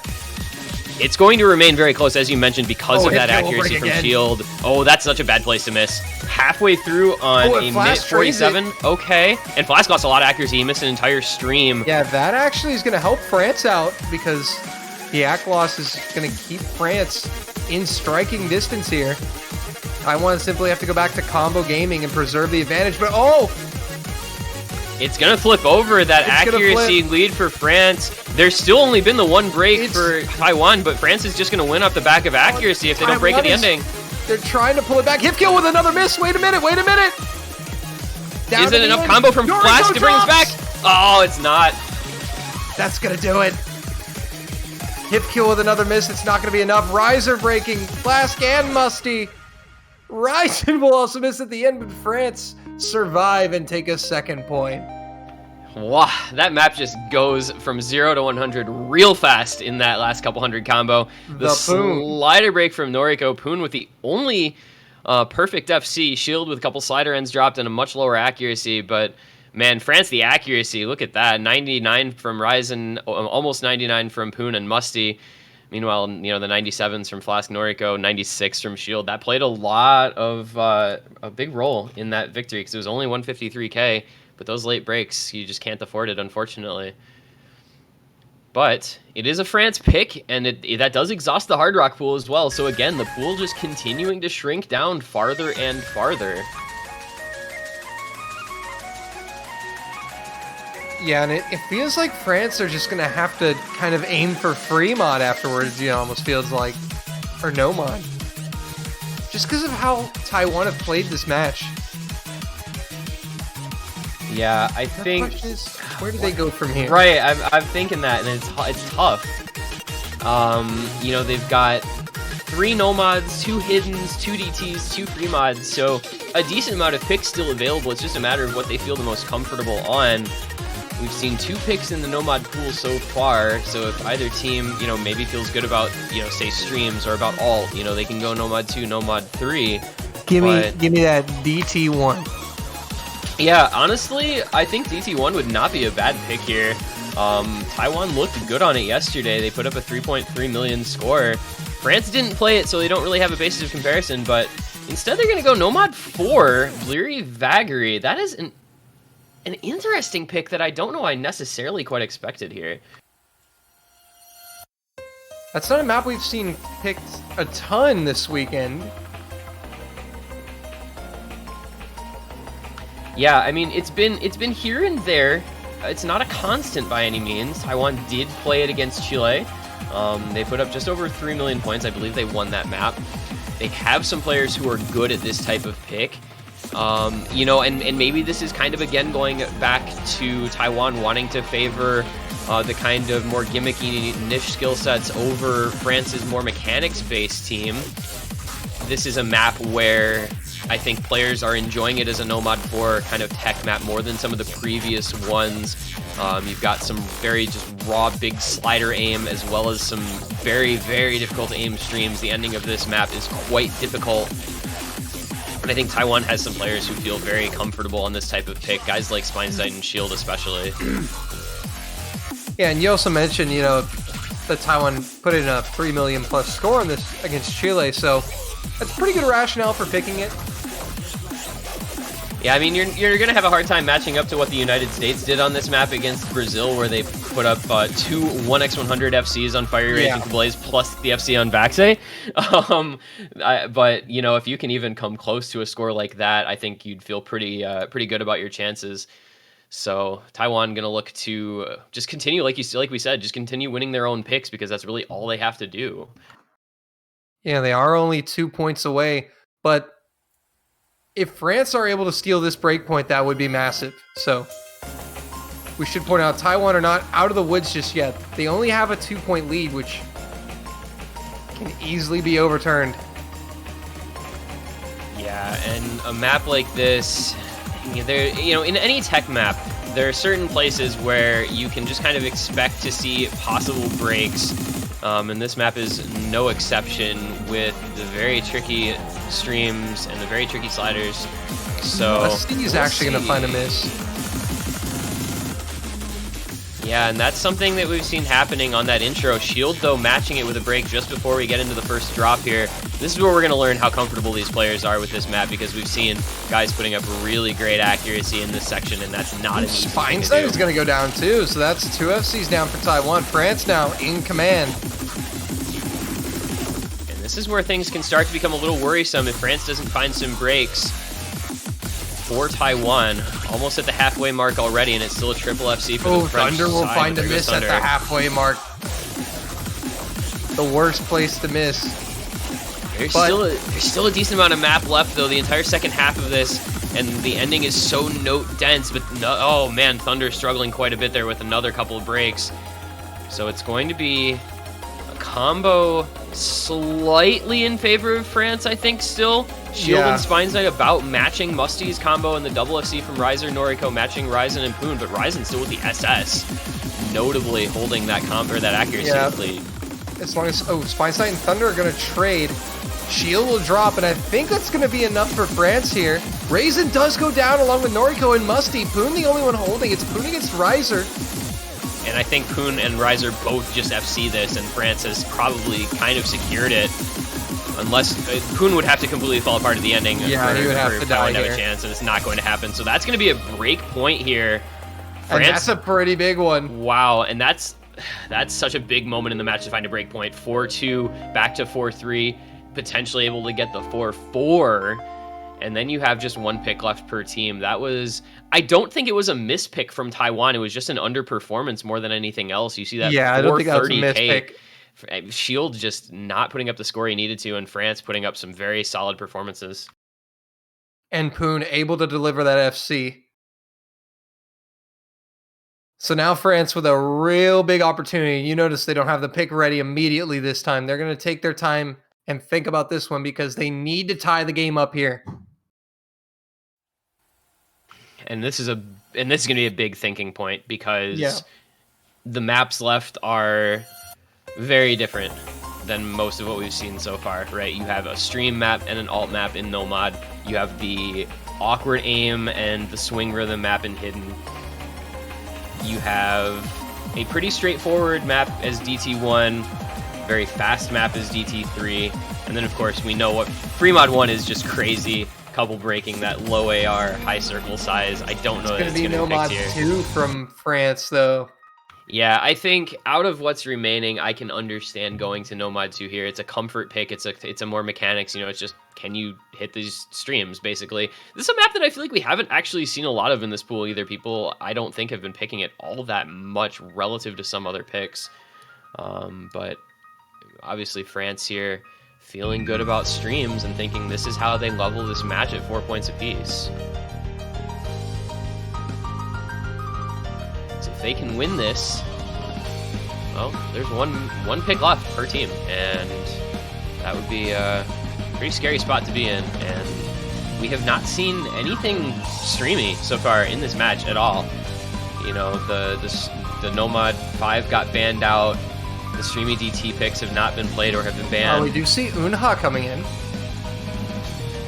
Yeah, I think Yunha fills kind of a specialist role on this team. Obviously, Taiwan has not used him much, but coming in for the stream map, hopefully he's ready and prepared and warmed up. Obviously, when you haven't played and you come in for the 8th map in a match as your first map in it, that's a tough spot to be in if you're not really, really prepared for that specific pick.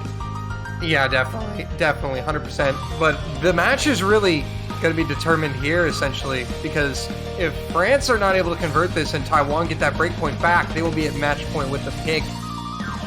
So, although France did an excellent job to take that breakpoint, they really need to convert this point here. This is anything once you get this late in a match, every pick feels that just extra level of weight because it can make or break. You know, it's maybe a match point, or maybe it's a one pick left. Just really, really high important, high anxiety type of picks here at the end. So hopefully you're not going to see anything like any shakes. I think most of these players are such seasoned veterans, it's unlikely. But France really needs this one to avoid, like you said, Taiwan getting the match point with their own pick to come. So we're going to load into it, and we will see what happens. This is 3 minutes and 25 seconds of 200 BPM streams. And there's a couple that are a little tricky to aim. I think, you get the one like square stream after everything else is curved that can throw players off a little bit in terms of aim. But other than that, mostly fairly straightforward, relatively speaking. It's a lot about the BPM and how comfortable you are. Deep breath here. Only a couple maps left no matter what, so. Yep, we are coming to the end, and this is a loser's bracket match. It is win or go home. And Unha will find the early miss along with Riser, so an early double miss for Taiwan. Yeah, and this is... Oh, Noriko! The accuracy just died on that stream. This is what kind of worried me here for Taiwan. I don't know what their strength is like in this particular skill set. And I know France, obviously, as we've been saying repeatedly, a very strong mechanical team in most cases. Justman with the one early break for them, so it gives Taiwan a sliver of hope still in this early goings to keep the score close. But those other three FCs holding on, Musty with the SS, matching shield. It's 1700 max combo, so we're in for quite a long ride here. It's quite a journey to the other side of this pick. One aspect of this that cannot be ignored either is the occasional aim pattern. You have some linear jumps that are easy to be tripped up on. If you can hold through the streams, you still have to hit those. There's that big square stream. Sheena Noriko does find a break, and Justman finding a break just before it. So still 3 FCs for France against one from Taiwan. Ooh, Justman, and Ryzen will go down. That's a double miss for France, and that is going to help Taiwan out just a little bit here. Yeah, Poon and Musty still on the double FC, but Shield holding his SS still to match Musty, and Yunha and Riser both recovering almost 700 combo apiece now. It's a little 1/3 drum rhythm. Yeah, and halfway through, Taiwan with the combo advantage is pulling it back. This is another map that could just end up being incredibly close. I think a lot of these players that have the combo are going to hold them for quite some time. They look very comfortable. Shield finally dropping his first 100. Musty still on the SS. Some more linear little jumps. There's a break from Sheena Noriko, but that's not really the combo that matters all that much for Taiwan unless he loses a ton of score. And Musty does trade that, though, from Sheena Noriko. That's horrible for France, though. That was their FC. Yeah, that was their SS. Shield's still on the FC for Taiwan. And now Taiwan are just going to check out because they've got 3 combos over 1,000. This map stays very intense all the way through to the ending, though, so it is not Taiwan out of the woods yet. Ryzer, Yunha need to hold on to their combos. Shield needs to hold on to his FC, but they are going to start to pull away. Breaks from Ryzen and Justman. That may have just ended France's hopes on this pick. Yeah, they only have the Poon holding, who's still holding on the FC, but he will now give it up. And Ryzer and Shield wow. That was standing tall. That was a 5-way miss, Ryzer from, or 4-way from Justman, Shield, Noriko, and Yunha, but Ryzer's just going to carry this one home for Taiwan. Yep, and that is going to put Taiwan at match point. The nightmare scenario for France. Yeah, this is exactly what they did not want to have happen on that pick, and they had it what felt like in the bag for the first about 2/3 of the pick, and then things just kind of started to fall apart, and Taiwan able to pull away at the end. I mean, it looks less close than it was because that ended up being about a 300,000 point gap. But it was very, very tight the entire time, and Taiwan just able to hold those combos at the end. That's why they had Yunha, and despite the 13 misses, 1,300 combo, absolutely doing his part with a 700k score. Noriko not having a great time, but his score is all his score actually still mattered. Yes. It was 340k win, and he had 362k, so he did his part. Yep. And now Taiwan with the match point and the pick in their back pocket. This is their last pick. Yeah, this will be Taiwan's final pick. I see some DT1. I was going to say, I think it's DT1. I honestly think it's DT1 here. Like, unironically, I think that's probably the pick. I don't know. Give me that black rose dragon. Inject DT1 just straight into my veins. Into my veins. Give me all the Yu-Gi-Oh! I know, but I genuinely do think that's a good pick here. If it's not DT1, I don't actually know. I'm pretty sure it's not No Mod 3, and I'm pretty sure it's not. I guess it could be hidden, but I don't know. I think it's just DT1 here as like the optimal pick for Taiwan. Yeah, I don't think they go with DT3. I think they go with free mod. I don't even know if they go with free mod. I just think DT is such a good choice because you pick the straightforward DT, unless you're just not comfortable on it. But it'll be DT3. No, it's not DT1. So, you know, and I did mention, like, before the match, right, these are two teams that are not, either of them, not super into speed-favored picks, but I think Taiwan does still have the advantage, if only because they have a couple of guys like Noriko who can play speed stuff very, very well. I do think this kind of throws caution to the winds a little bit. Yeah, so I think DT3 is just, I mean, I think DT is a good pick, but I think DT3 is a little risky. Yeah, DT3, you run the risk of just not putting up a very good score. I mean, Taiwan played this yesterday, and they only put up 2.2 million. Like, their score was not all that impressive, but they had to play it without Sheena Noriko, and I think that could be a factor that could help them out, having him back this time. You know, they were against a Chilean team that has some very good players in this skill set. And Ryzer put up a really good score, almost managed to carry them through that. They only lost it by 13,000 points, and that was with a couple of scores under 500k. And now you are going to replace, it looks like they're replacing GFMRT from yesterday's roster on this with Noriko. Ryzer, Shield, Yunha all played this as well. But I hope, you know, they're hoping that Noriko will come in and be the difference maker, obviously, on this map. And I think this, you've got to think Zane is just not here today, because there's some picks I think he would have been in for that he didn't play. Some maps he would have been in for by now. So I don't think that Taiwan has Zane, but they put up 5 points without him. Yeah, this is, and put up 5 points and at a match point without, you know, somebody who can play some of those mechanics maps really, really well. you wonder, you know, they may have already won this if he'd been available for things like Hard Rock 1, but that is not going to matter because you can't play the what if game. So we're going to go into the last pick from Taiwan here. It's going to be Ryzen, Pookie, and Musty as the French roster. Shield Riser, Noriko Yunha as Taiwan. Going to try to close this out.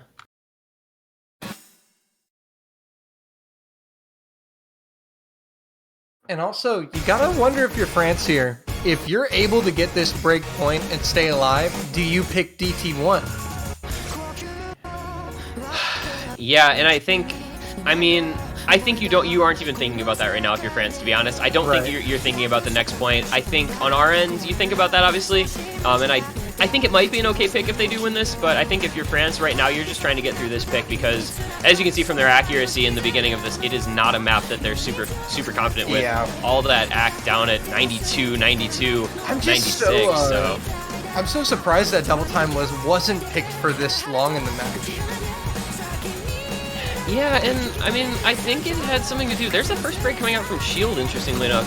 I think it had something to do with neither of these teams just feeling super great about DT. So they kind of it's kind of just a handshake where like neither of us is gonna pick DT. We're gonna avoid it completely. But 98 act from Riser, doing work here for Taiwan so far. Nobody up at that. Is gonna be the first miss for France though. Actually, and that is actually his second miss because he did find a break at the very beginning. Yep. That's the first big combo loss because it was so early on for that first one. Combo advantage is going to stay in favor. And Poon is also going to drop. Yeah, Poon for his right around halfway. For as strong as Poon is, this is not the sort of thing that I think he's at his best on. And so it's going to be up to Pookie and to Musty here, trying to keep France alive in this pick against the three-way full combo of Taiwan. Yeah, but right now it's looking really good for Taiwan. Halfway through, they've got about 150k lead.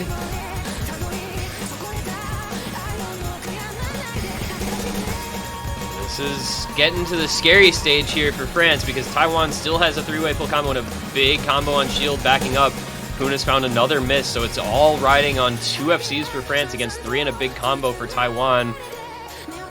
Just the last third, maybe a little bit of shakes. I'm a little worried. Look at Yuna's cursor. Little bit shaky in this section. He knows how much is on the line here. Yeah, but fortunately for Taiwan, all they have to do is just avoid falling apart for a little longer, and they'll be able to put it out of reach. And it might be now. It's 500k the lead. I think they've sealed it at this point. Yep. This is a great score from Taiwan.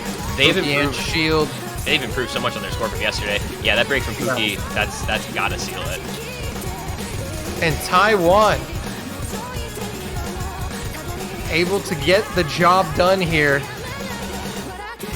and that is going to be the match to Taiwan. 6-3 in the losers bracket. Yep, just a very good performance. They improved their score on this map by so much from yesterday. A two-way full combo, near three-way full combo, and they will move on in the losers bracket. They eliminate Team France, sending them home in a very closely fought battle. This match was back and forth, but Taiwan just that early break point, and they never really relinquished their advantage. Well, the problem is, right from the start, Taiwan, they just came out guns a-blazing, and France had no answer at the start, and were never really able to just kind of run it back against Taiwan. They would get 3 points on the board, but not until Taiwan had already grown a significant lead and just weren't able to get back into it. But a good effort from them. But they will be eliminated from the World Cup this year. Your winners, Taiwan. They will move on to face South Korea in the losers bracket next week. No, they're facing Brazil. But yes, they will move on in the losers bracket, but they're going to be facing Brazil, I think. Really? From what I'm seeing, I'm fairly sure it's Brazil. Okay, well, I could be wrong on that, but they're moving on, and they're facing either Brazil or Korea. Yeah, it's gonna be it is Brazil. Checking the official bracket. Yeah, Taiwan versus Brazil is gonna be a hell of a matchup next week. Those are two teams that are both very, very strong. I think that one is gonna be a banger. I think all the matches left. I mean, next week as we get into the semifinals and these late rounds of the losers bracket, we see some great matchups, and I'm very excited to see those ones all play out. But We do still have, of course, our last match of the day to come up. And that is just under half an hour. Another big one. Russia and Poland in the losers bracket. One of them's going home. And I don't know that anybody saw that coming. Russia versus Poland is a losers Yeah. bracket match quarterfinals weekend. One of those teams will be going home earlier than they're certainly used to. And those are two teams that will have an incredibly hard-fought battle. I cannot wait for that match. That should be an insane match to cover. But I know for one that I am not going to be casting that match, but I think you will. Yeah, so that one is going to be myself and Mr. Chillier pair coming in to bring everyone the last match of the weekend here. And we are going to hope to make it a good one, hope to have a great match in front of us. Well, alrighty. That is going to do it for us for now. Taiwan getting the big win 6-3 over France in the losers bracket. T1G, it's been a pleasure. Yeah, Dolan, always enjoyable to cast with you. And I hope everybody enjoyed this match because it was a banger. Well, all right, guys, we are going to be heading out for now. We'll be back in 24 minutes for the start of Russia and Poland. Don't go anywhere. We'll be right back.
Hello, everyone, and welcome back to OS World Cup 2020. We're here to bring you the final match of the quarterfinals weekend, and what a match it promises to be.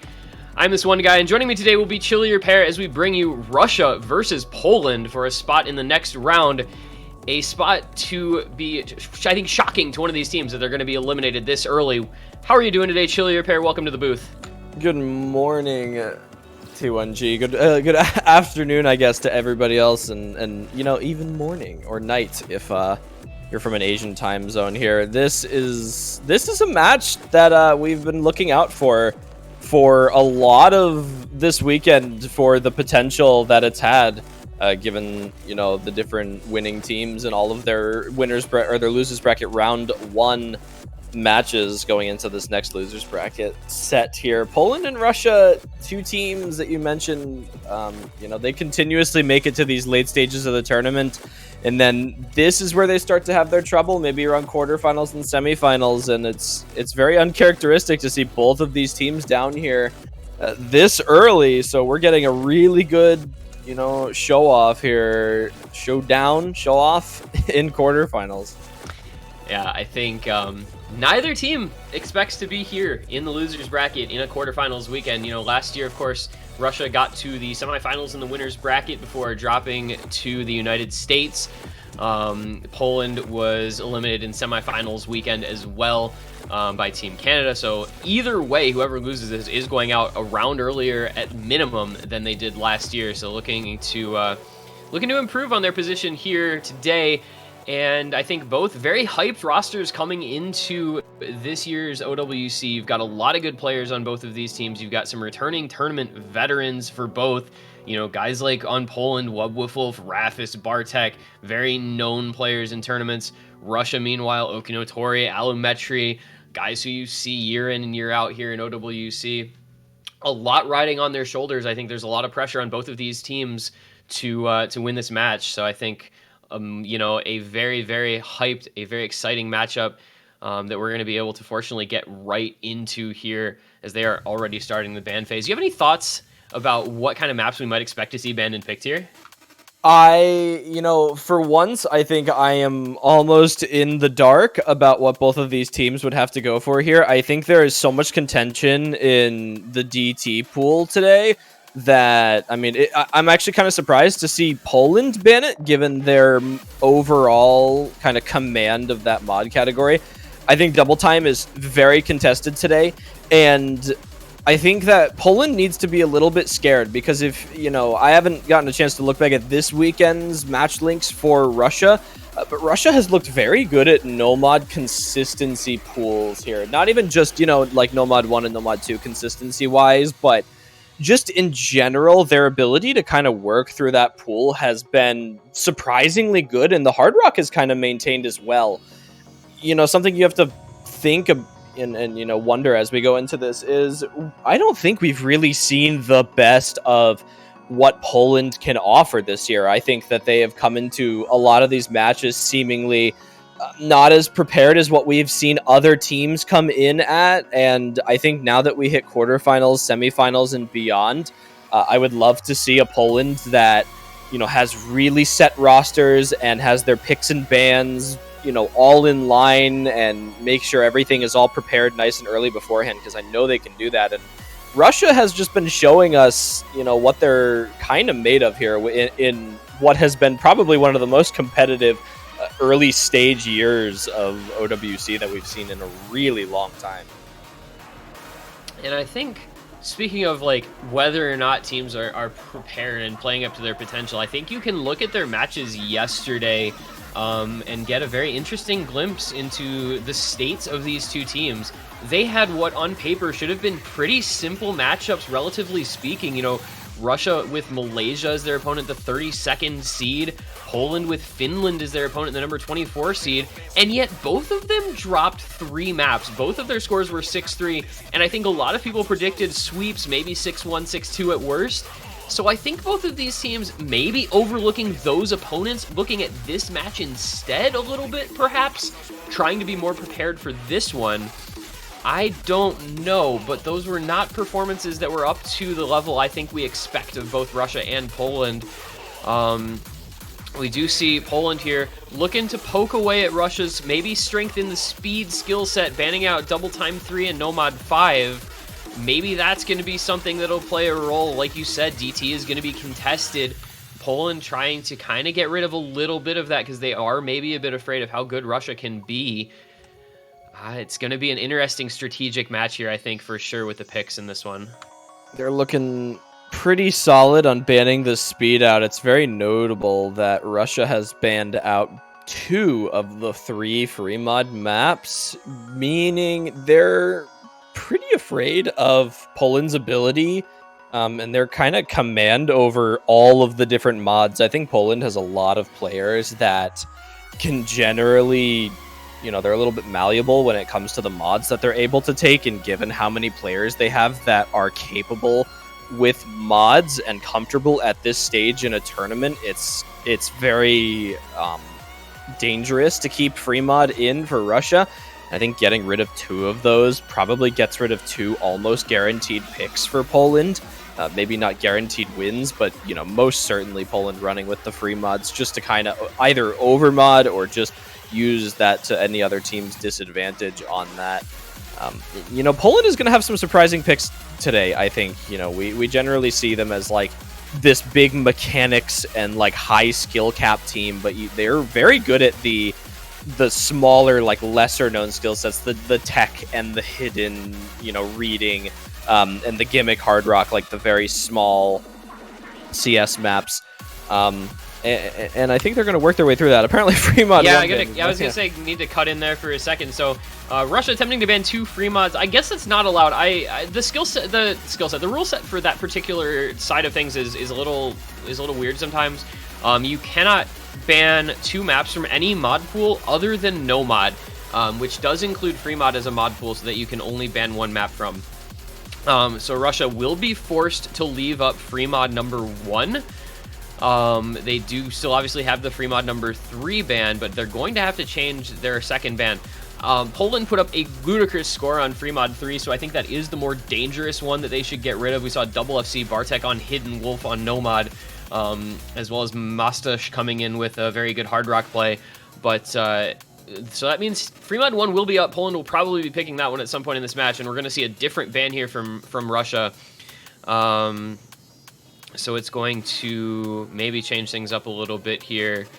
With that well-roundedness of Poland, with how strong they are at all sorts of different things, it's very scary to leave up, especially kind of the niche skill sets, because they have some players who are so good at them. Guys like Bartek and Wolf who can just play any type of map in the game. So Russia going to make a decision here, going to switch up their ban. Okinotori going to take a moment and come up with a new option.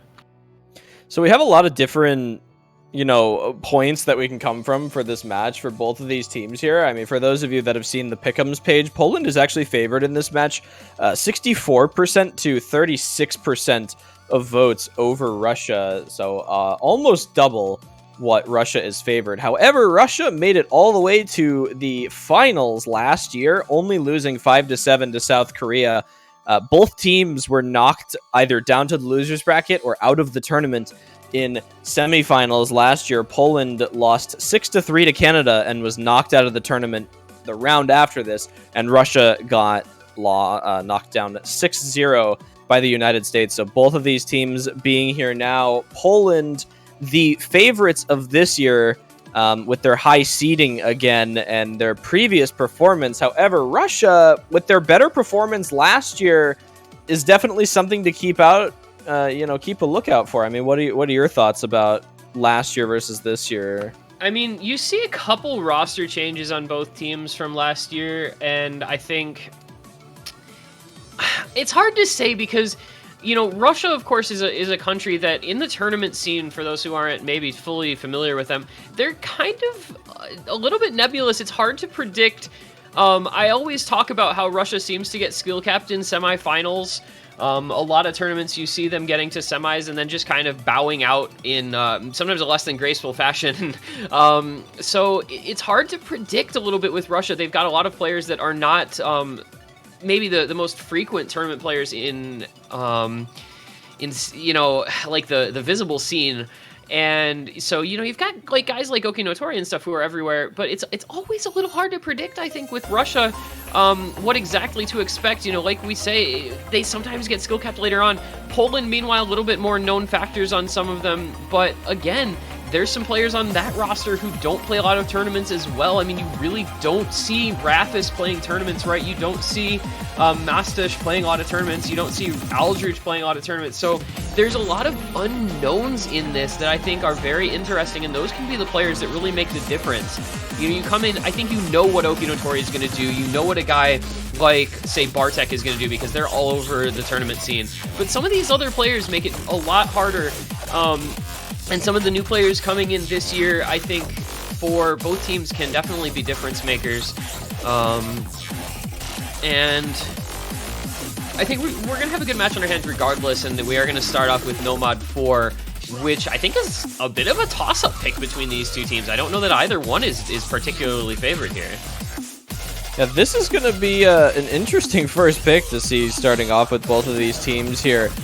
We mentioned how many different routes this first pick could have taken for both of these teams here, and to be perfectly honest, I'm not really surprised to see the Nomad start the match off here. They're going to try and get both of the teams into like their actual slots here for their teams right now. We're almost perfectly flipped.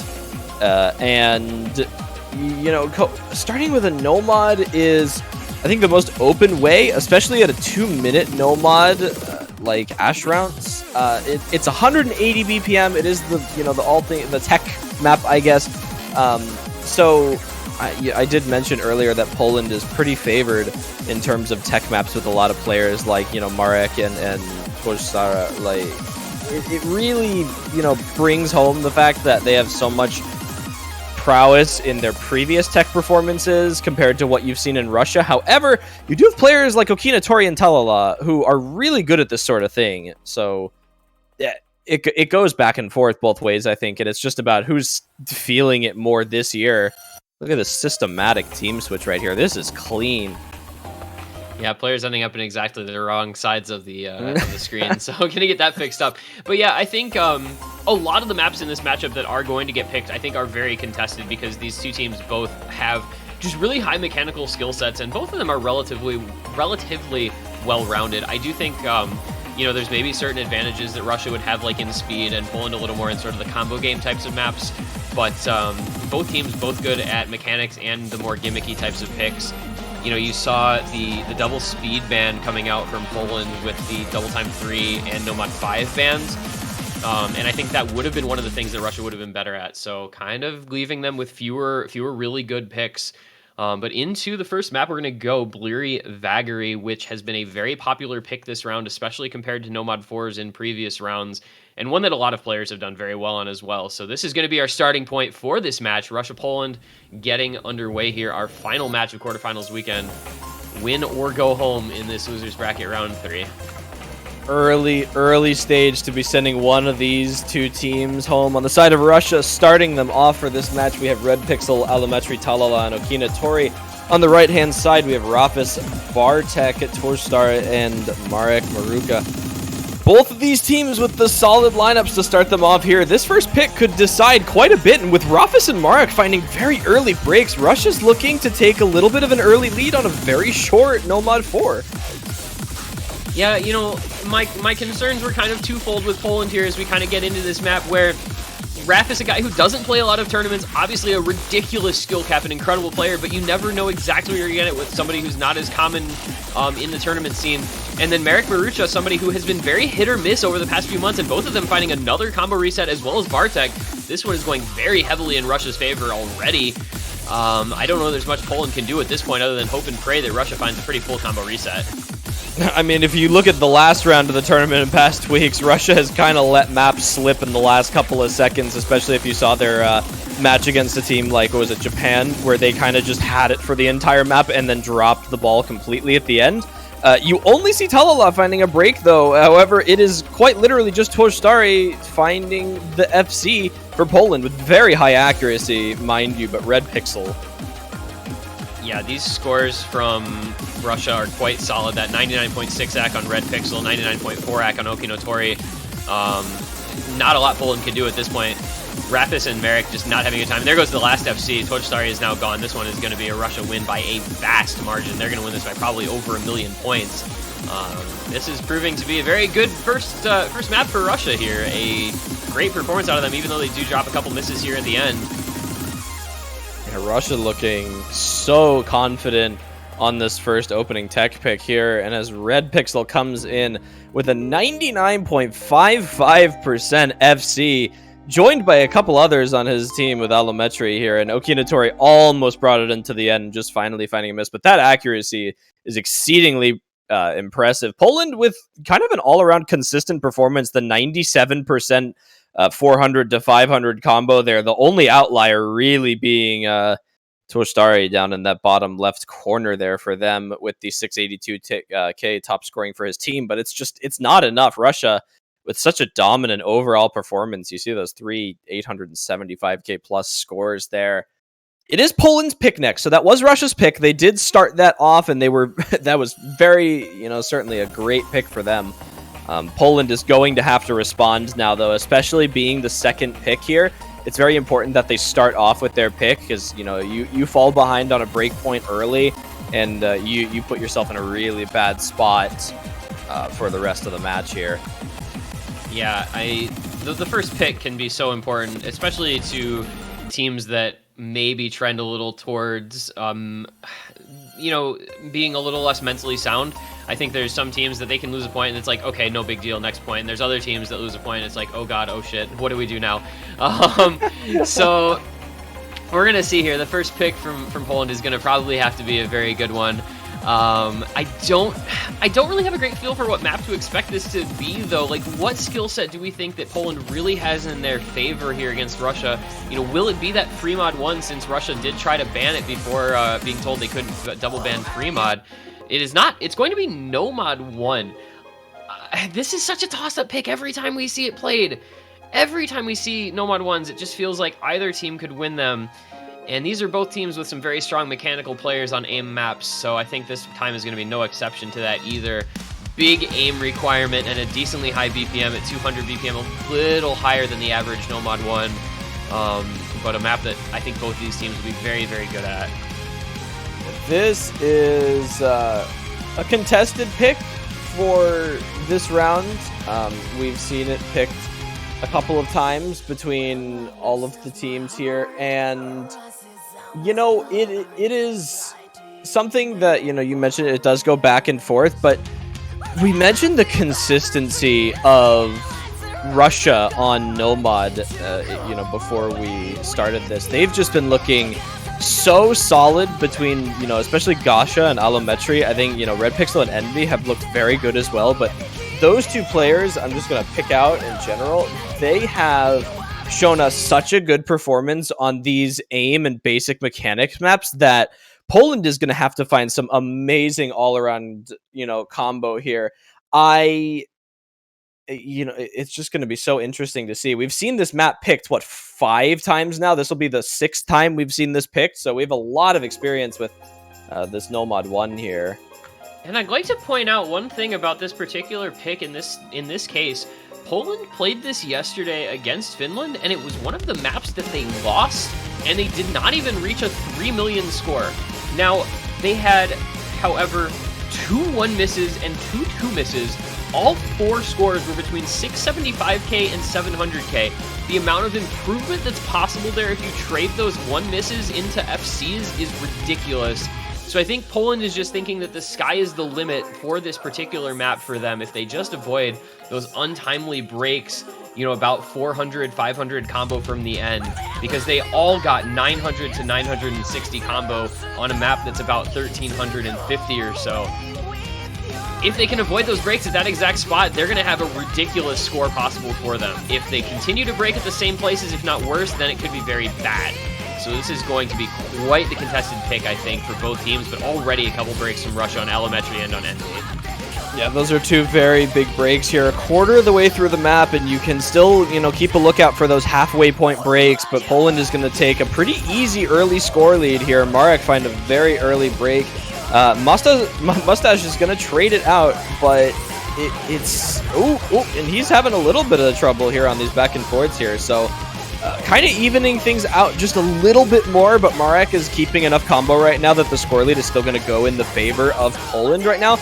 But, you know, all eyes are really on Red Pixel and Gasha for Russia right now. As long as they're able to hold against Bartek and Wolf, this could go both ways here, because Marek has broken once. He can break again, even with that accuracy. Yeah, there is a lot of map left to come. This is one that, you know, it's a Nomad one that really doesn't let up on you. There's a lot of jump sections, a lot of places that you can break. And with it being 2 FCs to 2, any miss on any of those big combos can be really damaging to a team's score, especially now as we're getting into the second big diff spike here as we go into the second chorus. A little bit of a break, but then it's going to come right back at you here. I fear these streams. Oh, no breaks on the streams with a big back and forth, so we're going to get into the chorus unscathed. Both teams with a lot of combo now starting to be built up. Double FC and a near FC for Poland, a double FC and 2 pretty solid combos for Russia. It's a 200k lead, but there is a third of the map still to come, and that can change in a hurry.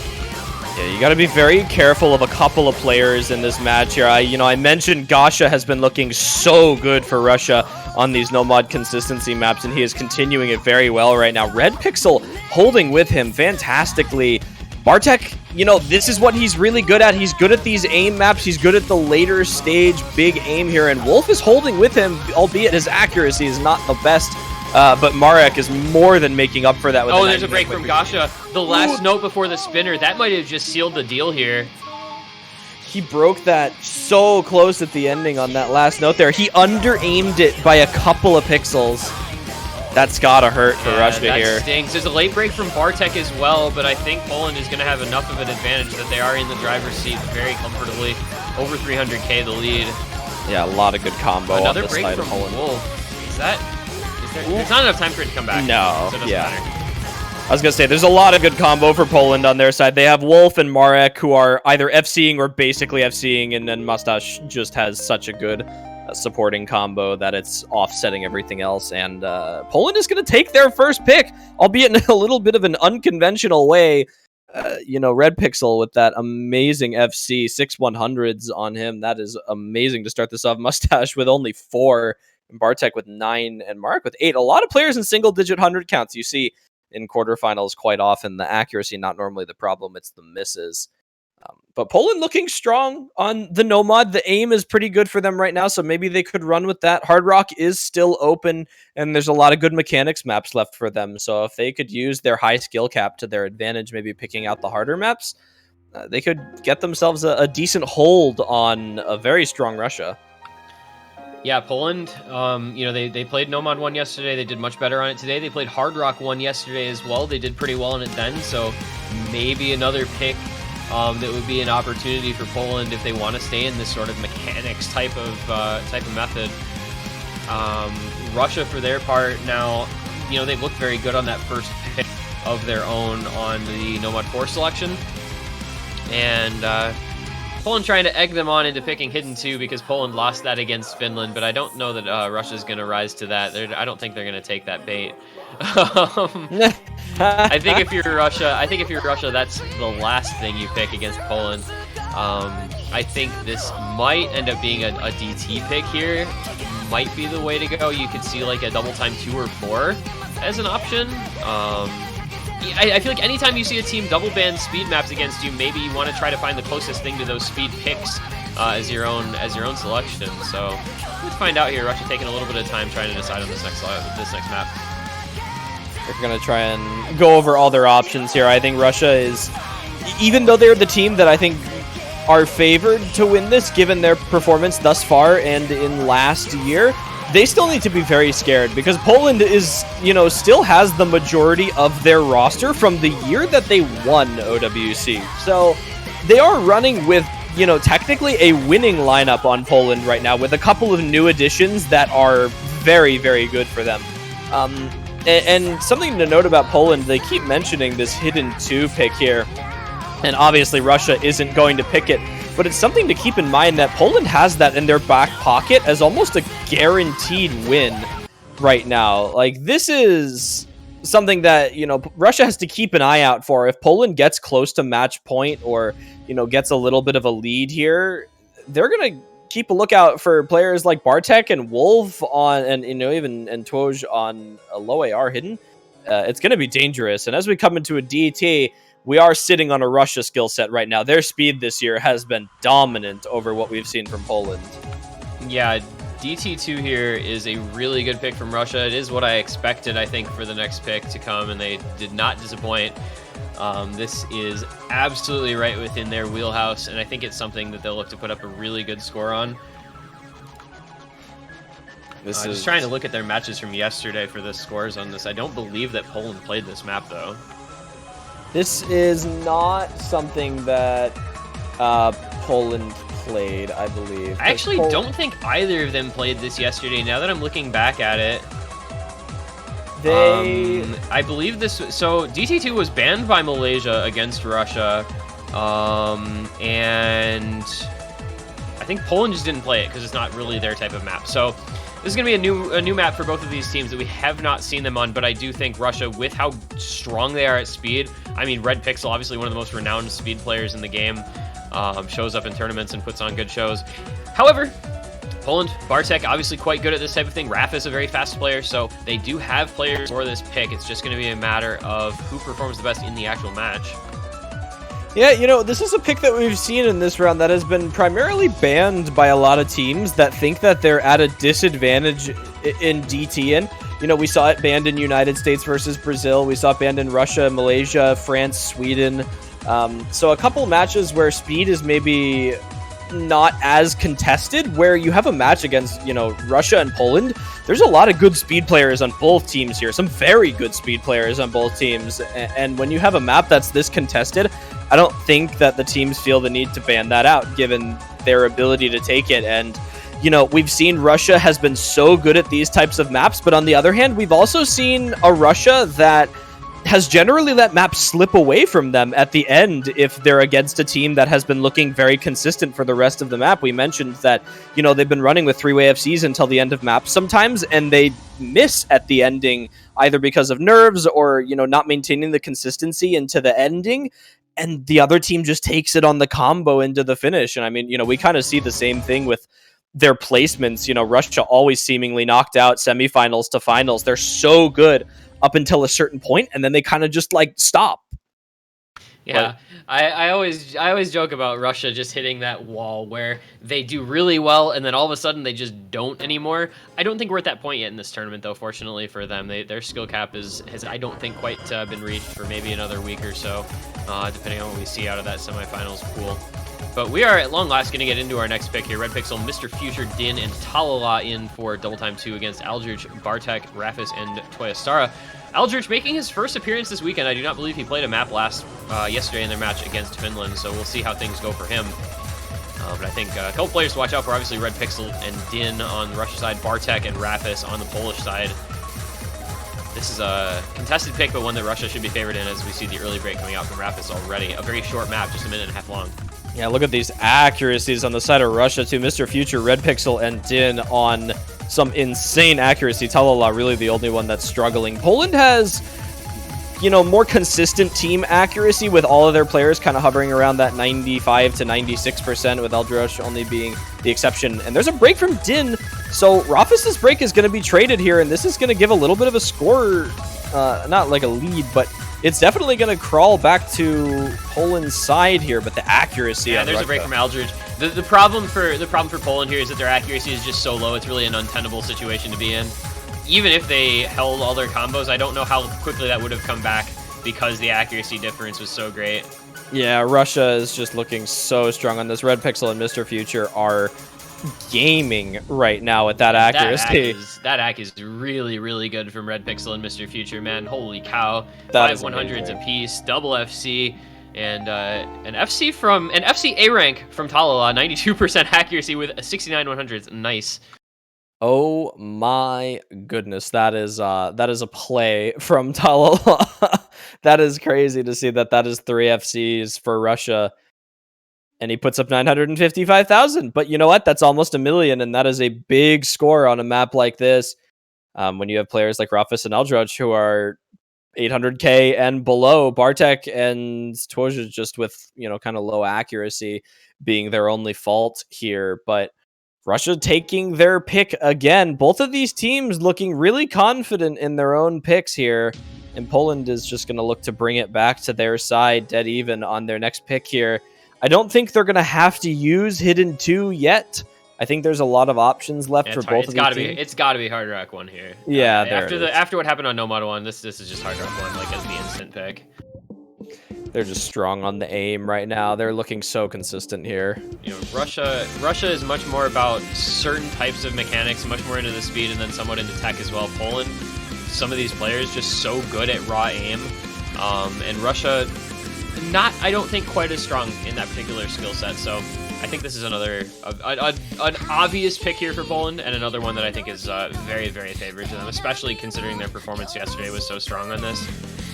It's relatively similar to the Nomad 1 in a lot of ways. So Poland going to look to pull this back to a 2-2 with a very logical, straightforward second pick. Yeah, both of these teams here, I think, are already outperforming by a decent amount what we saw from them yesterday, especially, going up against each other. They know this is a contested match. They know this is their last chance to make it to the next stage of the tournament, and they are up against a team that is, not a knock at the teams that they played in the first round of the losers bracket, but this is a way harder match for both of these teams. Both of them with so much, prowess and previous experience in this tournament that there is so much on the line going up against a team that is as strong as Russia or Poland here that they can't really afford to let anything slip away. So I think that's why we're seeing a much better performance from these teams overall. And I think that, it's going to be very good to see teams like Poland, who have kind of been laying low for the tournament, try and give us a performance that we expect from a team of them. And it's going to be good to see Russia try and push the boundaries of where they normally lie in an OWC format, where they really need to just kind of lay it all out on the line for a match here. So it's like two different sides. We have a Russia who's been performing well that needs to just push themselves to that next level and they'll be fine. And we need a Poland that needs to make like a complete flip from the rest of the tournament. Yeah, and, I was talking before the match in that regard about their preceding matches this weekend. As you said, their opponents were not perhaps the strongest teams left in the tournament, Malaysia and Finland respectively. So we didn't get to see their absolute top end, and I think maybe they felt like they didn't need to show anything.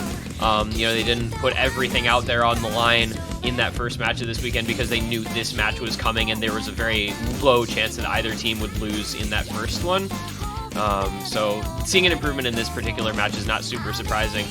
Seeing a break in the first 200 combo from NVSS is a little bit surprising, though. It's going to give the early lead over to Poland, as they do have the SS on both Mustache and on Marek Marucha, who just drops 100. But this is such a Nomad 1-esque pick that you can really feel like you can break a lot of places on those jumps that come up a lot.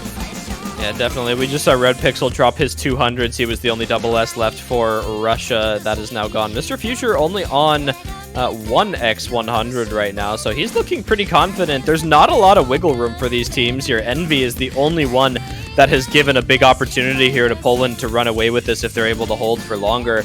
And we're not quite at the halfway point yet, though, so there's a lot of potential score. You see all these players still only at about 350,000, so 650k score to go. That is quite a bit left for these two teams right here, but both of them looking confident right now. There's not a lot of anything happening for both of these teams here. Yeah, this is just both teams showing off their aim. However, there is a break from Elementary and Mr. Future. Oh my goodness. Well, we said it, and that's unfortunate. Russia just kind of collapsing there because 800 combo into a 1200 combo map, those scores are going to take a sharp decline now. Poland, meanwhile, holding on to that four-way. This is clearly a map that they're very comfortable on. Those accuracies staying quite high for Mustache and from Marek as well. Bartek and Wolf not doing too badly, though there is the break from Bartek, but matching Envy, so not the end of the world. Red Pixel, the only FC left from Russia, and there is not a lot of combo on his teammates, so Poland should just be able to run away with this in the last quarter of the map. Last couple hundred combo to come. This one is over and in the books at this point. Oh yeah, that break for Mr. Future and Envy at the end, just the icing on the cake for Poland here, giving them that comfortable finish in here. 3 FCs and a Mustache with 1 X100 right now. Mustache? Mustache? Mustache? Mustache? Masters? The Masters. Mustache? I don't know. It's, yeah. He has just a couple hundreds. Very, very strong performance. That's going to be, looks like maybe a triple FC here, just coming to the last 50 combo. This is looking so good for Poland right here, and Mustache showing us that he is the Masters at Hard Rock. Boo. You can't set me up for that. So the triple FC comes in here from Poland. Oh, that was a good showing from Poland. That was a map that they clearly knew like the back of their hand. Only 1 FC from Russia on Red Pixel, very good accuracy on him. The S rank from Allometry as well, but those 3 players not even able to get over 800 combo. You're not going to have a great time against a team that 3-ways when that happens. Just shy of 4 million points for Poland, and we are back level at 2 apiece. Russia with the next pick. Bartek continuing to try to goad them into the hidden 2. It's not going to happen, man. Really, you're going to have to give up on that one eventually. You're going to have to pick it yourself if you want it played. Yeah, really, it's not going to work out for them. Congratulations to Wubbleful for getting more hundreds than 3 combined players on Russia, by the way. Very impressive performance for an FC. So good for him there, though. I'm glad to see that, Wolf has showed up a lot more in these later stages, which is going to be very good for Poland, given that he is one of their better players on the team, probably, arguably the best in certain scenarios. So to have a player like that finally start to show his true colors on these later stages is very good for him. Yeah, all we need are some 2009 maps in the DT Hard Rock mod pool, and he will be set to carry everyone for life. Wolf is a really remarkable player. His longevity in this game is nearly unmatched. The fact that he's still around playing in OWC and putting up great scores like that one is really a testament to just how much he loves Osu. I think he plays it because he enjoys the game, and not everybody can still say that when they've been around for 10 years or something like that now. Yeah, that's good. It's good for them.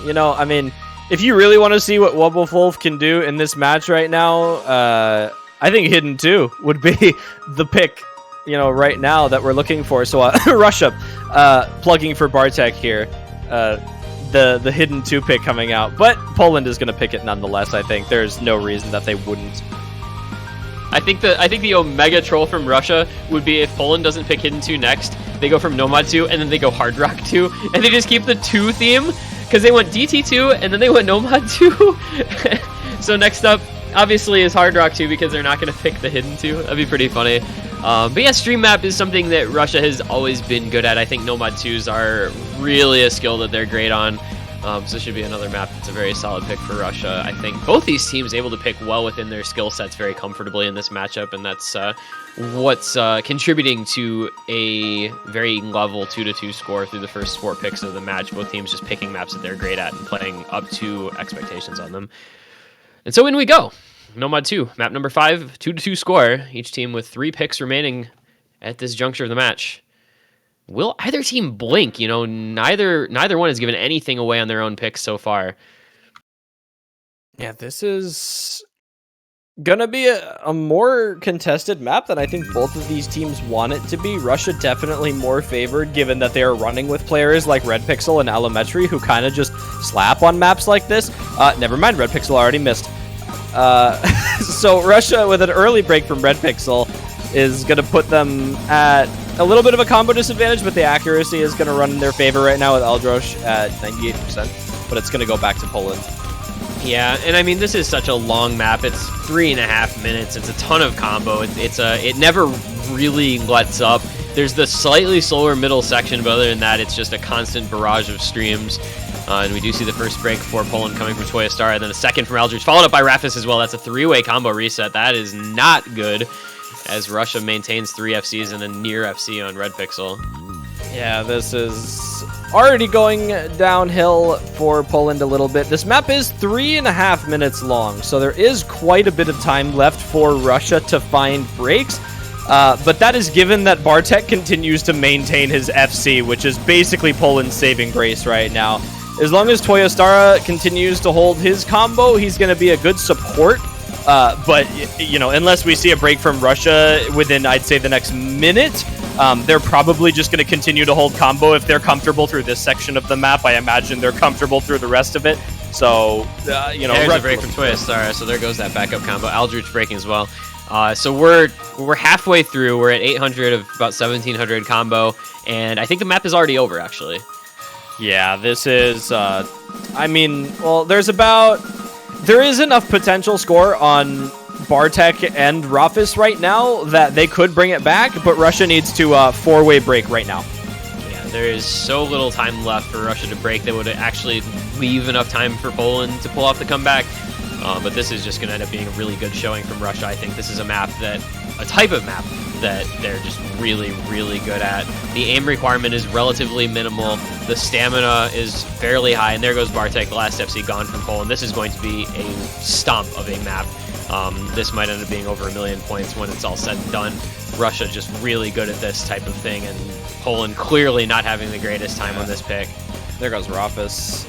Allometry finally finding the first real break for Russia, but it is just not going to matter at this point. The end of this is pretty intense. There are places you can miss near the finale within the last couple hundred combo, but I mean, the lead is 1 million points, so the fact that they just triple reset is almost meaningless because Red Pixel is still holding on to that huge combo, and Poland has not much to show for their part. Yeah, this is looking pretty good. Russia coming into the finish. Red Pixel does break at the ending. Yeah, they four-way reset, actually. This ending is very hard, but it's at a point where it just does not matter, luckily for them. I don't know, man. Bartek's making it look pretty easy right now, hitting all of that. That was impressive to see on the side there, but it doesn't matter, unfortunately. Russia kind of dominating that for the entire map right here. Gonna put up 3 million on the spinner? Yes, they did. Yep, 3 million right about on the dot, and that is a 3-2 lead. Russia winning their first 3 picks very, very comfortably thus far. That one almost 1 million points. It did end up coming down just below that margin thanks to Bartek's combo at the end. The S rank from him could have looked a little closer if he hadn't had that slider break, but the scores from his teammates just not enough to make up the big gap with all 3 players. Pretty solid scores for Russia. 770k or above on 2 of them. 700k or above is really on 3 of them. More important part. Yeah, this is great. And in favor of both teams right now, actually. This is the optimal situation, I think, for both of these 2 high-performing teams here on this match. Trading back and forth on your own picks and not on breakpoints. This is essentially what you want. If you are either Poland or Russia right now, you're winning your picks. The other team is winning theirs. I guess it's not the prime optimal situation, which is you just win every single map. Obviously, that's what you want. But, trading your own picks back and forth is technically the optimal situation on a match like this. You want to win your own pick. The other team gets their picks. It doesn't hurt you for the other team to win their map selections. And you just go back and forth, and then you just find a map that a team slips up on, and then you capitalize on that. If we do go to tiebreaker, which I'm going to be perfectly honest, I would be perfectly fine with because this tiebreaker is awesome. But couple breaking for Poland right now. This is looking almost as good for them as Hidden 2. This is a map that they just have so many good players for here. And what do you think Russia does in terms of mods on this? I think they might just overmod this with Hard Rock, to be honest. I don't know how many people on their team are comfortable with AR 7.8 Hidden or no mod. So I think we might end up seeing a couple of Hard Rocks and just the 1 required Hidden on whoever on their team is most comfortable with it. But I think this is a super Poland favored pick. We saw Rafis FC this yesterday with Hard Rock. We saw some pretty good scores from their team across the board on it. This was the pick that I think Poland was kind of holding since they saw Russia try to ban it out before they were not allowed. They put up nearly 3 million on it yesterday. Wolf obviously is somebody who can play any approach rate, so he can come in and no mod this just fine. Same for Twitch.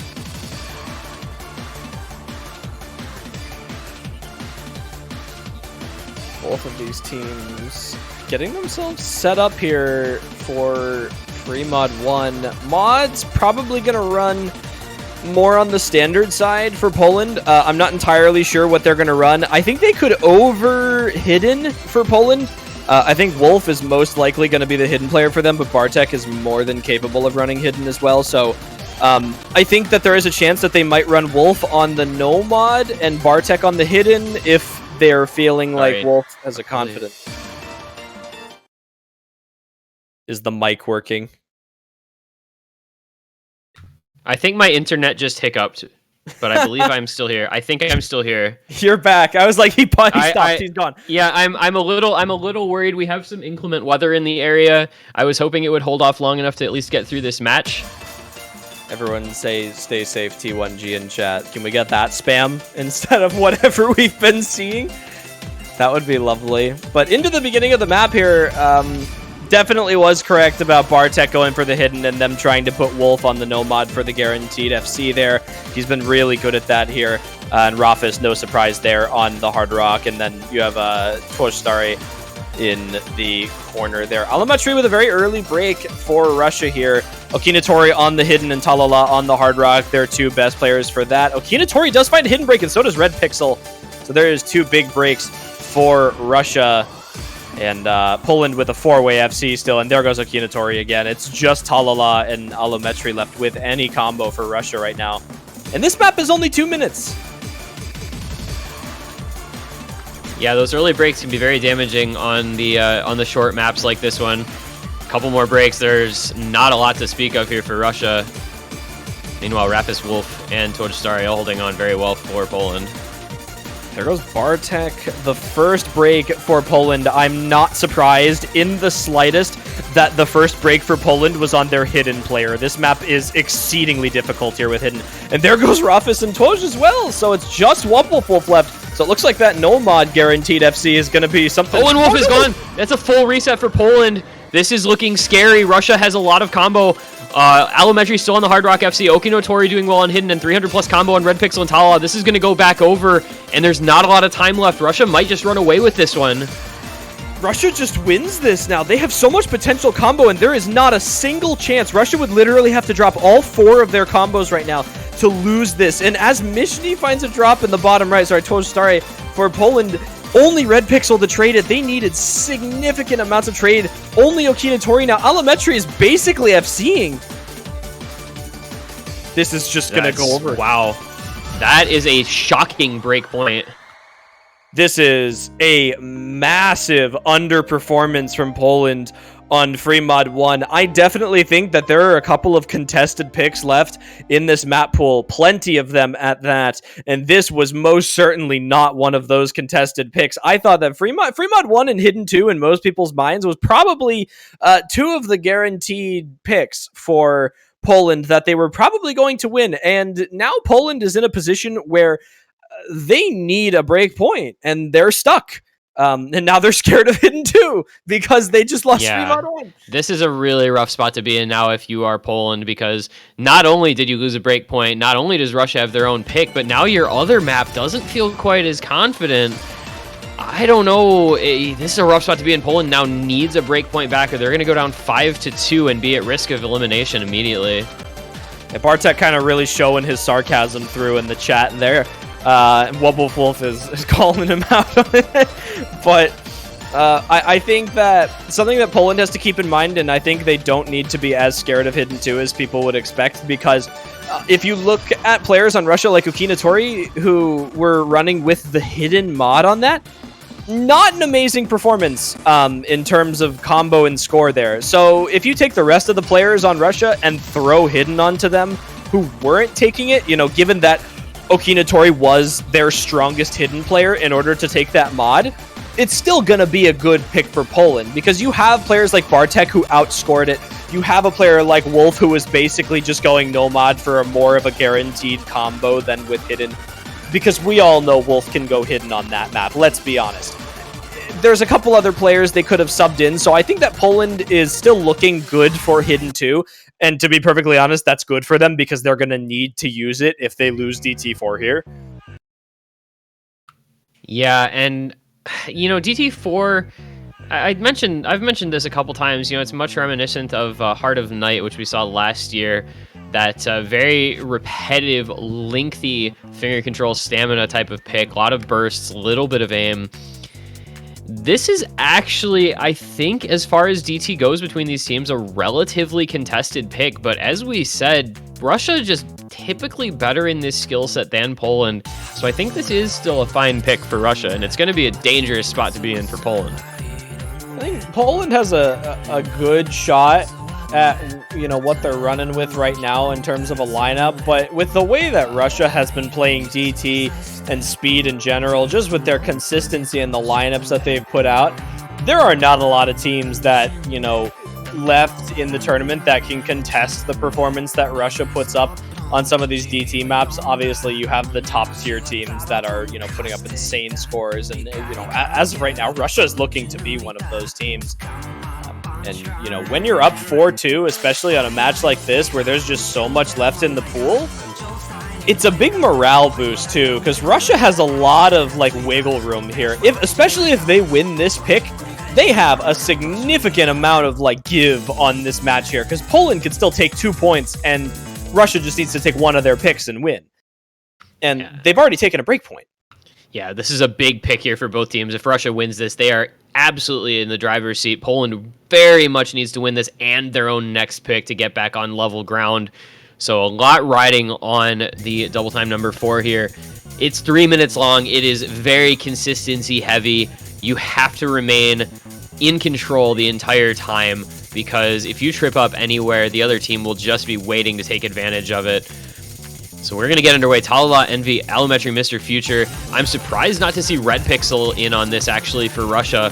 Meanwhile, Rafis, Bartek, Toyastara, and Aldrich for Poland.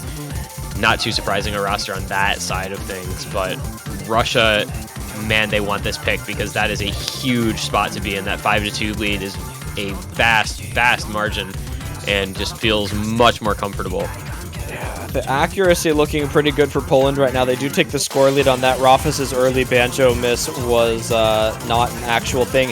I think something to mention is that Red Pixel, notably a really good speed player for Russia, maybe not feeling the best on the 10.3 today. That is the big difficulty on this map, and I'm seeing a lot of shake on Rafis right now. I don't know if it's just me. There is a lot of wiggle on his cursor on these streams right here, which is kind of worrying for the later parts of the map, especially if nerves take effect. Even though Rafis has been around for a long time, nerves are still a massive factor when you get here. There's Envy, though. Envy, and he is the lowest accuracy on Russia as well, 94%. Lowest accuracy in the lobby by about 2%.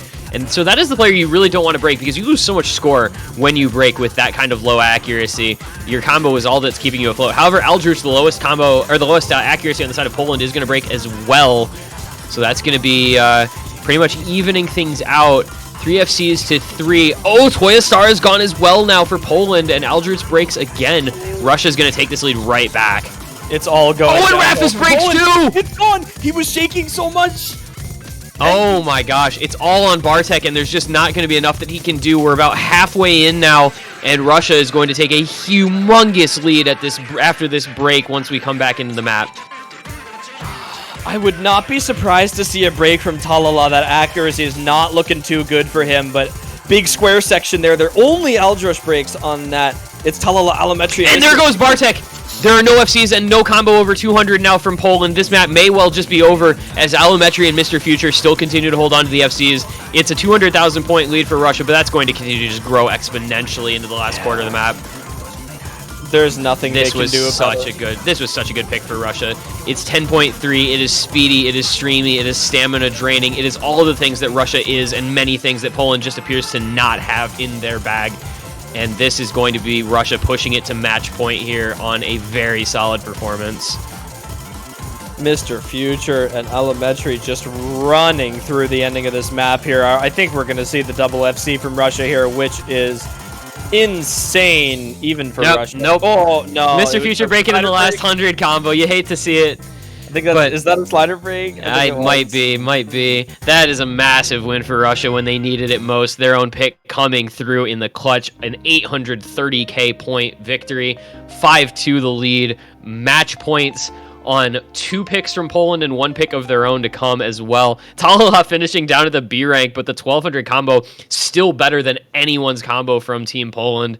And this is just a big lead now for Russia. Poland backs up against a wall. Do you go hidden 2 here and risk your tournament lives on it?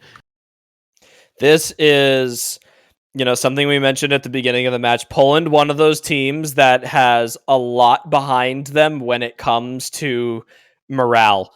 And that is a big part of what Poland is. And right now, I think Poland needs to take a step back they need to give a pause right now. They need to pull themselves together, and they need to... I think that they just need to pick Hidden 2. It is quite literally the one thing they can do right now. They've been talking about it the entire match. This is the time that the morale not necessarily affecting performance in a map too much, but I think morale affects your judgment quite a bit. It affects your ability to make a clear pick on where you need to go. And Poland needs to remember that they are the reading team. Yes, they gave up free mod 1, but if you pick Hidden 2, it forces the entire rest of the team on Hidden, which is something that they're not as strong on if you look at Russia. So this is the point where Poland needs to they need to run with what they know they can stick with right now, and they've been talking about it the entire match. This is their last chance to do it. If they don't do it now, they can't ever do it. So this is the point that they need to hold it. They second-guessed themselves. Okay, we forgot about it. Hard Rock 2, they did really well on yesterday, and I kind of overlooked this as an option. They put up 2.9, almost 3 million score on this yesterday. This has been one of the maps that not a lot of teams have played, and we kind of overlooked a little bit discussing their potential options. But they had an FC from Bartek and S rank from Wolf yesterday on this pick. I think this is not a bad option, and I think it's an easy one to forget about because it's been so underplayed in this pool. So, Bartek notably did not play this yesterday. Yeah, this is... I mean, I don't know. Poland has such a good performance on this, and Russia has been looking really good on Hard Rock and the consistency. However, Poland did win Hard Rock 1, so they do have a little bit of an advantage there. But this is going to be this is, you know, regardless of whether or not what the pick was here, this is the choke point for Poland. If they win this pick, they have to win a Russia break point, otherwise they are done anyway. So regardless of whether or not, you know, Poland wins this map, they need a Russia pick because they're going to take this. They have to take Russia's, and then what do they finish with? Hidden 2, and then it goes to tiebreaker, and then they have to rely on their consistency from the rest of the match that they had at the beginning. So, you know, Poland's certainly not out of this. It is certainly not out of the question that they can take a point here. They're only down 1 break point on Russia, but it's such a big difference when, you know, first to win is 6 here. Yeah, this is a really scary spot to be in if you're Poland or a Polish fan. I do think this was a fine pick. I also was thinking about maybe Hidden 1 because, like you said, Russia not as strong in Hidden, but we're going to have to wait and see. Poland needs to win this pick before we can consider anything else. With those backs up against the wall, with them being in that tougher spot that you talked about, this is their OWC 2020 on the line here for Poland. Can they recapture the magic of this map from yesterday and start a big comeback here from 5-2 down? Russia, a team that is good at a lot of different things, but maybe not quite so much in this particular skill set of these awkward Hard Rock maps. We'll get to find out here. Talala, Red Pixel, Allometry, Mr. Future, the ones trying to close it out against Mustache, Bartek, Rapis, and Wolf. This is a big moment in this match now, as every point will be a match point now for the rest of the match. I'm going to make the joke again. Let's hope that Mustache shows us that he's the masters of Hard Rock again. I had to. It's the time that we need to see it. Talala and Bartek trade off an early break here. So this is staying even. Accuracy, the only thing that Russia has right now. And this is another pretty short map, just 2 minutes long. So any break, once you get past the intro, you get a couple hundred combo in. Those breaks start to be very important. They can be very damaging to your score early on. The 3-way full combo for both sides. A little bit of an accuracy lead for Russia. Mr. Future with that 99.5 AC, best in the lobby. That's going to hold on to the lead for them, but it's any one break can really affect things. Any shakes on a CS 6.5 map like this, you mentioned Rapis shaking on the last map a little bit, but instead it's going to be Bartek with the break. Talala still holding on. Wolf gone as well. Is this Poland about to be eliminated? They have only 2 FCs left, and Rapis is shaking like a leaf in the wind. This is it. I think there is halfway through the map. We just saw Wolf break halfway. That's guaranteed 650k only if he FCs the rest of the map right now. Mr. Future looking like he is showing no signs of stopping right now. Red Pixel and Talala with the accuracy as well, and Allometry still holding the FC. it's gone. It's a 2-minute map. There's a quarter of it left in the score lead. It's Mr. Future does drop, but I just don't think it can open up enough. Russia would need to full combo reset right now, or it is over. It's a 400,000 point lead, and I think it's done. Rafis breaks. That's it. Poland is going to be eliminated. Poland getting dropped out of the tournament in the quarterfinals. This is a full round earlier than last year, and Russia gonna continue the same thing they do every year. Somehow they force themselves through into the next round of the tournament, into the semifinals. Russia gonna make it through. They're doing it. They're going for it again this year. Let's see if Russia's gonna go for they got knocked out of the losers bracket early, and they're gonna go run for it. They are going to get a rematch.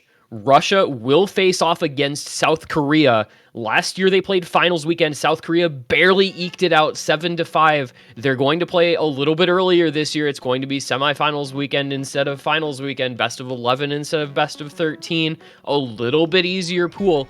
Will this be Russia's chance to take another step to try and go a little bit farther? Well, we're going to find out, but that is a great win for them today. This victory over Poland, very, very important for them mentally and very good for them. Poland, they didn't quite have it today. I don't know. I think a couple picks that should have gone their way in normal situations, they underperformed on just a little bit. Those shakes, those breaks were not in Poland's favor, and Russia took full advantage with some very good performances. Yeah, I think Russia just looking so good. They've been giving it every single ounce of energy they have in this tournament this year, and it really prevails for them. They're just putting all of the effort in. I think, I'm going to be perfectly honest, I don't think we've seen the best of Poland this year. And, unfortunately, there are some years where you go out for OWC and you maybe don't give your best performance. And that is unfortunately part of this game, and it's part of tournaments. And all we can hope is that Poland takes this, they run with it, they show up again next year, and they give us a show that we know we can see from them. And, they had a decent showing this year. They had a great time in qualifiers, and they just, with such a competitive year for group stages this year, it has been so difficult for all the teams in this tournament, and for a team like Poland who, hasn't been able to give their best here. It's difficult when you're going up against teams who are all trying to vie and win this tournament here, especially, with some ridiculously dominant teams left in the tournament that are looking absolutely amazing.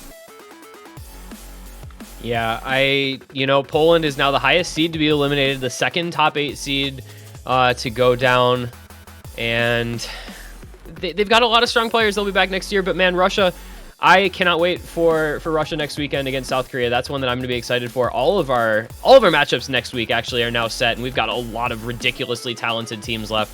The highlight, and I think, one of our biggest matches that we're likely to see, United States versus Germany, Vaxay versus White Cat is going to be the marquee matchup in semifinals. Canada, Japan, that other winner's semifinal match. And now all our losers semis set up as well. South Korea, Russia, going to join Brazil versus Taiwan, China versus Indonesia, and Hong Kong versus Australia. A lot of those Asian teams still alive in the bracket, still trying to make it through and make the case that Asia is still a dominant force in the OSU standard scene. We've seen a lot of America, we've seen a lot of Europe, but you've got 5 teams still left from Asia, and plus Australia in the OCE region. So those are going to be some great matchups next weekend for absolute certainty.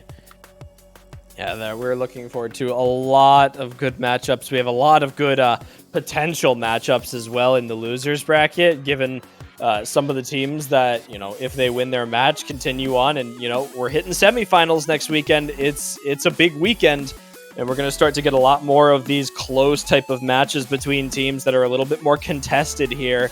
And, you have a lot of big matches next weekend. We have matches like you got Hong Kong, Australia, you have United States, Germany, you have Canada, Japan. There is a lot of insane matches. China, Indonesia, Brazil, Taiwan. So those are the big ones, winners bracket matches to keep a lookout for there. So there is just so much to, keep an eye out for here that, hopefully we all find time to come in and join for all of these, because it is going to be a wild ride through the semifinals. Yeah, and so on that note, that is the end of our matches for this weekend, but it's not the end of our content for this weekend. We do, of course, have the semifinals map pool showcase coming up a little bit later on today. I do not have an exact ETA on that, minimum of half an hour, but we'll, of course, let you know when that one goes live. We'll be back next weekend for matches, but really, I just want to say congratulations to all the teams victorious this week that are advancing onward in the bracket. Commiserations and condolences for the teams that were eliminated here, who put up their best, and it just did not quite make it on, faced some great opponents. But really, I thank you all for watching. Thank you, Chillier, for joining me in the booth. Always an exciting experience casting with you, and a great match we got to witness here. And I think on that note, basically, we'll be seeing you guys in a little while on the other side of the break for the semifinals map pool showcase here at OWC 2020.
Welcome back, everyone. It is the last thing to get underway for the quarterfinals weekend, and that is, of course, to show off the maps for next week's round. The semi-finals map pool showcase is going to be underway in just a moment. I'm Doomsday, and joining me in the casting lounge, first of all, is the lovely Half Slashed. Hello, hello. And of course, joining us as well is one of the map pool selectors, the one and the only OMG Force. Hello, how are you, Doomsday? I'm doing good, man. I'm chilling with my coffee, taking it easy. Gotta get that caffeine going. It's the first one of the day, earlier on playing in the tournament, laying off the caffeine. I mean, look, I'm a bit more, how should I put it, efficient, because I don't need caffeine if I have a lot of adrenaline in my body, so I'm good to go for the entire showcase. Oh, I see, yeah. Just gotta fuel it naturally, I see. Damn straight. Yeah, it helps sometimes me. Yeah, I was about to say, Forz, you sound awfully calm and collected, right? Like, yeah. I'm as cool as an ice block right now, definitely. No last minute things happening here at all. This is fine, everything's fine, nothing's on fire. Everything's planned here in the OWC, what are you talking about? Exactly. It keeps us all on edge, but we did get everything together, I believe. Everything is just about set, even if it was literally just before we went live here, but I believe things are just about ready to get set off once Falls is all ready to start us off.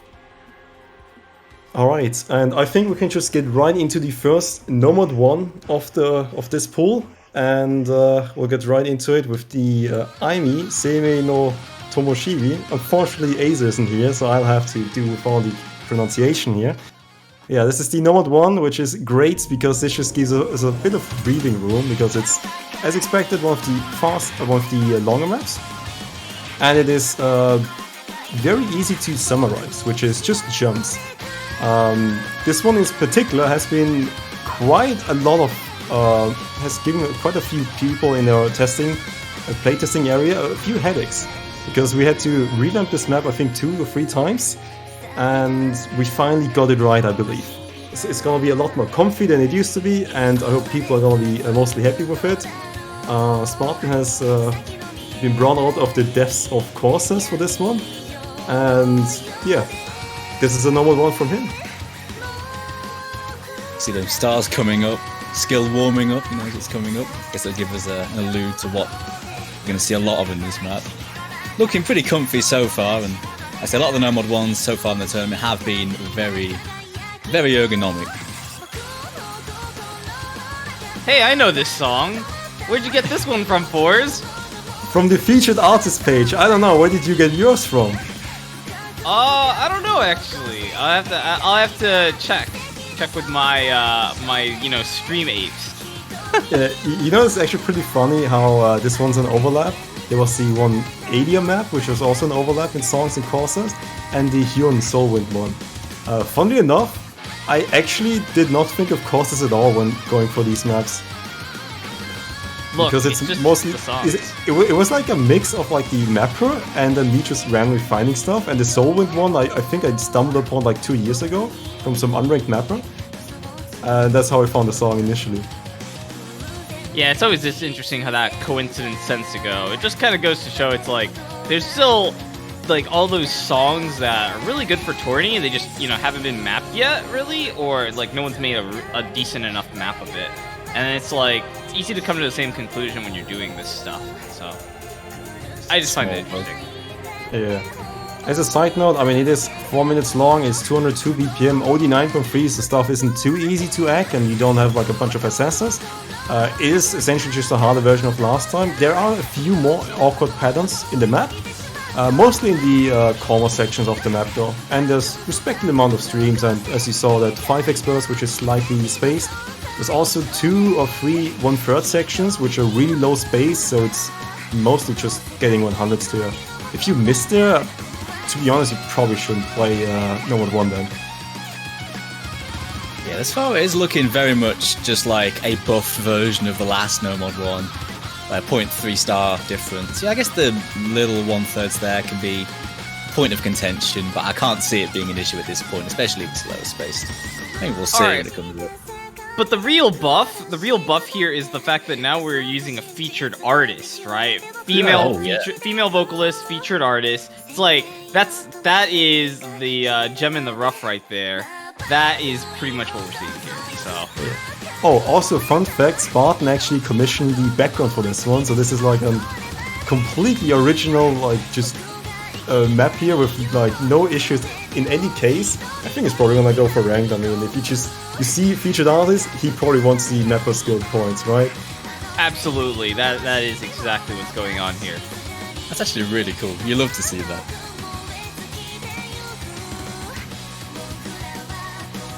There is a lot of jumps. It is literally almost the same as the last one in terms of feel, so I think we'll see the similar sort of teams go for this and similar performances, but of course the little buff making it a little bit spookier. Inconsistency, I suppose. Thank you. But it's no mod one. That's really what it is. Yeah, thank you for the question mark FC on this one. Skill. Getting a last minute replay on this one, and we'll get right into the next one, which is C Ascension to Heaven by Kreutz. A replay by Spare. Yeah, so this is also a map with a storyboard, as you can see right here. It's gonna come up pretty soon. There it is. There is the storyboard. It is the short version of Ascension to Heaven, 200 BPM. There were a few interesting things done with it. This is mostly a stamina test and tries to just focus on the streams and only the streams. The stream shapes are a little bit tough, but like they're not over the top, so it doesn't feel like as if it's a tech map or something. Should be comfy enough for most players to play. This is essentially split into two halves. It's the first half and the second half. First half is essentially just stamina, the second one is stamina and a little bit more aim. There's slightly more spacing in the second half. Otherwise, there's the downtime in the middle, which we are actually half the BPM, so there's half as many slider ticks, so there's half as many, like just that much less free combo in the middle. Because you see it's pretty free, essentially. Get some deja vu here. It's not the first time Kreutz has mapped this song. Yeah, I was about to say, is this custom? Like, yeah, this is custom. Yeah, sorry. Okay. Yeah, this is a custom map. Sorry. It's like the short version. He has a ramp map for the full version. Looking like a similar sort of style, at least so far.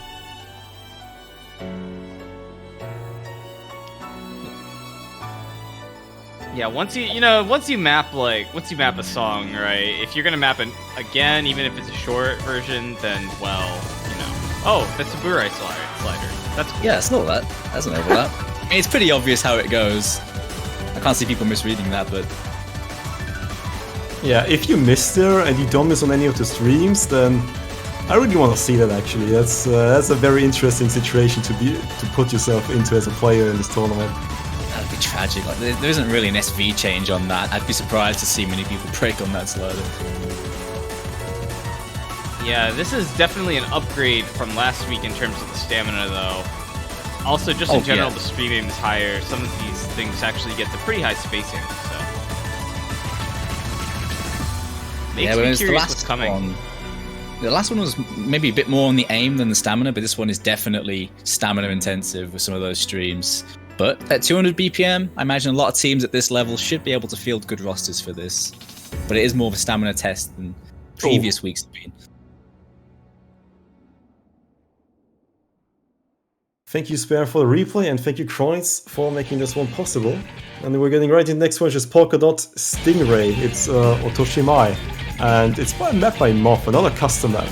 The alternate map, which is on the slightly higher BPM side actually this time around, which is 165 BPM.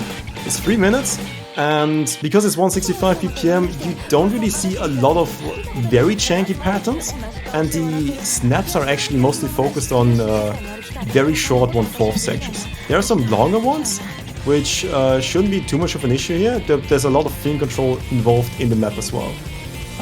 There is a breakdown part in the middle with some slightly higher sliding velocity, so that's still something you have to pay attention to. But in the KI mostly you can see these pretty harsh snaps here. It's mostly just these double snaps. And then between the KI you mostly see the longer 1/4 coming out. Yeah, this is definitely on the more, I would say gimmicky side for like an alt pick, but It's actually it is kind of interesting to see this type of thing. It's just like combining some sort of aim control with just like general flow aim skill. It's always nice to see this. Yeah, there's a reason why this one's a bit more, how should I put it, not that standard as you would expect it, but yeah, we'll just leave it for that. Leave it at that for now, alright? Very well. Yeah, the last one was very linear flow aim focused. It had its moments of like snappy aim, but this one definitely has a bigger focus on the snappy aim, so maybe more in line with what you'd consider for like a more modern old pick, I suppose, with all those sharp corners and spacing changes. But you do have the flow aim in there as well, those big circular streams and whatnot. A lot more little alt skill sets being tested here from what it looks like. Like that, the qualifier alt map was a bit like that. It looks, oh yeah, right, yeah. Definitely. I agree, this definitely reminds you of the qualifier map. Also because it's pretty similar in BPM, I would say. Yeah, but quite a bit more difficult though. Yeah, definitely. I mean, the thing is, when you have higher BPM alternate maps, you can't really afford to go the wiggle patterns, which is disgusting spacing and just cuts, as you would used to be, like when you actually map a 130 BPM alternate map. So they have to have some like limitations. So some of the higher BPM alternate maps might feel a bit similar in that respect. Ooh, some of those 3/4s there. In this solo, some pretty nasty rhythms in this section. Look, all I really care about here is that girl in the background is repping Sega, so, you know, let's just leave it at that. I didn't know it was sponsored by Sega, you didn't tell me this. Yeah, this map was sponsored by Sega, like... You heard it There's here gonna be an first. Atari version of this. Don't That ask is how 100. it's possible, but That is 100% a true fact. We do not lie. Definitely not at all. Nope. Nope. I mean, come on. I mean, it was even by Markiplier, right? True. Yeah. I mean, it's Markiplier playing. All right, and then we'll get right into the next one, which is the tech map of the pool Vericudus Hemisorf. I'll just call it that way. It's a real easy map. 3 minutes once again, 190 BPM, so it's a bit of a non-standard higher BPM tactic. There's also a reason for this one later on. But yeah, this one's focuses on the 1/4 snaps and slider aim. There's no like huge long stream focus, it's just slider aim and the 1/4 snaps on a higher BPM here. Kind of reminiscent of the Grand Finals tech map last year, except a lot more toned down, let's be honest. And no like 1/3 or 300 BPM streams or anything like that. But yeah, essentially this map has 3 parts. The first one you saw is the intro. Pretty tough, I would imagine there to be some of the breaks. Then there's the middle part, which has shorter 1/4 snaps, but mostly focuses on just higher spacing between the 1/4 bursts. And the ending just has a mix of both, essentially. And there's a bit of free combo between the parts here. This part is a bit spicy, but you shouldn't really miss it. You can maybe get a few 100s because of the 1/4, the snapping, the way the snapping has been mapped here. Yeah, those kick sliders, man, that cursor really having to jolt. Yeah, name a more iconic duo, real AZ and tech maps and tournaments, man. You see his name a lot, and for good reason.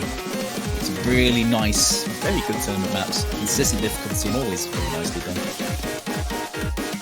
Yeah, this one's actually quite solid. I was like, I initially like heard this song and I'm like, this is gonna be whack, but it's actually pretty straightforward for, you know, the kind of chaos that's kind of going on in this song.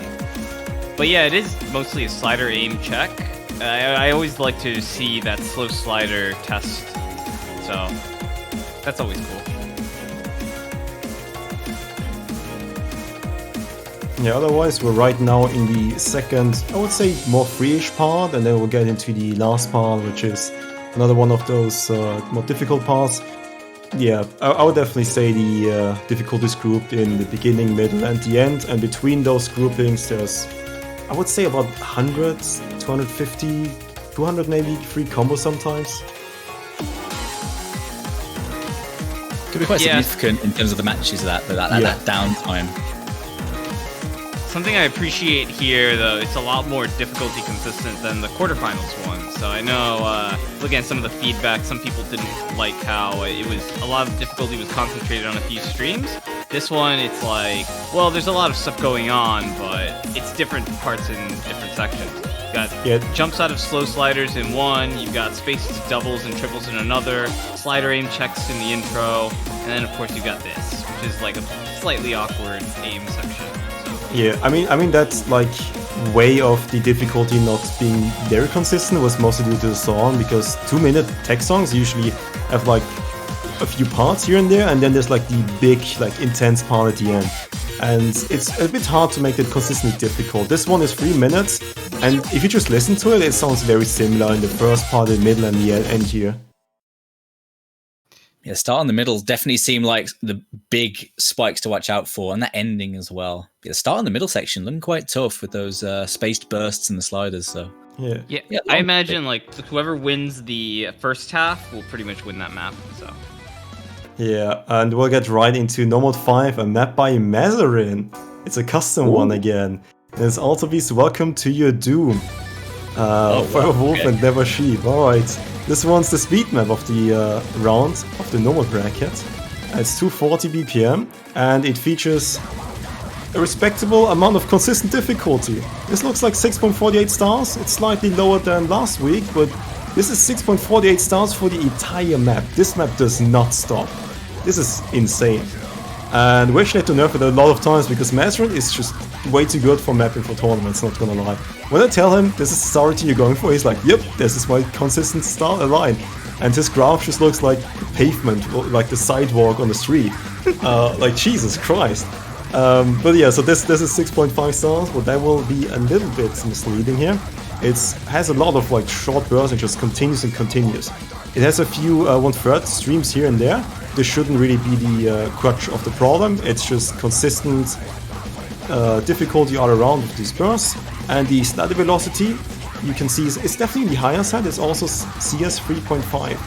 So the circles are slightly larger than usually. That just makes it a bit more like, forces you to move a bit more, right? Like if you have the same starting on small circles, you just have a lot less movement generally. Yeah, slightly higher spacing as well due to that, because of how everything scales up.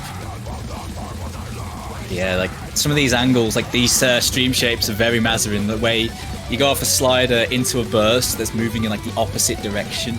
It's a little bit of a tricky movement to make. It's a small one, but when you're mashing and you're trying to keep up with 240, the fourth player that may be struggling a bit can really have a bad time with those. So it is a big speed test because you have to be quite comfortable at this to deal with the aim as well. Forrest, you fulfilled my wish. I said that we needed a 240 BPM Nomad 5 after last week's 235 and the previous week's 230, and the week before that's like 225 or something. You did it! You kept the linear! But I actually did not plan for this, not gonna lie. This one was one... Alright, I'll take it, but you know what? I can't take it for next week. I'll have to break the promise. Next week is not gonna be 245 BPM, but it's gonna be a banger.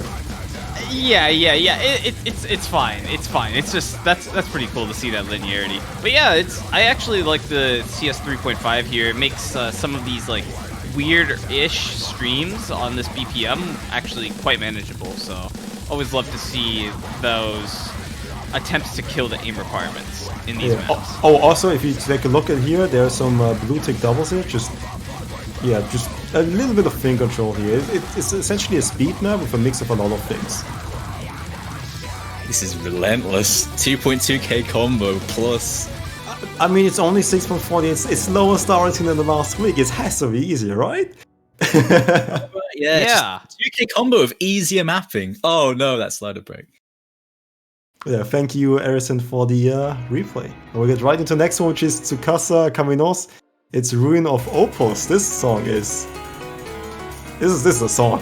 It's 180 BPM. It has some speed ups. It's the Nomad 6 Ribbon Pick, custom map by Silica, and it starts off pretty solid, and then it goes into a very long 1/3 part. This one is still like the kind of 180 BPM stream part. You can still chill a little bit and get some accuracy on, but some of these snaps here you have to pay attention to.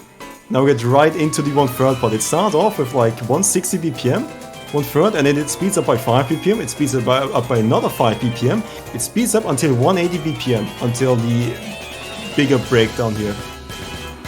And then the rest of the map is just 1/3 into 1/4 into weird snaps. And a decent amount of aim control here. And you were saying about how last week the number 6 is going to be like the rhythm section. Yeah, this one's definitely stepping it up from the previous weeks. These BPM changes. On the OD9 as well. Last one was OD8. So it's a pretty big shift on a map like this.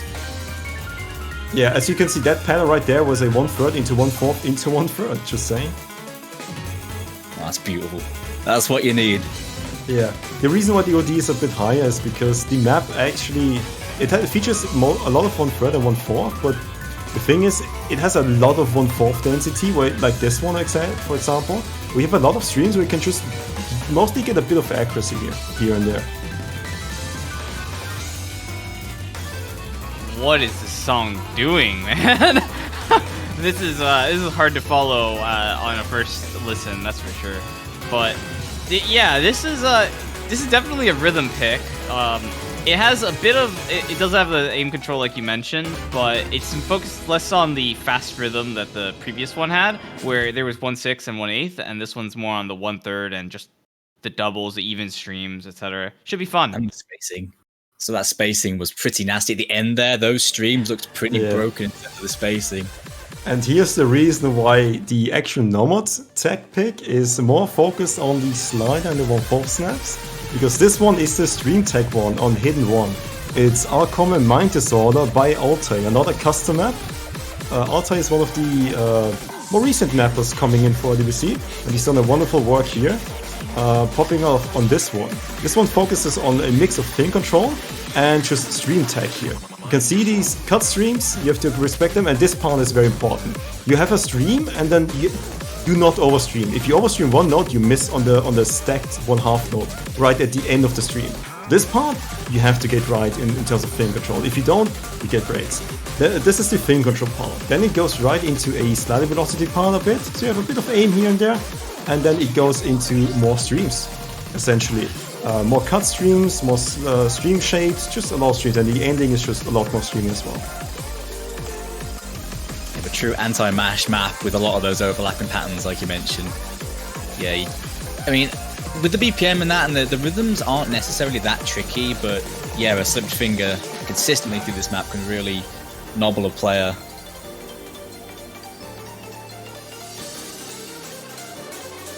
Yeah, these are some doubles. Here's some accuracy drops for you, and then it gets right into another spicy section. Downtown in the middle of the map, if someone gets through that section with a combo, it can be a big deal when it comes to the matches.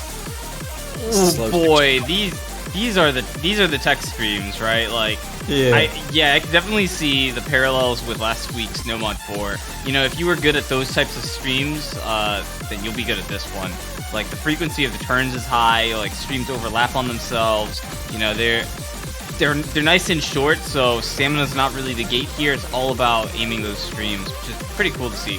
So yeah, funnily enough, when the SV actually increased by this much, the slide velocity, it looks like the hardest part of the map, but these short like doubles you just snap are actually pretty straightforward. This is more like the harder part of the map. The little stops you have to do right at the start of those streams, yeah. It's a big Look, control element, even if it is just the one note you have to stop on. I keep saying it in the matches, and I'll say it again. Hidden streams, watch out. Yup. Speaking of hidden, here's approach with 8.5 density by our exception. Also known as the CEO of O's, also known as Dead Code. Also known as the mapper who somehow got past like any checks from like I think a year ago, where he had 2 different map sets in the pool in the last year's ODVC, and we didn't notice because his name changed. Alright, but yeah, this is a custom map by him. It is the approach at 8.5 map density. It has essentially his style, which you actually saw last year in the Grand Finals approach at 8 hidden.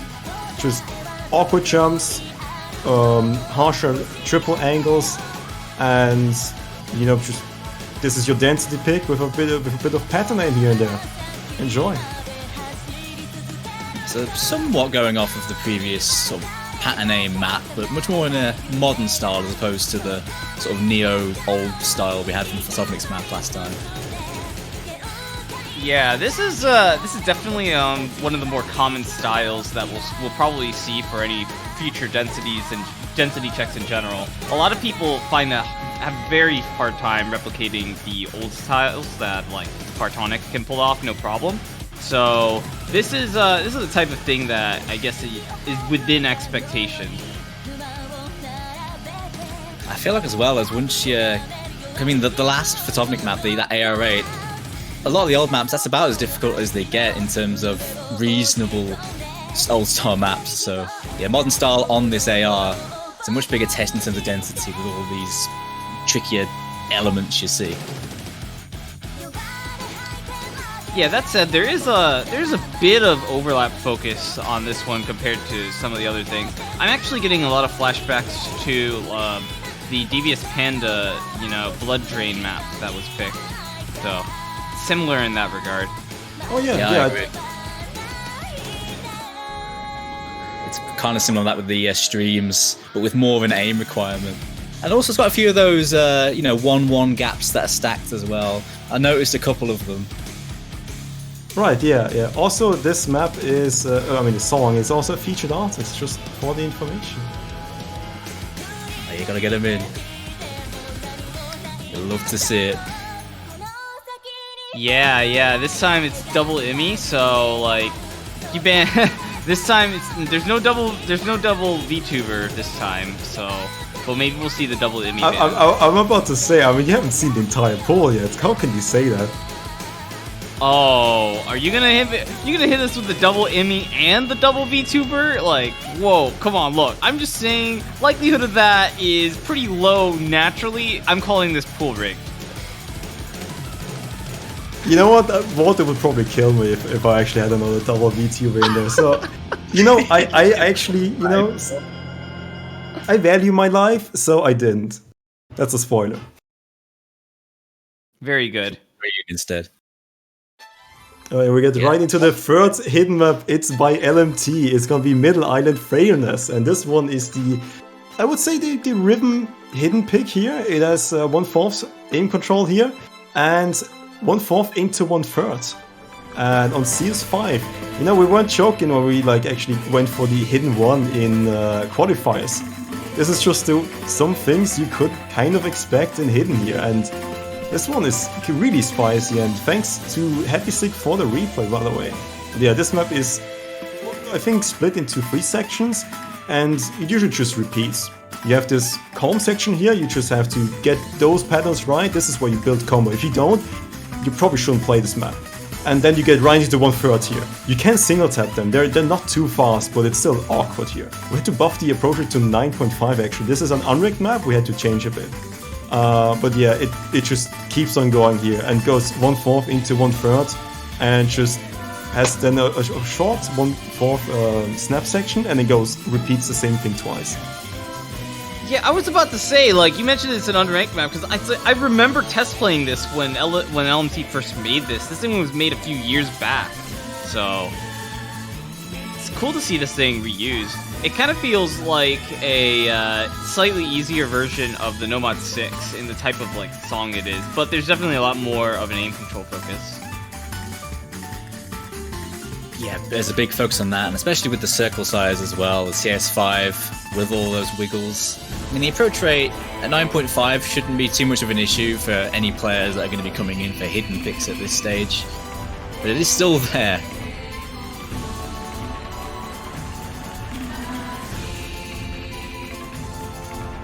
This one is definitely a niche skill set for most people. I would expect this to have one of the higher ban rates as well. We tried to make it as approachable as possible with the 9.5, because the original was actually 9.0.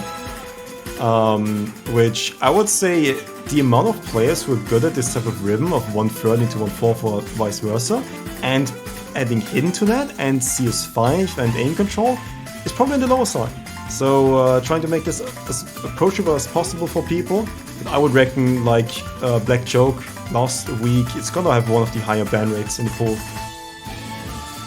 Yeah, I feel like the actual mapping really helps test what you're going for on this one, really. The AR9 would make it particularly obtuse because it'd be a reading map as well as an awkward aim map. But the actual patterns themselves are going to stick out in terms of this pool. We had the hidden one be more sort of conventional tech aim. This is more on the awkward aim when it comes to those bursts. So you can draw minor comparisons, but they're very different maps. Yeah, for sure. This the AR boost is definitely making this a lot friendlier for a hidden pick. Otherwise, right, you could literally just sub this in for your Nomad 6 slot and it would work pretty well, even at this stage. Yeah, I mean, if this is 9.0, I'd probably put it in Grand Finals or Finals, by far. But yeah, I mean, as much as I like awkward things, we shouldn't just over-focus on the awkward things. So we get right into Hard Rock 1, which focuses a bit more comfortable things, which is aim. It's gonna be the Hard Rock 1, which is to no surprise to anyone. It's another aim-focused map, this time by Mordred, another custom map. It's 3 minutes, 190 BPM, has aim, has a few jumps here and there. It's not as comfy as you would say Skyflame map is, or like Bakhmut Dogs mapping is, but it is comfy enough compared to a lot of other things here.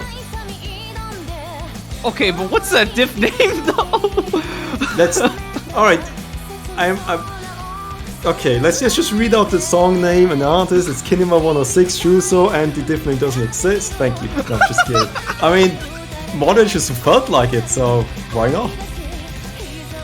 Okay. Yeah, alright. I can't. Alright, yeah.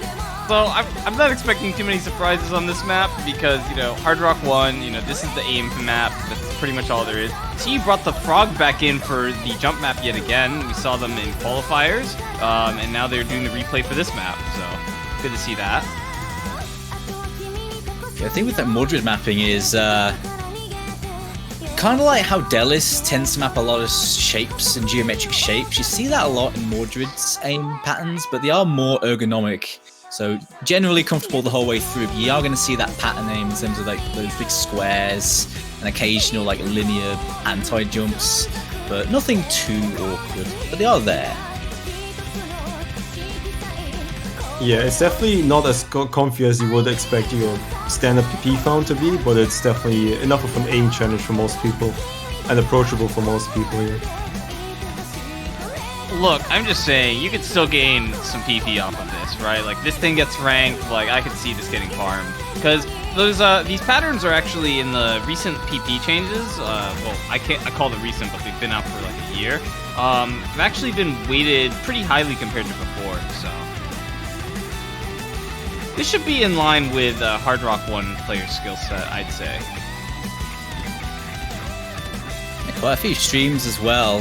Nothing too major, but there are a couple that were particularly spaced that you have to watch out for. So it's not all about the aim, because the Hard Rock ones have been very aim focused among all else. This one's a bit more on the balanced side, bringing in that stream aim too. Yeah, Nomad 1 is more focused on the aim, while this one has a little bit more stream, but I would still focus it on mostly being the aim focus here. Oh yeah, definitely that is the main piece, but there's a bit more to it as well.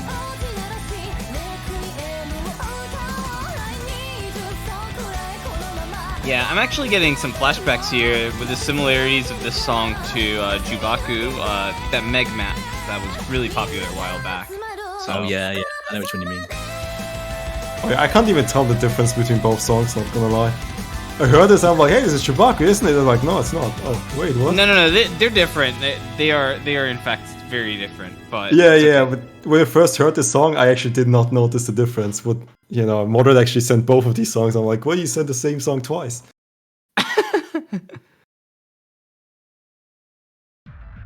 Alright, we're getting right into Hard Rock 2, which is one of the rare ranked maps in the pool, which is Hyun featuring Liu. It's Crossover, a map by Real Lazy. It's a CS5, so it's CS6.5 after Hard Rock, and yeah, this is your CS6.5 map. It has a few jumps, it has a few streams you have to be careful of. It's pretty short and spicy there, but I think it's definitely one of the easier maps in the pool here. I think most people are going to be comfortable on this one. Also, it's an unfeatured artist. Yep. Yeah, we were talking Same. about the Mappers Guild earlier. This is absolutely for Mappers Guild. It's got that storyboard too, which is always nice.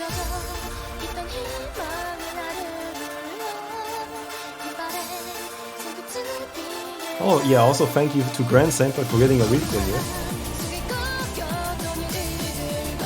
Sneaking in under his actual name this time. Yeah, looking like a fairly standard CS 6.5 at this level. Some tricky little streams here and there, but looking like a fairly balanced small circle size test.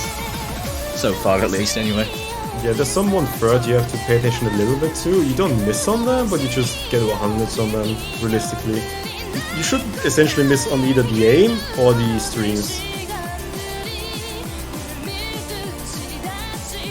Yeah, I'd call most of this pretty straightforward. It's got a couple jumps that are a bit weird for nowadays, but, you know, you gotta keep it somewhat spicy.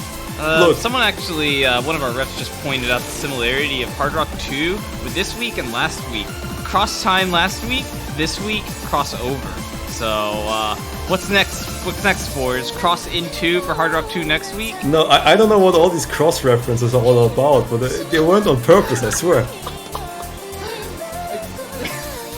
Alright, I'm gonna shut up now. I think you got me. You got me on that one. Yep.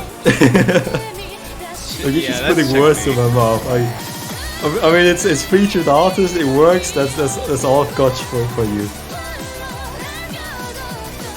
Oh man. Oh yeah. Also, you said the patterns might not be something people would play nowadays in terms of like really comfy, jumpy patterns. I mean, this is also why you don't put real laser on a normal one, man. What do you mean? This is totally a no mod one. Yeah, totally. Yeah. Oh yeah, we're getting into another custom map. It's gonna be, I think, one of the bigger bangers of this pool. It's gonna Vericata's Chat Purdue. Probably some language I cannot speak. So that's the best you get from me. This one's a piano piece.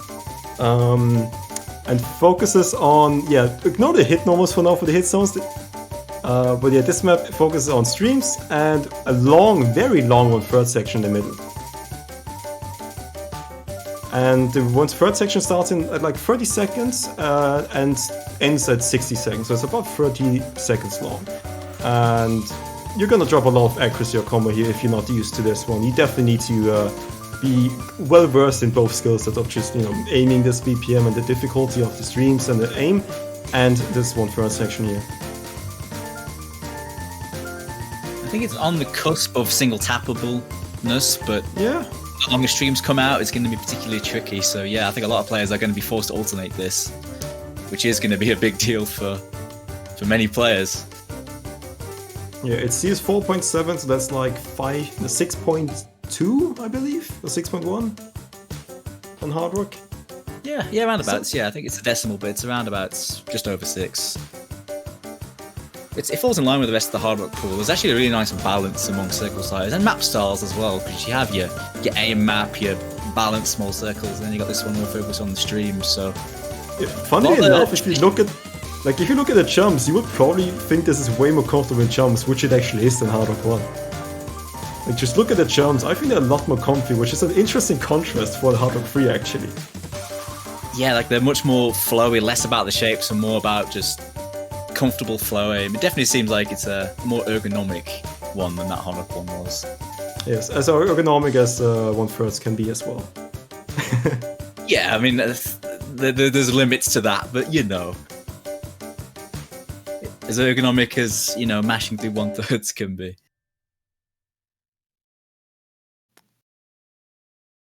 It'll be a nice act test then. Curious to see how the accuracies look on this when the players get a chance to have a go.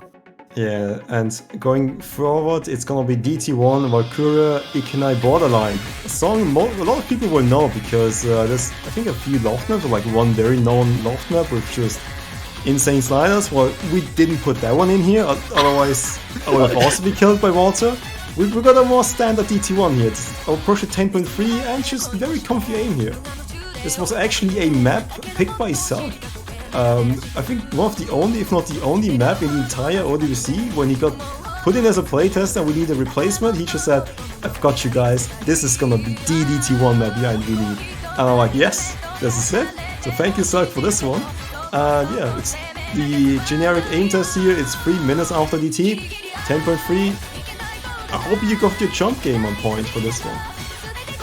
I'm sure many teams won't have an issue with that, but we'll see. Oh yeah, this is a comfy aim map. Like this is pretty much all you can, as comfy as you can really get. Like people can farm this all day long.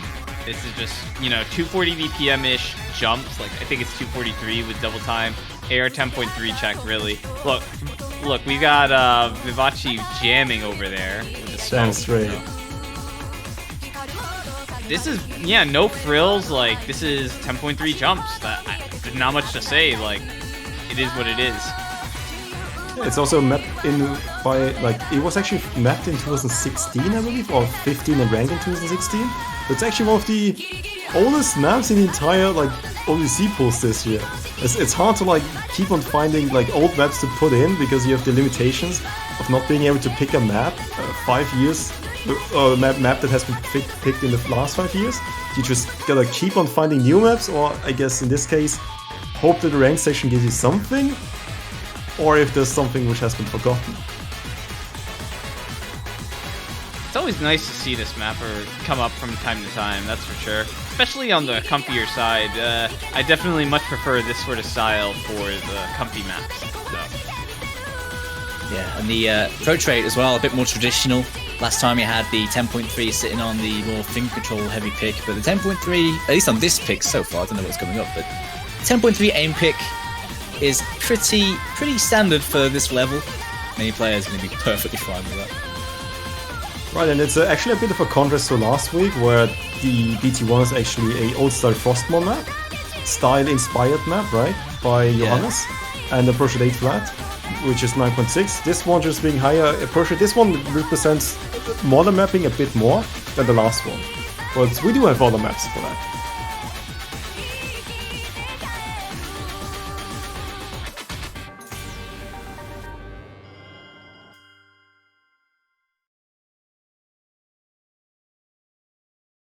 And we're gonna get right into the second DT, and this is where the ranked maps kind of stop here. It's a stream map, and if you want to have a stamina heavy DT map, chances are you will find spiky maps or not. But yeah, this is the reason why we have to go for a custom map one, and this is by Jasper. It's gonna be Daisuke Ishiwatari, it's gonna be Childish Killer. Maps the last 2 weeks actually from Jasper, of the more recent maps here. And it's 233 BPM after DT, and has just a lot of longer streams here. It's 6.8ish stars after DT application. It's also 9.6 in OD and approach rate, so slightly lower approach rate and OD from last week, but longer streams. This is essentially just an upgrade from the last week. It's longer, there's longer streams, but not like too much of an upgrade in terms of the length of the streams, because the last one was pretty short and spicy. This one's long, a bit more tame, but still spicy for the pool. You have that sort of build-up section into this chorus where the streams kick off. I feel like every key item has like 2 parts to it. Like this one is the end of the first part where you just kind of die, and after the next 24 note stream, this one you have a bit of a breather here, and then you get another like 2 longer streams. So if you hit the notes until now, you can probably see the rest of the key too. Yeah, this is definitely an upgrade. I think this is sitting somewhere in the 234, 235-ish BPM range, something like that. It's really nice to see that. It's also AR8, which I always appreciate it. You've got to have that like AR8, OD8, DT in the pool somewhere, and it makes sense for this type of map. Yeah, a little bit of density. Well, the BPM is, well, I mean, it's high enough that it can be, but I don't think it's really much in terms of reading there. But yeah, it's the classic settings that a lot of speed players tend to go for, the old maps that have AR8 on, so it's a comfy sort of reading style for them. Yeah, it's just like, it's in line with where the practice is, right? When I think of like those old DT like players, I think of the people that are pulling up like Le Grand Blue and such on DT, and it's just like they're just going to town. 2011, 2012, 2013, golden age for DT speed players. Yeah, I think if you just have your stamina game on point, this map just feels right at home. Like, I can see people beasting on this map, like people like, I don't know, Ryuk or Dust Eyes. Like, just solid players all around. Could definitely, like, just get FCs left and right here. If you just have the stamina for this one, the raw skill set, you should be fine with this. Yeah, some of these streams are particularly long, so yeah, the ACK game is going to be a point of contention in the matches that see this. But yeah, you see players like that just absolutely 99% beast moding this.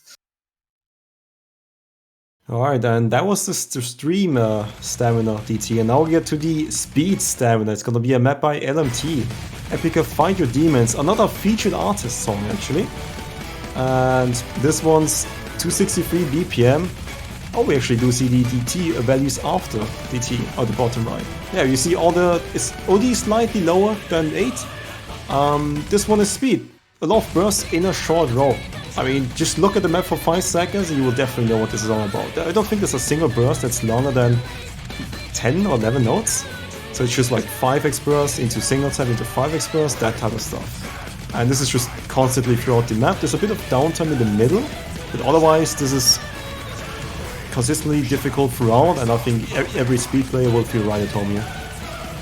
Oh yeah, you know, we always love to see those LMT speed maps, right? This is no exception. Aim requirements, they don't exist, right? There's just enough aim just to keep it so you can't mash your way through the entire thing. And it's just like nothing, as long as you can handle the speed, you're good to go here. 260 BPM, it's definitely on the higher side compared to what we had seen in the previous week, which were hovering around the 250-ish mark. So this is definitely an upgrade. Gotta say, I'm really liking the big number of featured artists tunes in this pool. Actually, a big fan of that, straight up. But yeah, I mean, the longer featured artists are getting introduced, the more featured artists you can get in there, and that's the important thing here. I mean, as far as I heard, like there's a lot of featured artists coming in the following year, right? Yeah. They aren't stopping. They really aren't stopping. It's so cool. It's a really cool. The way it's been going has been excellent. It's been so cool to follow.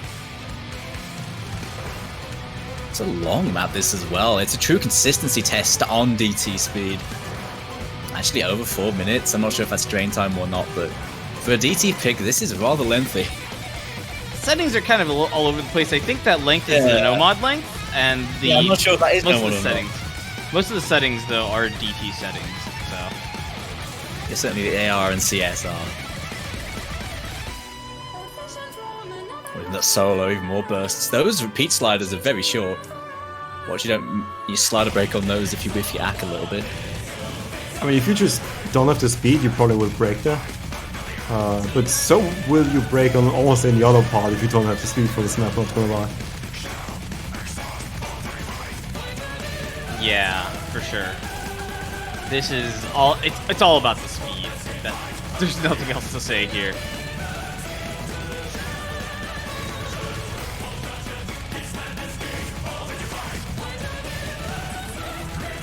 Yeah, we'll get right into the last course here and the last few bursts.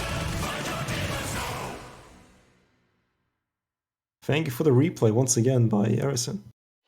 This is not going to be last time we see him, because this is the last DT, which is the Fin Control DT. DT4 here by Lasse, also of the newer additions for this pool here. It's the Fin Control DT. You see a lot of doubles, you see a lot of rhythm, not too weird as in Hidden 3 or as in Normal 6, as you saw, with like 1/3 into something. This is mostly 1/4 based rhythm here. But it's mostly about the length of the streams and the variance of the length, especially. And even the amount of notes are usually very stamina draining and just awkward for people to play. And this map has a lot of them. Yeah, I was waiting for what was going to round it out, right? And I was thinking, because you know we had DT2 being particularly pretty much no aim. It's just all about the longer stream stamina. Then it's like last pick was all about the speed, no aim, right? We had the comfiest like DT1 I've seen probably out of these pools almost. And then it's like, what you need something that's slightly on the awkward aim side and something slightly on the finger control side. That's what we're seeing here, right? You've got your doubles into triples into singles. You've got some of the older patterns, so space triples as well. It's always nice to see that. Yeah, also really doubly heavy, especially in the choruses here. One thing I want to do is make a bit of a contrast to last week's map. This might not feel a huge step up from last week's map. For some people it might be a step down because of just less stamina requirement. But there's still plenty of doubles and just ribbons here to play, don't get me wrong.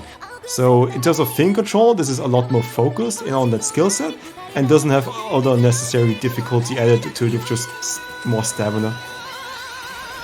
It should be more in line with the rest of the difficulty of the pool. Again, it's got that higher OD, kind of like how the last map in this slot had. So again, accuracy going to be a big deal when it comes to dealing with these rhythms, even if they're not overtly complex, but control you need for them, like hundreds can drop massively on these. What is it, just over OD10 I believe with DT enabled, or just under, maybe close to OD10. So it's pretty high. I think it was just about 10 I believe, after DT. But yeah, we'll get into the next one, the Fremont pool. That's gonna be a K-Kip map. It's a CS 2.6. That's big. That is. And this map, yeah, this map is all about the big circles, as you can see. A lot of movement, just a lot of movement in general. Also, one way to get Hatsuki Yura into this pool. I mean, K-Kip's a fan, and you know what? It kind of works, right? It's essentially an alternate map throughout. It has some 1/6 nodes here and there. They're mostly focused in the easy part here, as you can see. You shouldn't have any issues playing this one on the easy part, but there's some flowy snaps and some flowy aim and some snappy aim here. As you can see, there was a back and forth type pattern. And that's essentially this map in a nutshell. It should be pretty balanced for hard work and hidden, because the CS is 2.6. So the hard work actually multiplies the circle size. So the lower it is, the less you actually end up with. I think this is like 3 point something, like 3.3 or 3.4. I don't recall, but it's very low, so it should be comfortable. It's just about DOD in that case. But yeah, just hopefully you have your ult game on point here. Yeah. Saw a lot of some of these, so a lot of hard work's going to come out in this one straight away. Well, the AR isn't too high, so it's not exactly going to be like couple breaking where people will go in hard work to avoid the AR7. But I still think we'll see a few more for free score gain in the head-to-head.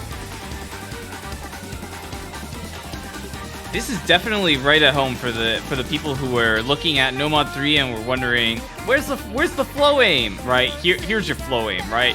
Paired with some big circles, it isn't a modded bracket, but you know what? Take it. It's like if you're the Nomad flow aim god, you can play this while the rest of your team takes the mods. It's all good. Definitely, I'd say on the Hard Rock favorite side, right? The CS 2.6 is leaning into that. The hidden makes this a bit tricky on some of those lower BPM stream patterns, basically.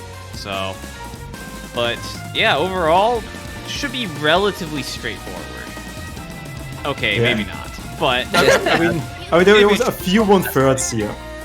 It's a few 1/3 here, but generally, actually, good observation. I actually wanted to make that cross-reference points because I did tease it beforehand. Why the alternate, is a bit more snappy here. This one's mostly flow aim focused. There's a bit of snapping, but mostly flow aim. This is the contrast between both. Also, the hidden freeze also very flow aim heavy and has a few snaps here.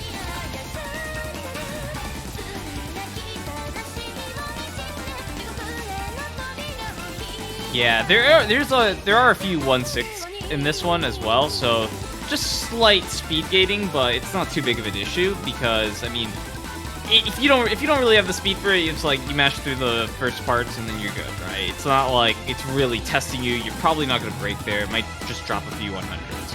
But overall, nothing too tricky on the rhythm, I'd say. Oh yeah, actually the speed gating argument is an interesting one because it was actually a topic for internally for the playtesting. And essentially the 1/6 nodes are double tappable without any issues. So if you don't have the speed, just double tap them. They're really stacked. You just get a bit more 100s, but you should be able to see the map if you have no issues with anything else than the 1/6. Yeah. And this is a map? Wait, we know this guy. It's some Heian alien, and it's by who? Half-Slashed? Hey, Half-Slashed, you wanna talk about this map? Oh man, do I have to? Oh yes, you do. This is your honor here. All right. Yeah. So, I mean, what's there to say, right? You know, it's like you pair a Zun song with classic-ish diff settings, right? Initially, this was CS5 AR8, right? And it's like, of course, your OD8 with that, and you get like a week, and boom, you get this, right? So this should have some parallels, I guess, to the Grand Finals pick from last year, although this is kind of the baby version. So the Grand Finals pick in free mods, I mean the KTG-ster one. So here it focuses a lot on, you know, like really big spacing variants, right? You go from like really small pairs of objects, and then you just have a big jump into the next one. There's linear, there's wide, there's sharp, there's a little stacking stuff, but overall, you know, nothing too crazy for an AR8. It's just a real cursor awareness check, I'd say. Yeah, some of these aim shapes definitely look like they'll be quite nasty on the hidden. Another one where we might see a few hard rocks for the sake of reading ease. And there's a few little tricky doubles as well, I've noticed, in the rhythm, especially here, but in the earlier section as well. You had jumps, and then you have a little double just before the next jump. Little things like that. Yeah, watch out for... There's this like slow section where there's just really messed up rhythm. Yeah, just watch out for that. You're probably going to need to practice that one. There's just some awkward stuff in that. But otherwise, right, this is the type of thing that should be hard no matter which mod you play. So I think if you're playing this no mod, it's not that bad. If you're playing this with hidden or hard rock, yeah, have fun. This is not a mod you go 3 times Haragon or 3 times hidden on. You take your sacrificial lambs in the hidden and hard rock, and you go for normal. This is where your meat of the combo actually stays. Because look, this part has some 1/3 ribbon here, which you need to practice on hidden. Hard rock is a bit easier side rock, it's just really hard to hit properly because it's only 10, right? So just get your normal players on point, and hopefully have the hard rock and hidden players on this map support them. Yeah, I wouldn't be surprised to see a couple of teams take a double hard rock those from what we've seen so far. But with it being AR 8.3 instead of the 7.8, maybe people would be fine dealing with the density as opposed to taking the OD. I mean, we'll see next week though. Yeah, it'll be interesting to see this if it gets picked. Oh, I really hope we do. We've got to get some Zun going on.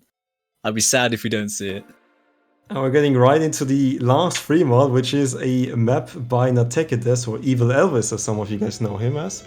And this one is SSH, The Decisive Battle. It's 234 BPM, and I mean, this is Russian map. You have your awkward aim here, you have your Evil Elvis patterns, right?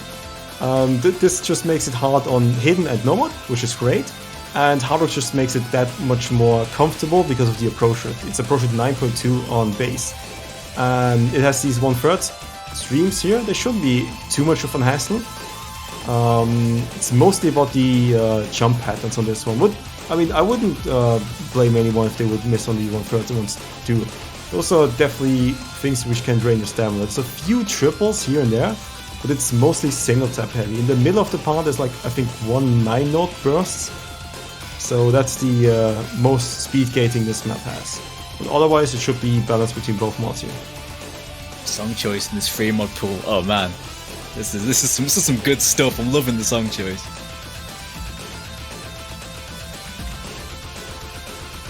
Yeah, definitely an alternate favored pick for sure. Yeah, old players in general will have a. I mean, old people shouldn't really play this map because this one's really tough. But, seasoned veterans and older players should feel right at home here. It doesn't have anything too spicy about it. Generally, it's just consistently hard here and has the way the patterns or the way the aim is actually structured is just the classic Evo Elvis way. Just snap them all. If you can snap them on this BPM, you shouldn't have any issues. If you have troubles reading, better not be the guy who plays hidden on this. Yeah, it could be a nasty one for the hidden players, especially because the AR is 9.2 with the BPM. Yeah, density is definitely going to be a thing for the hidden players. Yeah, as you mentioned, yeah, Evil Elvis aim style, and if you've played his maps before, you know exactly what to expect, and you know that they're not quite as comfy as you'd hope. Anti-jumps and spacing changes all the way through. It never sits still.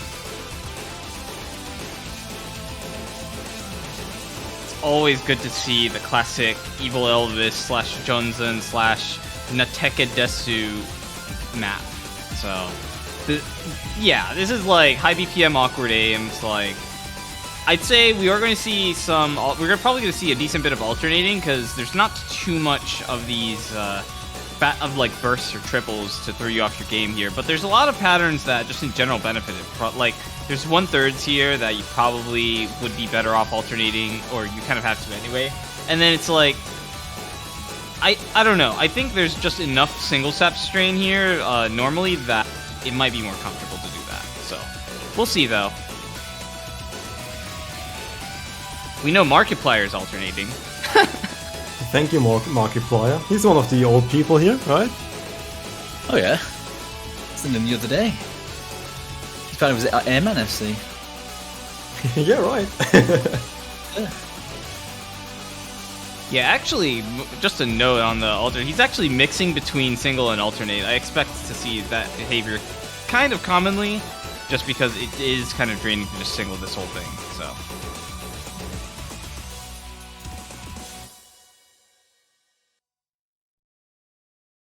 There we go, and that was the Fremont pool, and we get right into the tiebreaker, which is gonna be another long one. It's Crossvein Eternal Dream. It's a custom map and a map by Itki and Kite, a collab. And this replay is by Bartek. Don't tell me how I got a Bartek replay. And it definitely was not on last notice 20 minutes before the showcase. Thank you, Bartek, by the way. But yeah, this map it's a tiebreaker. It's 208 BPM, features a lot of jumps and streams, and is, unlike the last tiebreaker, actually a lot more awkward in the aim way the patterns are like just structured here. Last week it was mostly just favoring pretty generic players most of the time. This one definitely you need way better reading, and you can't just easily side read this without any issues. There's going to be some longer streams here and there, or one first section as you can see there. But yeah, it's just jumps with like patterns and bursts here everywhere. That's your tiebreaker for this one. Yeah, the collab between these two mappers. Yeah, both of these guys, when they tend to make stuff for ranks, you see that style of just big jumps in between anti-aim sections, you know, these low spacing notes in between to create these kind of awkward but almost comfortable but not quite aim shapes. I imagine that's what we're going to see the whole way through this. Yeah, big contrast from the last tiebreaker, as you mentioned. But there's still 2 tiebreakers left. We'll see how they will end up being. For now, this is your tiebreaker for this stage. Semifinals is actually always a weird stage. Usually you see the most tiebreakers in quarterfinals. But this year we've actually seen an influx in tiebreakers since round of 16. So maybe everything's like shifted down a bit. We haven't actually seen a finals tiebreaker being played 2 years in a row, maybe even more, but 2 years is definitely confirmed. Maybe something will change this year. We didn't have one this weekend, I believe. I mean, you had a bunch the week before that. We need to get the trend going next week.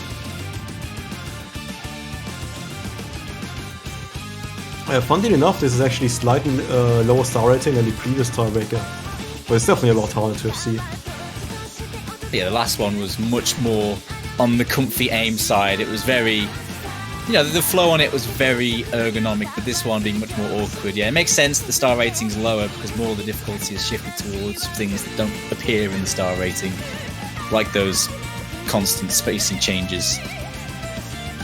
You can see some of those sliders into those sliders. They're just not only are they changing spacing, but some of them are taking linear into sharp angles. It's constantly switching around. So. I mean, that said, though, I don't think it's going to be too awkward. It doesn't look like it's some really awkward, gimmicky map. It's not. I'm sure every single player that's in this right now must have played Uta at some point. So the kite style is nothing new to these guys of aim pattern. I think it's like, I actually look at the hidden one from last week, and I kind of look at this map, and they're pretty similar. It's just pretty much BPMs apart. I'd say if you were good at the hidden one from last week, you'd be good at this one. It's not so high BPM like the Fremont 3 that we had, that, you know, you have to be like high BPM awkward aim specialist. It's like the veteran of the like 2010, 2011 DT maps.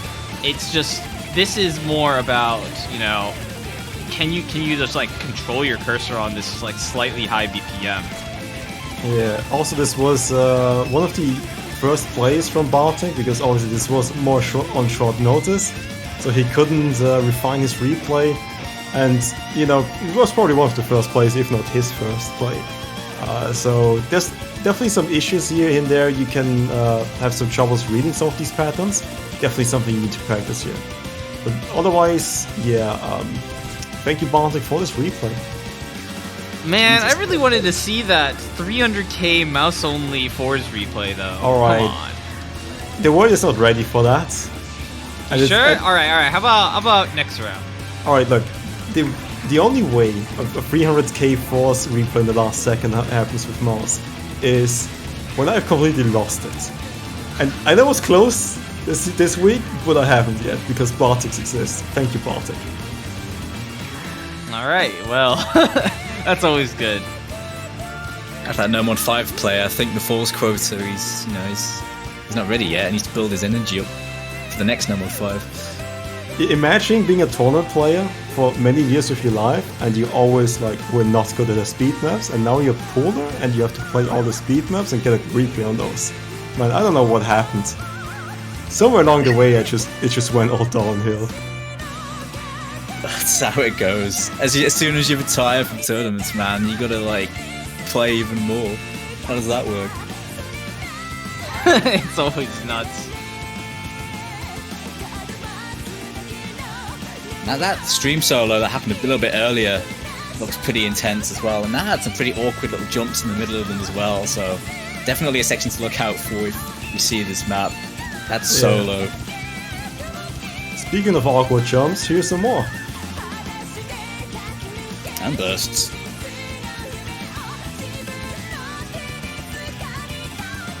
So I gotta say, it's a solid play considering, very last minute thing from Bartek, so he's a good player. That's what you'd expect.